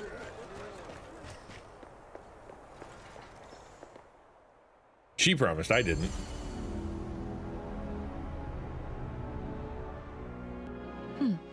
An excellent performance, I must say. A knelt. Yeah, it's a knelt. I just felt a hint of danger there. Right back at you. I'd say you're normally an honest kid. Look, your hands are still shaking. Don't blame the anime for the current shot. I have an ultra-wide monitor. It's all right. You'll get used to these tricks of survival in no time in a place like this. Look at all the places I can zip-zap to. That's fun. That's from Withering Wave said that. All right. A lot of zip-zapping. Now that I brought you in, the deal is fulfilled. I should go back to my tavern. Stay out of trouble for me, all right? No promises. Wait a minute. I'm still quite confused. Then make it quick. Time is money for a merchant. Okay. Your saving me doesn't seem to be a coincidence. Is this the deal you just mentioned? I want to know how to get back to Purgatorio Island. I still want to see Sybil. I'm serious. Now let's do that one. You'll get used to being deceitful. Yeah, that's what I do. I'm good at it. The 13th Legion is directly under the Emperor's command, with bases in every province. So Sybil could be in any part of Hyperborea. The most likely place, though, is the colossal steel bastion in Dysmania, the imperial capital city, where you can find the Empire's finest soldiers and an arsenal of every type of conceivable and inconceivable armaments. Okay. If Hyperborea is a roaring chariot, that place is its engine, its fiery core. If you want to give it a try, go ahead. You're neither the first nor the last madcap I've seen. So, what I'm facing isn't just Sybil, but the Empire behind her. Do I stand a chance? Not for now, at least. I need a plan B. Yeah, my spear is only level 9. I want to know how to get... Yeah, I want to get back to Purgatorio Island. Snow just told you, didn't she? It's leagues away. If you're planning to head back there, the southbound train comes with a hefty fare, not to mention the travel expenses. You'd need at least a few thousand silver coins. That feels like a lot. Even if you'd rather beg your way across the Hyperborean plains, you'd still need to somehow deal with the inspections in every town you pass. Next time, you might not be so lucky. That is inconvenient. For all you know, you might well find yourself languishing in prison.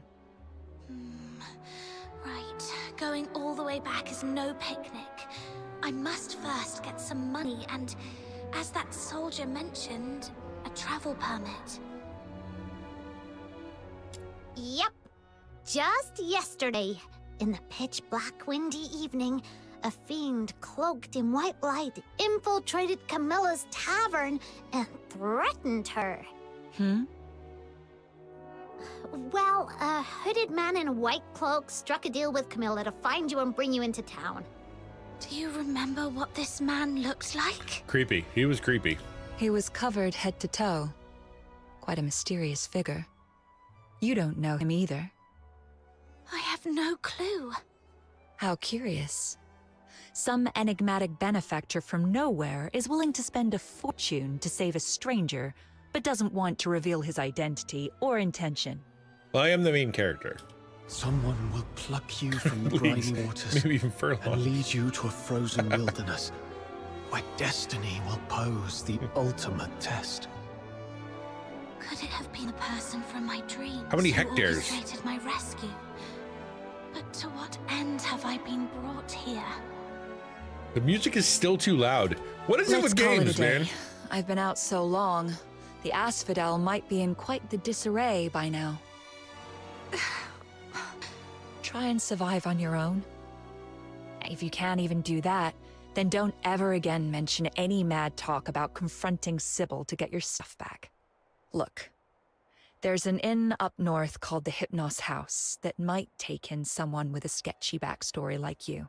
That sounds sketchy all by itself. You mean that spooky haunted house? Definitely, we should go there.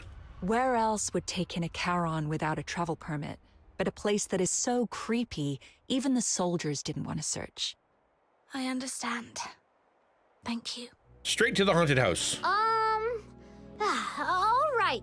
Seeing you so lonely and lost, I'll take you to this Hypnos house to see what's what. This Paimon is extremely grumpy. I don't like her. Paimon was nicer.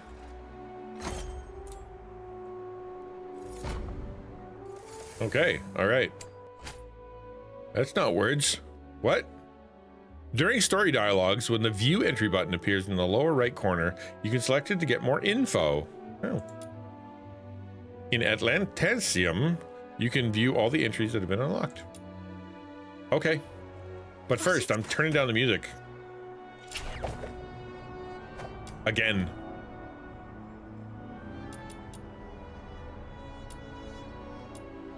There we go.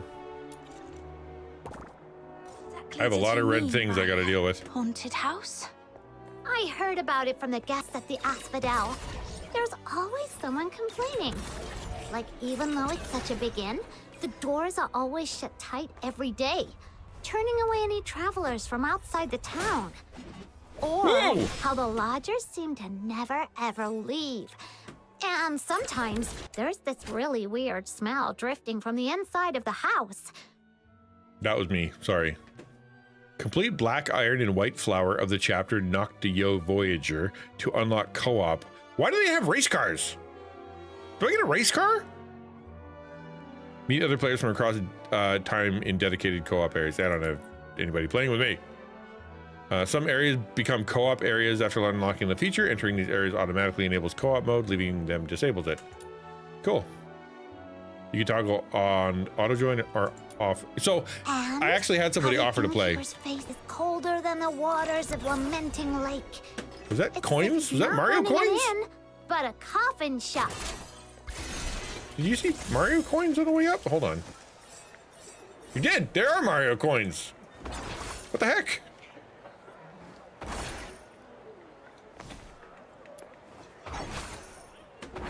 Okay, do I ever get 100 of these? Do I get a free life? Is that how that works?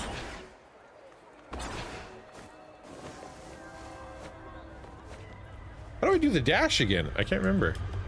That's shoot. Middle. Wasn't control. Because control makes me lunge forward.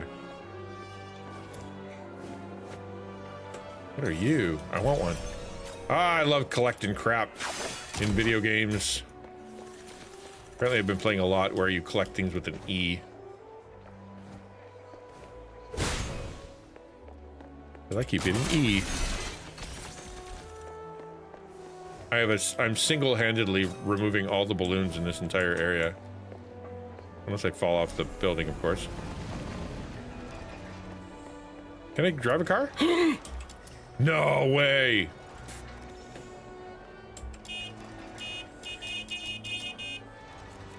Aw! Can't drive it. I know, she is very loud. Oh, hello. You're sparkly.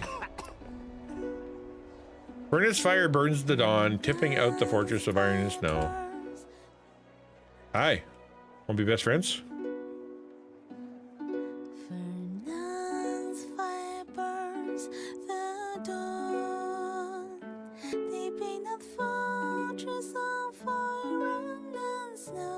Iron?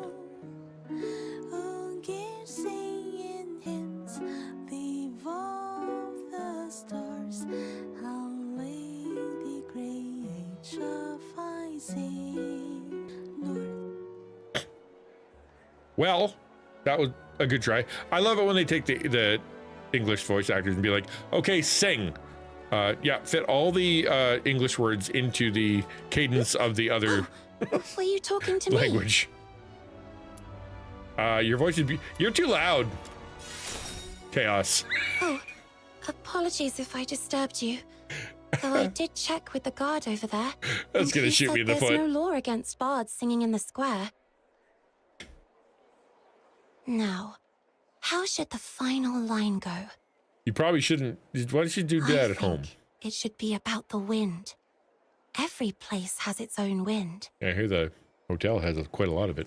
The wind in Elysium smells of frankincense, melting into evening prayers. In Lucca, it's turpentine from painters' lofts and caramel wafting from cafes. In Ithery, the scent is ink, laced with wild mint. You sound crazy and maybe having strokes. So, what does the wind smell like here in Hyperborea? Unwashed musicians, actually. So, yeah.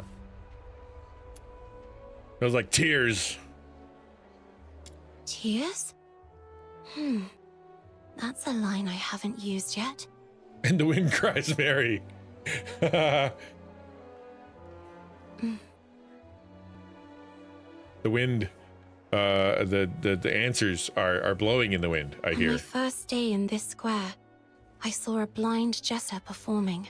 He said his eyes were burned by boiler fumes years ago.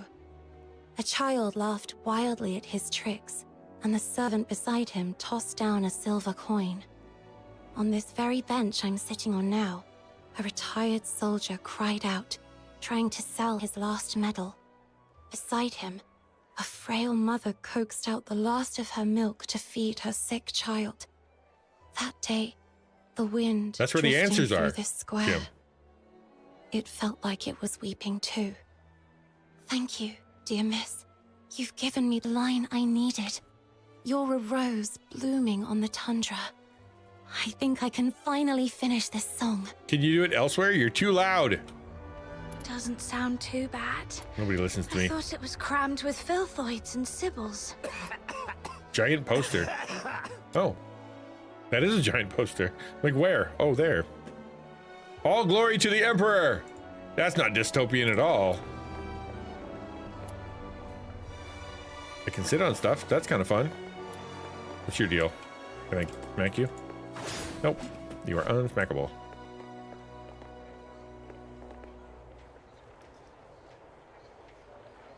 We got a combo?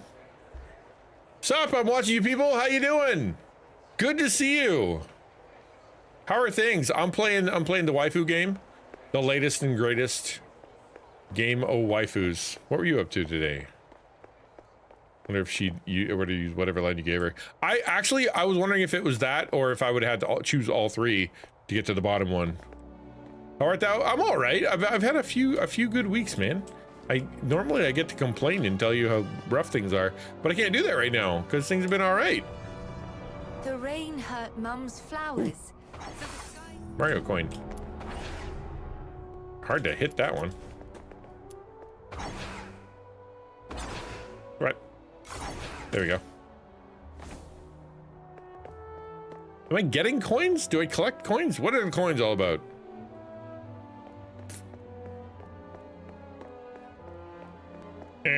Okay, I went the wrong way.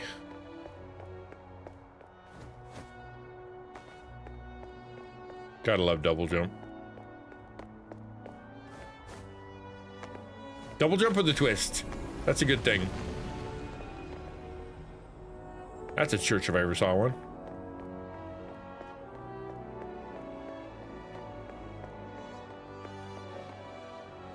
It's adding some spice.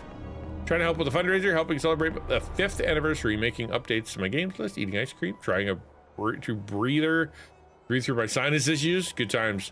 Oh, some of that sounded pretty good. They're gonna have to change how things work here, man. I'm telling you, I'm falling off stuff that I don't want to fall off of because it keeps correcting the steps.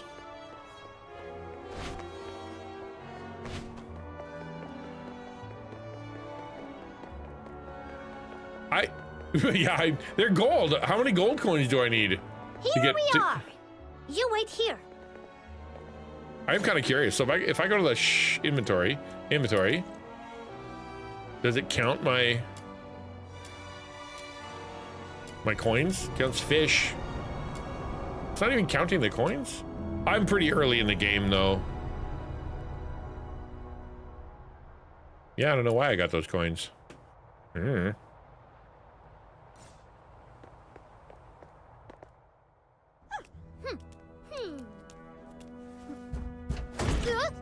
Who is it? Me. I am the pure white redeemer. Demon king of light! Listen well, this person... Perfect. You deserved that. Not so bad. Last week I had to pull out of a raid train on Friday. Oh no. Hold on, please. I can barely breathe long enough to do 2 sentences in a row. Miss Oh, that's Camilla rough, Scarlet dude. told me to come to this place. I was hoping to stay here for a few days. Would that be possible? So I take it it's like an infection thing, not that you have a cold or nothing. That sucks. Sullen man. Poor Sullen. No travel permit? Nope. I have a big pointy stick though. That woman's misplaced compassion knows no bounds. All right then, let's see it. Huh? See what? The price you're willing to pay. Oh. Sometimes for weeks. Oh, that's rough, bro. I assume it's not a medicinal thing, like you need to get some antibiotics or something. Yeah, they have done a few where they redo some lines. Especially when the first take of the English translation is garbage and it gets a bit more money. That has happened. Not often, but it has. I think they did that to Wuthering Waves. Haven't got any money? Not a dime. I'll find a way to... Then get lost. Oh dear, I got coins! You're so rude! A real disgrace to Ice Lake. Let's go. There'll be other ways. Aren't you afraid that you go out of business with that attitude? Actually, I'm here on behalf of the Security Bureau. You will pay for this. I'm not sure about that one. Let's be snarky instead. Benefit? Aw. Let's leave, Snow. Mr. Henrik, I'm back. New friend. I just tidied up the house again, and it's all set. Oh, dear. Be careful. Calm down. Are you a new lodger? That's a lot of butterflies. 1, 2, 3, 4, 5, 6, 7, 8, 9, 10, 11. A lot of butterflies. I only have one on my sock.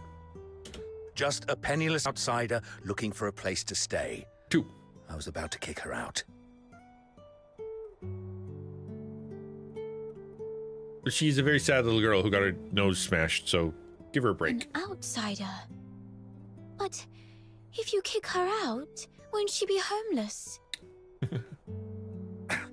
That's none of your concern. She's broke, and I run a business. The house is still unsold anyway. Lending it to her for one night wouldn't hurt, right? She can pay you back when she can. That way we get a little extra cash for basically nothing. Meds aren't really doing the trick. Not powders, syrups, sprays, or teas. This miserable. I count my blessings that I don't need to. I need an oxygen machine tank to breathe. I mean, that's, yeah. At least you don't. At least you can. You don't need oxygen to breathe. That's pretty low bar. But that sucks. Tried all the stuff and it's just not working, eh? I'm sorry. I haven't had to deal with sinus stuff, despite my gigantic nose. If you keep being so cold to everyone, you'll never find a buyer for that place. And then you get like chapped lips and stuff, though. Mouth breathing sucks. Fine. Oh, you gotta breathe. Have it your way then. But just for one night. Come morning, you must go wherever you're supposed to. I don't have a supposed to. Understood. Hey, you want to be best friends? To the south. Where are you? Follow me. Oh, all right.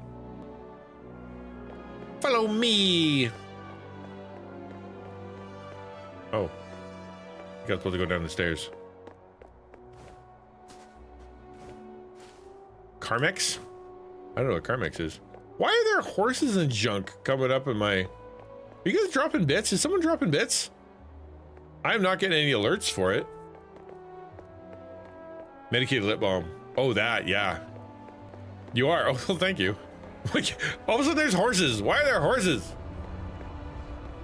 And I went too far. Ooh, rubbish bin. Let's see if they got the Honkai Star Rail situation. Moldy piece of rye bread encased in an old newspaper. The bread is surely inedible now. Smoothing out the newspaper and brushing off the mold, one can find it is an edition from the over a decade ago, featuring a report about the 6th Legion's agreement with the original owners of Glevium Pit. In the interest of miners and for the betterment of Ice Lake, Glevium Pit will henceforth cease private mining operations, with all affairs to be managed by the Legion. The report includes several black and white photographs of the celebration ceremony. Oddly, though, in these images, only the officer brandishing the agreement and the jubilant workers are visible. The pit's original owners are conspicuously absent, whether by choice or circumstance, one cannot tell. That was a lot from a 10-year-old piece of newspaper. Finally figured out my channel spiel. I ramble. Yeah, all right. Love it. You gotta have one. You gotta have one.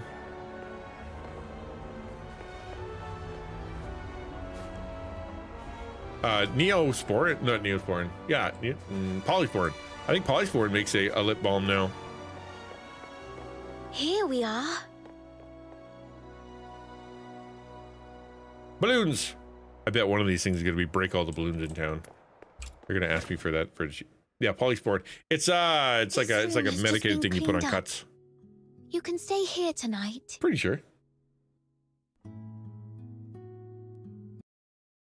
Polysporin lip balm. Lip healing overnight renewal therapy. Yeah, that's what it is. It's not balm. It's like you put it on your lips overnight and then it makes them better. Cool. Could be Neosporin. Probably. I don't know. We have Polysporin. Don't be upset. Mr. Henrik isn't really that greedy. It's just we've been quite strapped for cash lately. Otherwise, he wouldn't consider selling his old house to make ends meet. It's been neglected for years, but after a good clean, it's not half bad, right? I wonder if all the characters are going to be breathy.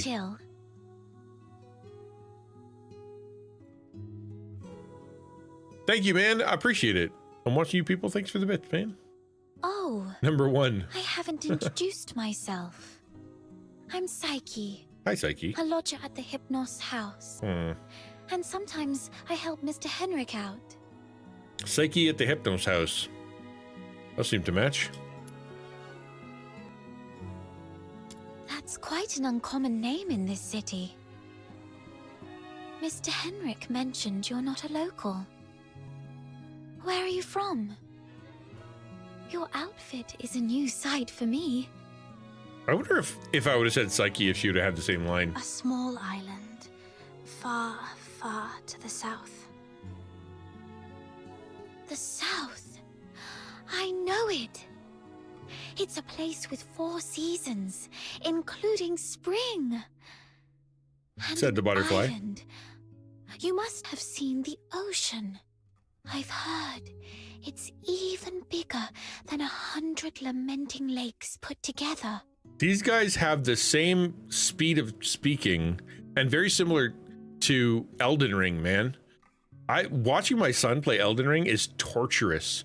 Everybody just talks extremely slow and in barely a whisper. And I'm like, I can't do it, man. I have to leave.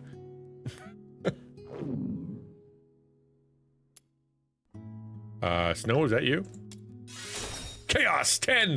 I am chaosing out the wazoo. We Luno folks aren't as fragile as you. We don't get hungry so easily. Exactly. Bring it out. Come on. I want to hear it. Are you hungry? I'll get you something to eat. Be right back. If it's a flower, I'm not a butterfly. Who'd have thought such a rude and gloomy innkeeper would have such a nice and helpful kid working for him? Thanks to her, we finally found a place to stay. That looks Rest important. a bit. I'm quite tired too. Beginner's Guide is now unlocked. Complete Miss Camilla's commission to earn a reputation in Ice Lake. Events now unlocked. Regularly check in so you don't miss out. I got email. Hold the left alt and check your email. Okay. Whoa! I got a body? What is that? What are you? Headgear. I can put a dragon on my head. That's kind of fun. We'll do that first. I got a folder. I got some coins. I got a posture that can be equipped to tactical backpack. A posture, like it's like an emote. Then, cool. Readings for suckers. I play video games. Interesting. Interesting. How do I want to put that thing on my head. That's the most important thing I want to do right now. The armory. Probably the armory. Cosmetics. Oh, I can change my no, that's my only jacket. Whoop. Where's your head thing? No, head thing.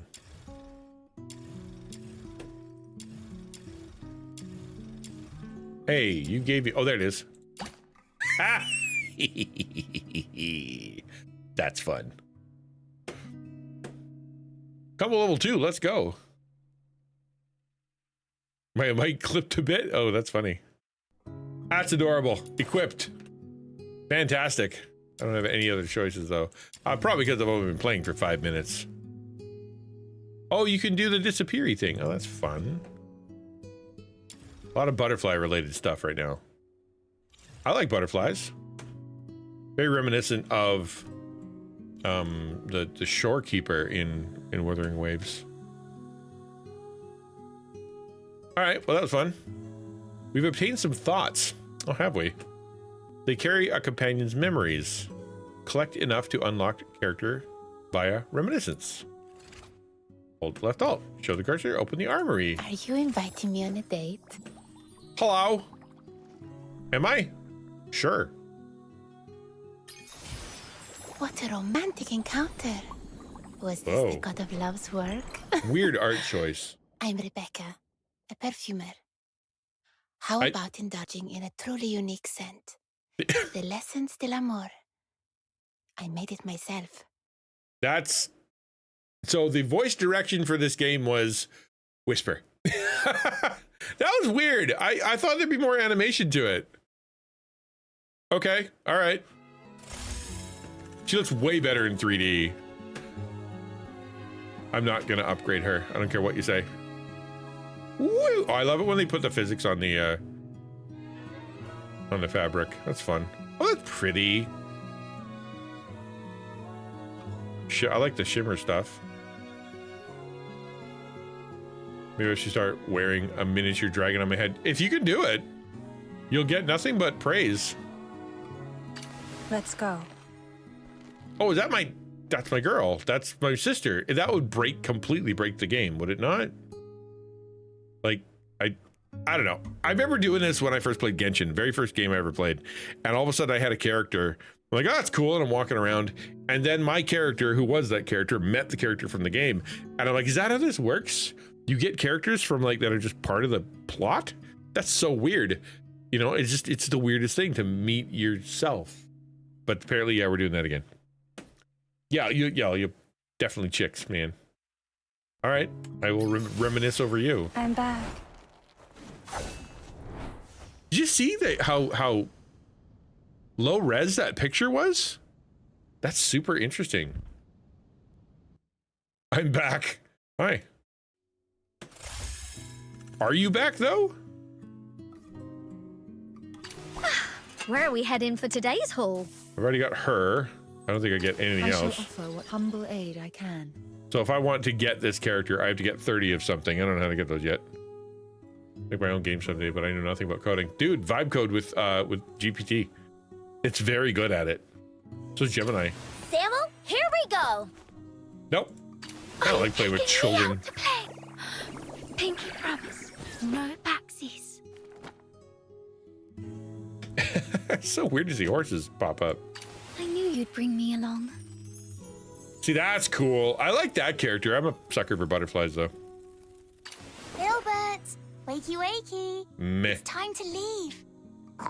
Vibe code basically means you talk to them like, I want to do this and give me some code for this and let me see what happens. Pop it into whatever runs it, or even on the side. Some of them will run it in the same browser tab. You're like, oh, I don't like that. Change that to blue. Oh, I don't like that. Let's move some stuff around. What if we did this? And just like have it code while you're dumping ideas into it. Who's the target today? I don't know. But if your main thing's a gun, I don't mind that. Seeking aid from an enemy. Good. Are you a bad guy? It seems hatred hasn't completely clouded your judgment. She's the one that was beating me up in the prologue. Are we going on an adventure today? Ew. No, well, that's the thing. It knows what it's doing and it's very good at it now. And you just kind of talk to it. Like, hit exclamation point gotcha. Exclamation point GACHA. And I'll show you something.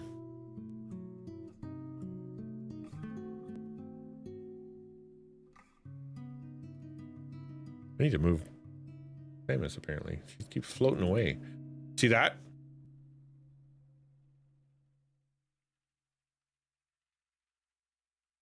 So that entire thing was coded by ChatGPT. I basically said, here's what I want. I saw it on Etsy, and I was like, oh, that's cool. I want a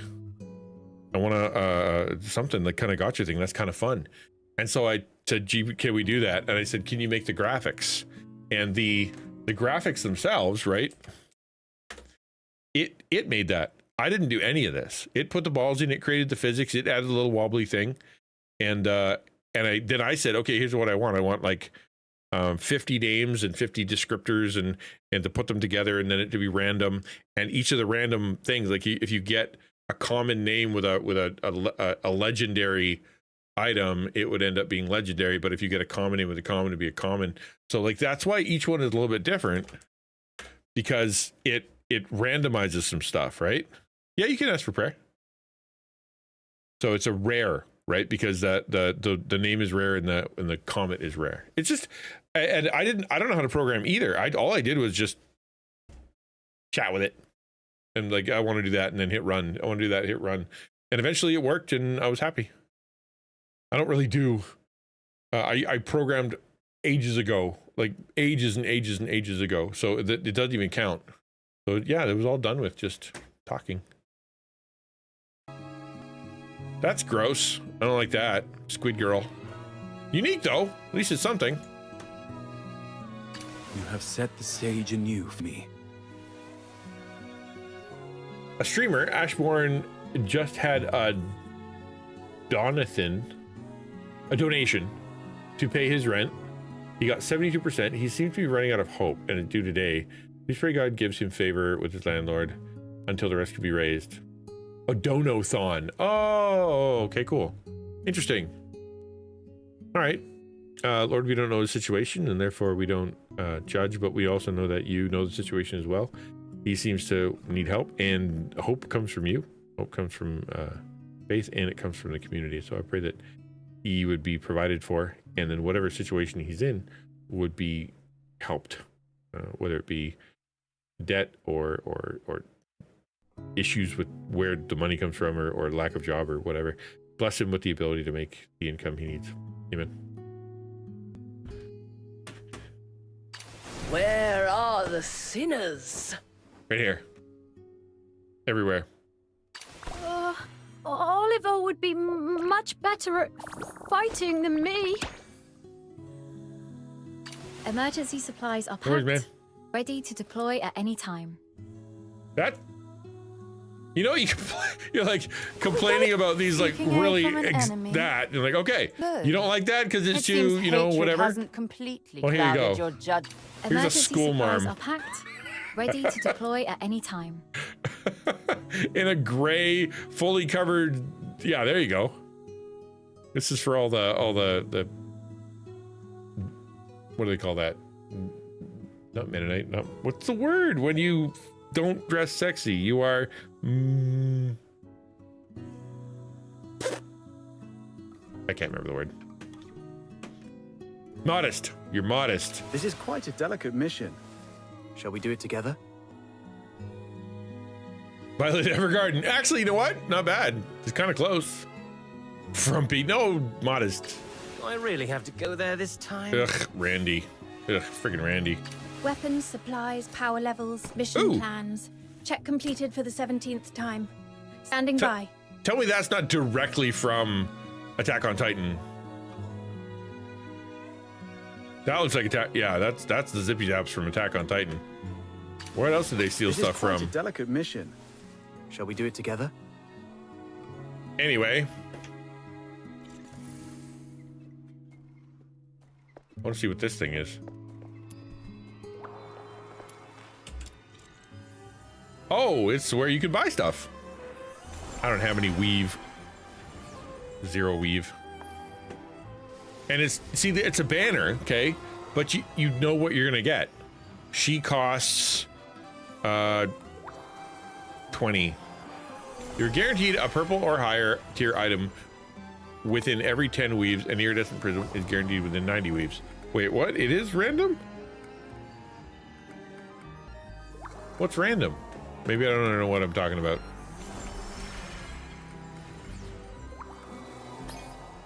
You're guaranteed a purple or higher tier item within every 10 weaves, and a golden tier item is guaranteed within 90 weaves. Weaves count. Okay, I thought it was you just bought it. Infinity Nickies. That's the system. You get the clothes in different pieces of the clothes, but it's not supposed to be gotcha. It's supposed to be gotcha without the gotcha. But that was the whole point.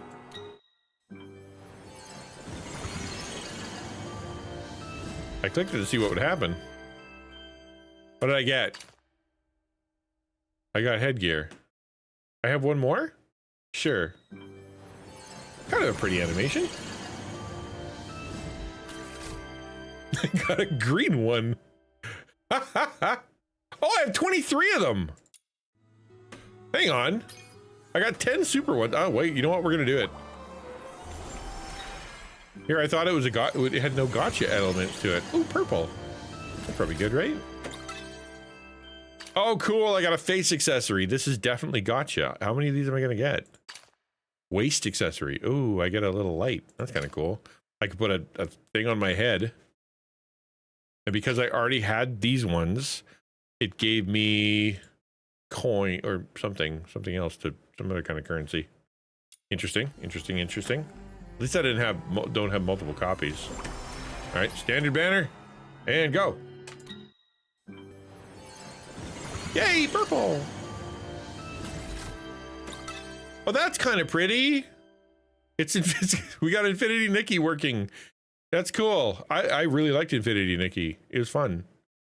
Do one more.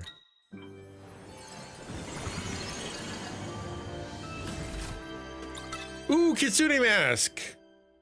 It's the gotcha with the gotcha. I'm a little taken aback, honestly, because I didn't think that was a thing in this game. But we're gonna spend all of our coins now. We gotta. I mean, I may never come back.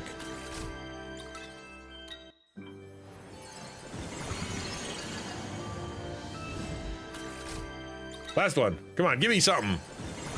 Boo. That felt very gotcha. That was very gotcha. If I hit weave again. Insufficient person. You need 200 of those things to be able to get. Yeah, okay. That is very gotcha. What's up with the anime and mystic stuff? Scantily clad women and suggestiveness, by the way.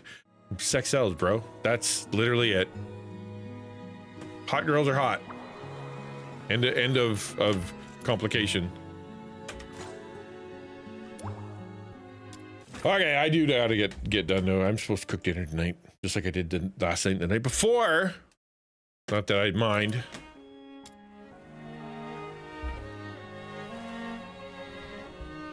All right, where am I? Okay, we're gonna go back to the just chatting and press play. Food is important. I made spaghetti meatballs. I handmade the meatballs myself, and I enhanced the spaghetti sauce, and I made especially good looking pasta. I did very good. I'm tooting my own horn because I did a very good job on dinner last night, and then it all went away, and now I have to do it again. No leftovers because I was too good at it.